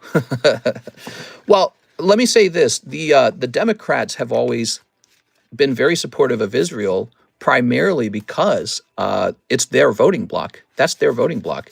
In America, Jewish people generally vote Democrat, and that's been shifting around a lot. One of the things that's been changing is the Democrat Party is not so sure if it really likes Israel. And so I feel like the Republican Party has been kind of gaining inroads with the Jewish population within America, because it looks like the Republicans are more, war bent and more open-minded to making sure Iran doesn't get nukes or whatever, which actually I support that. Why should we let any country get nukes? It makes them into a superpower the moment they have them. So especially, let me put it like this, especially any country that openly states they don't like us. Says like, we shouldn't have tolerated North Korea getting nukes either. But nobody wants to actually get into war. I get that. That's a lack of confidence. And I can understand why you have a lack of confidence in the United States these days, because it's been really bad. Like the withdrawal from Afghanistan was a total catastrophe. It was really bad. So I totally get it. But yeah, I mean, I think it was a mistake letting North Korea have nukes. And it would be a mistake letting Iran have nukes as well. And so putting in our stealth bombers and shooting down the nuclear facilities, maybe it slows them down for a while. Maybe it just makes them angrier at us. I don't know. But that country scares me a little bit. Like a truly religious leader, devoutly religious, and he wants nukes. It's like, well, if anyone shouldn't have nukes, it should be that guy, right? But Russia kind of shows us what we can expect with nuclear countries. They say, give us Ukraine or we're going to pull our nukes out. And so, yeah, I mean, if we're stopping nuclear proliferation or like some crazy country from getting nukes that says death to America, I don't mind that. But, I think that there's been a lot of evolving going on in the Middle East. Some of it quite good, actually. When I read about UAE and Saudi Arabia and Qatar, I'm really impressed with that. And maybe Americans are questioning, why do we have to give so much money to Israel if it's already kind of wealthy? That's called war socialism. I'm not big on socialism. I've always said that on this channel. I think socialism should be reserved for like people who need help with their health care, people who need like social work. So I think it should be reserved for people who are not abusing the system. And I don't really think we should be doing war socialism. I think we should be paid to do war. It's the exact opposite. So a country should say, hey, we'll pay you because you got the best weapons. Like, why are we just giving these away? So I'm into all that kind of stuff. But the Middle East is a complex subject, and it would all be so much better if they just stopped it with the religious war and all this other stuff, All right, guys. Mr. Use my balance to purchase 6 packs of BTO1 Nikkei Japanese. Let's do that before we finish this. 6 packs of BTO1. Let me give you 7 packs, okay, man? I'm going to give you 7 packs. 1, 2, 3, 4, 5, 6, 7. There we go. Oh, yeah. All right. And where was this order made again? It wasn't made on PayPal. Was it made on the website? Let me go back to WooCommerce orders. The Socialism Economist. Personally, I feel socialism gives us the wrong incentives. Like, it rewards people for doing less work, and it punishes people for working too much. So I like it better when the taxes are low and the rewards for working are high. I think that's a better system in general. That's what I think. And you saw like the UK had to raise taxes to pay out more benefits. And Germany's saying that they're going to go into debt to be able to pay out welfare benefits, and that the welfare state is essentially broke. So it's just, in the long run, I think it eventually goes broke, because more people decide, hey, it's easier not to work and to receive money than it is to go work. It's like, that's common sense, isn't it? That's common sense. All right, here we go. So we got some boobies coming in. Ooh, very nice.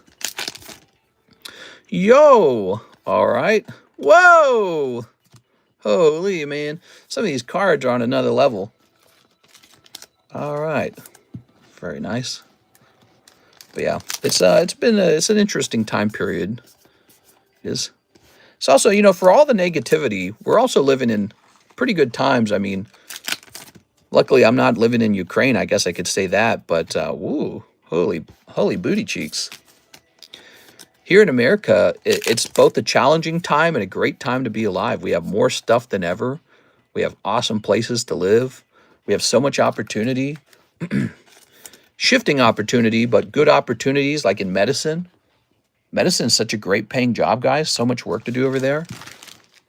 And we're out here inventing all the coolest stuff, trying to solve cancer. Yeah, it's a great time to be alive. It is. Ooh, very nice. We have a lot of fun. We have a lot of entertainment. Great food. Mr. Jaded. Just remember, you know, there was a time period where people were dying of the plague.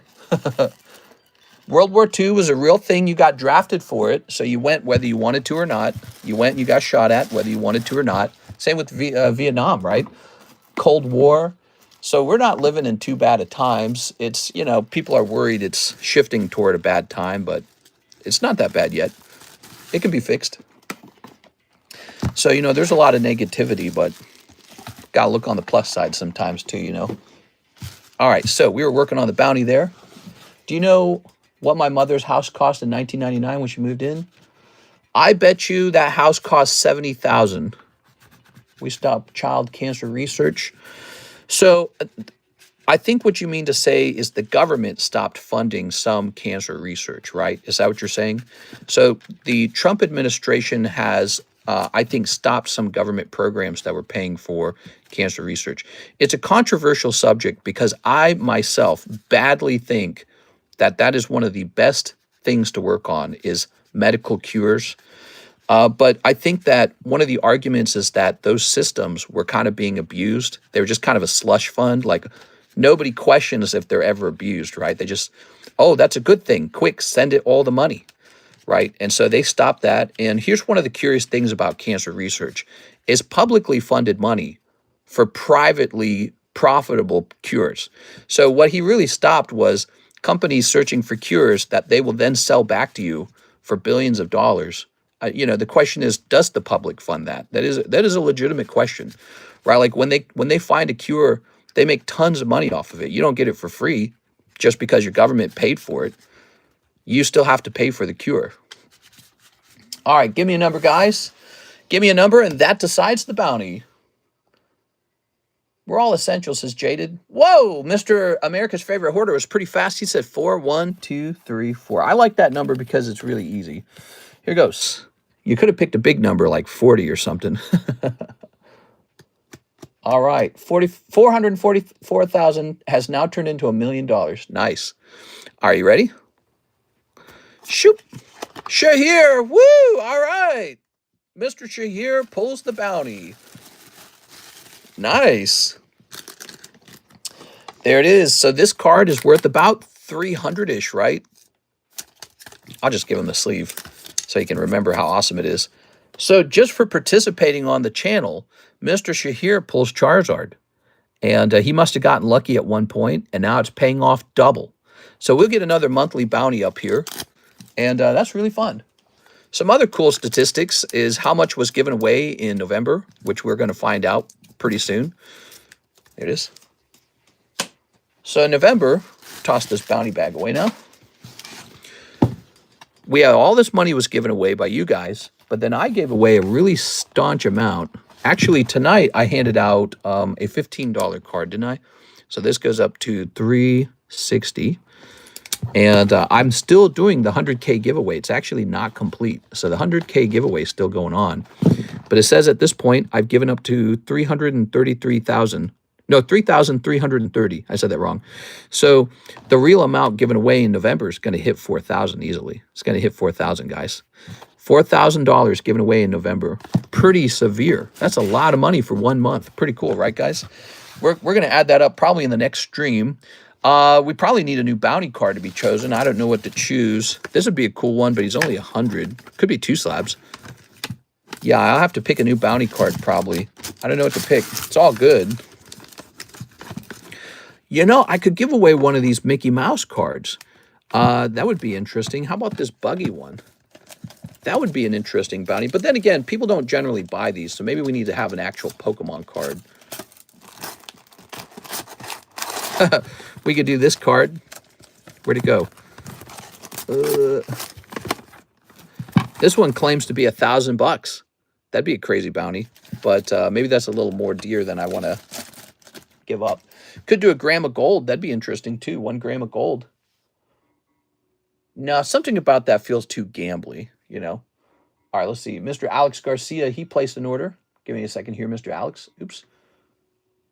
We're officially on the December bounty, everybody. So anything that happens from now on will go to the next card.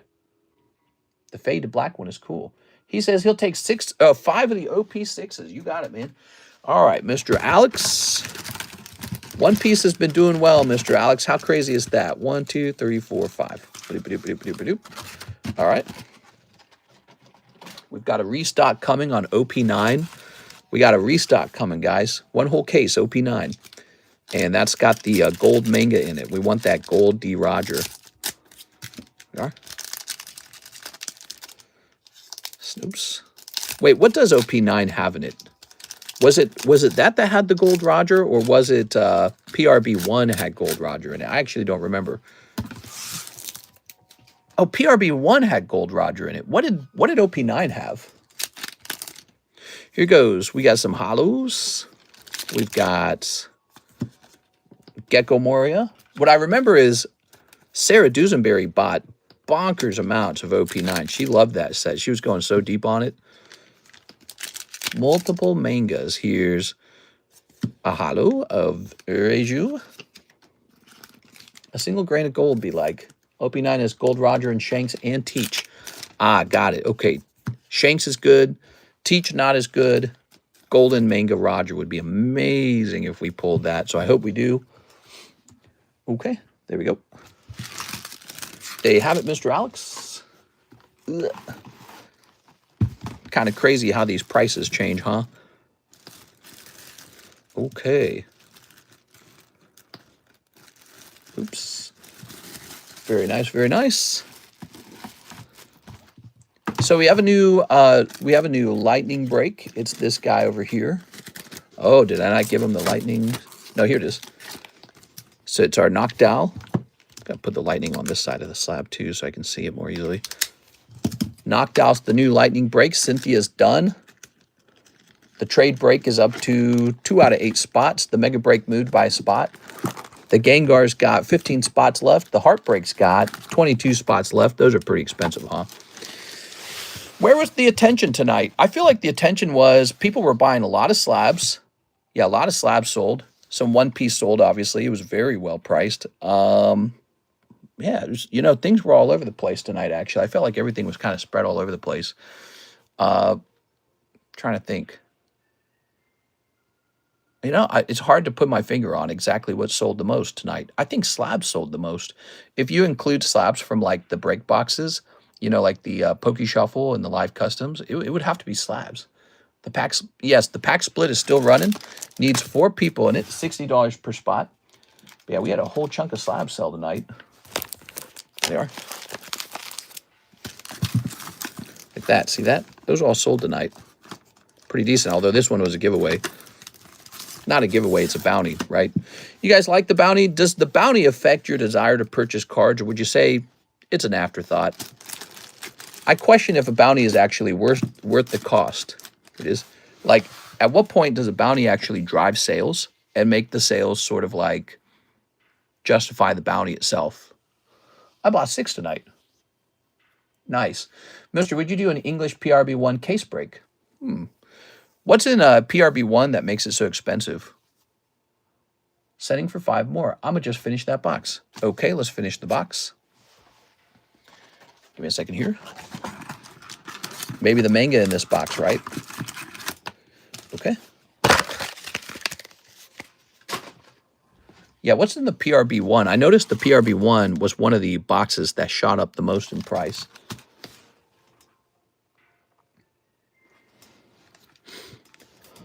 I need curry with croissant. CIA, COVID will not have permanent effects on the population. Opens Instagram. Alex Jones, Jew, meme, Nick Fuentes, mainstream. What? I listen to Nick Fuentes, and I don't think he's ever going to be a mainstream Republican. I think for a second he's kind of played around with the idea of it, but I don't think he will be a mainstream Republican. I've heard him a couple times now. He said some obviously majorly controversial things, and I just don't think it's going to stick very strongly, some of it. I think the problem with him is just like his phenotype or something. He does have like a goblin troll feeling every single time. Even if what he says could be true or very effective or very smart, I always feel like he's about to do a yo mama joke every single time I see that guy, And that's fine. Criticism within the Republican Party is a good thing, but I don't know exactly what his plan is. What is his plan? Is he going to turn America into a white country? Is that what he wants? You know, because he rails about how America's this country with the rapidly declining white population. All right, so then he's like the one Taylor, whatever his name is, guy. He's more like a racialist movement guy, you know. And republicanism is not a racial movement. It's about a belief in law and order. It's a belief in financial freedom and financial, you know, I guess you'd say financial responsibility or something, which you wouldn't really think is true with the Republicans because they spend a lot too, just like the Democrats. Both sides are spending like they're Santa Claus. So, you know, for me, I see that and I just see like an upcoming hyperinflation for sure. Like that's the least you would expect, at least, is inflation, tons of it. a specific kind of economy, an economically inflationary economy. That's a silly way to say that, but basically, you would expect that they're going to continue to loan money out cheap because the politicians want that because it's a form of money printing. And ooh, here we go. What do we got? Okay, the last pull out of the box shall be the Dawn card. There you have it, Mr. Alex. Very nice. Is that the set with the banned Gengar? Yes, it is. Banned Gengar and the Jim Blaine's Charizard. A lot of good stuff. And Erica's Venusaur in this set, too. Erica's Venusaur. And I think there's banned cards in this set, too, not just the Gengar. Isn't there like a Sabrina and she's flipping you off card? That's a very good set. The Gengar has a chance to be like $3,000 if it grades 10. So there's no reason why this number, $60, should scare you. It's totally worth it. Like, it deserves to cost that much. I got my black friends watching him religiously now. Nick is here to stay. Yeah, I don't know if I necessarily agree. I think that Charlie Kirk was the real deal for the Republican Party. He was the future of the party, and then he was killed. So, you know, the crazy thing about political assassination is it's effective, right? Like Abraham Lincoln killed, JFK killed, Charlie Kirk killed. So, as it turns out, assassinations work. And I think that Charlie Kirk would have probably played a very prominent role in the future of the Republican Party. And he's gone now, so the party's going to change a bit. And I don't think it's going to last very well. It could be that Nick Fuentes holds on for a while, but I don't see him as being a winner. So I don't see him as a Republican winner would be somebody who can, like, get the vote from the whole country. I think he'll get the vote from the Republicans who are very sort of like angry, but he's not going to get the center vote. He's not going to get the female vote. He's not going to get the vote of the center of the country. He's not going to cause a win in the Republican Party. What he'll actually cause is a split between Republicans who want to win and Republicans who want to have some crusade against, like, racial segregation or they don't like Jews or something. You know what I mean? So he'll cause a conservative split, which maybe he also gives off vibes of being somewhat narcissistic too, by the way. I don't know if you've noticed that, but the way he talks, he almost sounds like he would be happy just to be remembered for anything, whether he split the Republican Party, sort of in the way that Donald Trump came in and criticized the Republican Party. But the Republican Party is actually in the lead right now. You know, it has control, it has power, it has influence, it's able to do things. Why would you want to give that up with a different formula? So he's introducing a different formula. He's saying, okay, our new formula, the Mossad or whatever, right? His new formula, women, bro. And it's like the formula we have now gave us a win in the Republican Party. Why would you change it to this more extreme, you know, what are you chomping at? What are you going to accomplish? We'll get women to wear, you know, headscarves and return to being submissive to men. It's like, not without a collapse. You have to have a collapse for something like that to occur, in my opinion. So maybe you're rooting for the collapse. Maybe that's the goal. But it's like, I don't think that's going to happen. I think the robots are going to come in. Productivity is going to shoot up. We're an increasingly connected world. We're not this world where, you know, everyone's going to remain like pure. You know, like Japan's doing that sort of. They're saying, okay, we don't want any people moving to Japan, and they'll be closed off and they'll remain Japanese. But this is a world that's hyper connected now, and I think people will just, in general, crave to be together. And I think that the fear of whites becoming a minority may cause people like Nick Fuentes to grow in popularity, and there may be sort of like a white identity emerges if there's sort of like a white diaspora that occurs because all of the, European countries get into like heavy immigration, or like the United States becomes minority white. So maybe there will be something like that. It'll become more prominent, more extreme. But in terms of being a Republican, Republicanism is for anyone. Is for anyone who believes in being fiscally responsible. It's for anyone who believes in law and order. Like the guy who just set the girl on fire, that is outrageous. He shouldn't have been let out of jail 72 times. So, people who believe in law and order, people who believe in fiscal responsibility, and people who believe in low taxes. That's not like a white person thing. That's for everybody. And I think that the Republican Party is a good place for people from, the Muslim community or the Republican community. And if the Republicans split themselves in half because they're busy doing some sort of, I don't know, white identity crusade, I think that's going to be a mistake, because you're not going to stop the world from becoming increasingly connected. It's just not going to happen. The world's connected and people are going to move a lot. What could happen is America could become a country that focuses on merit and a country that focuses on just being like clean and organized. I think that would be really good.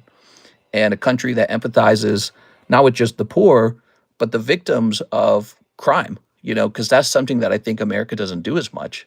So it imagines like, we got to help this person, that person, because let's bring them all in or something like that. And then some poor person gets like shot, or, like this girl just got shot. The National Guard lady just got shot. It's really sad. And it's like, we don't care about her as much. So that's something that I think about. But I don't know. I don't think the Republican Party would do good splitting in half. And he has this vibe to him, like a total troll. So he just has the wrong, almost like the wrong appearance, which you can't help that. He's just born that way, but this is the truth. In politics, you need to have the correct appearance. Let's see.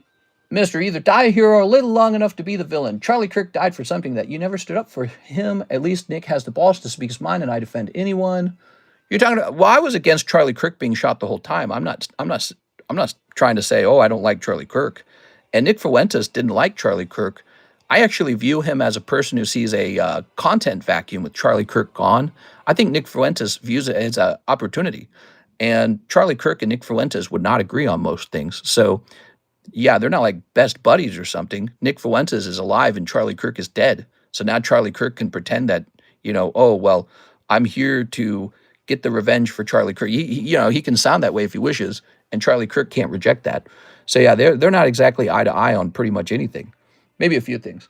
PBR1 contains popular cards from sets OP1 through OP6 that were previously hard to find. Nice. Alex Jones for president. Probably going to be J.D. Vance. God, he's boring. I think if J.D. Vance got primaried, I think that he could, of course there'll be a primary, but I think he could lose. He's well-spoken, but he sounds like a corporate talking head. He doesn't have, he doesn't have some sort of dragon energy that Donald Trump had the whole time. Donald Trump, for how crass and awful he is, he has sort of like a mafia boss vibe.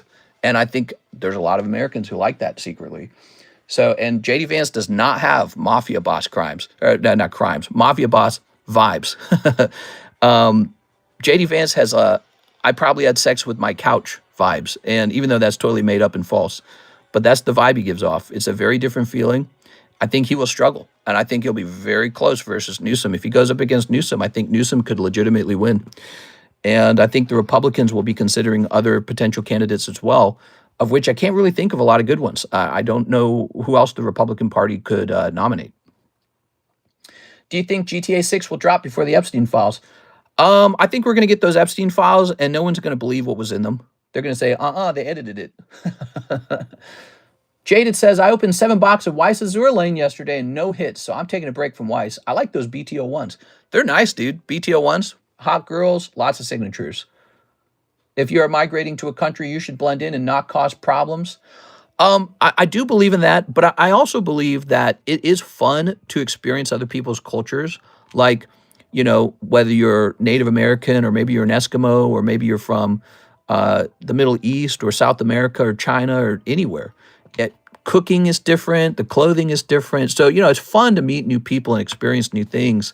So I don't think what you want everyone to do is to come over to America and shed their whole style of living and turn into cowboys and say, yeehaw, I love America, you know. Well, I do want them to say I love America, but I don't think that they should just become some sort of faceless, you know, carbon copy of whatever the hell American culture is.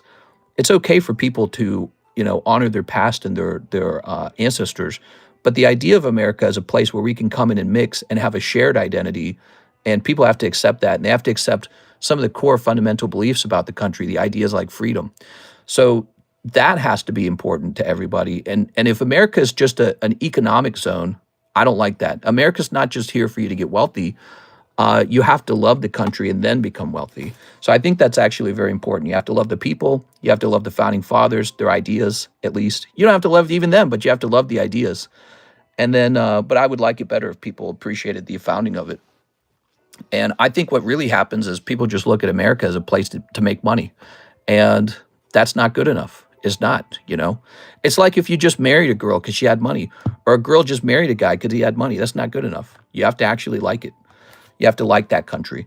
So I think that that's very important. And it's a very abstract idea, and there's no way to easily prove it. But it's very important in my opinion. All right, let's see. So I think we're wrapped up for the night, guys. It's 6:16 a.m. We had a great stream, a little bit of geopolitics right at the end, fun conversation. Tomorrow is Sunday. There is no stream on Sunday. The bounty is done. We'll be back on Monday. Are you guys excited for Monday? Hey, what's up, PDX? We're hopping off. I'll see you all Monday. Have a nice weekend, everybody.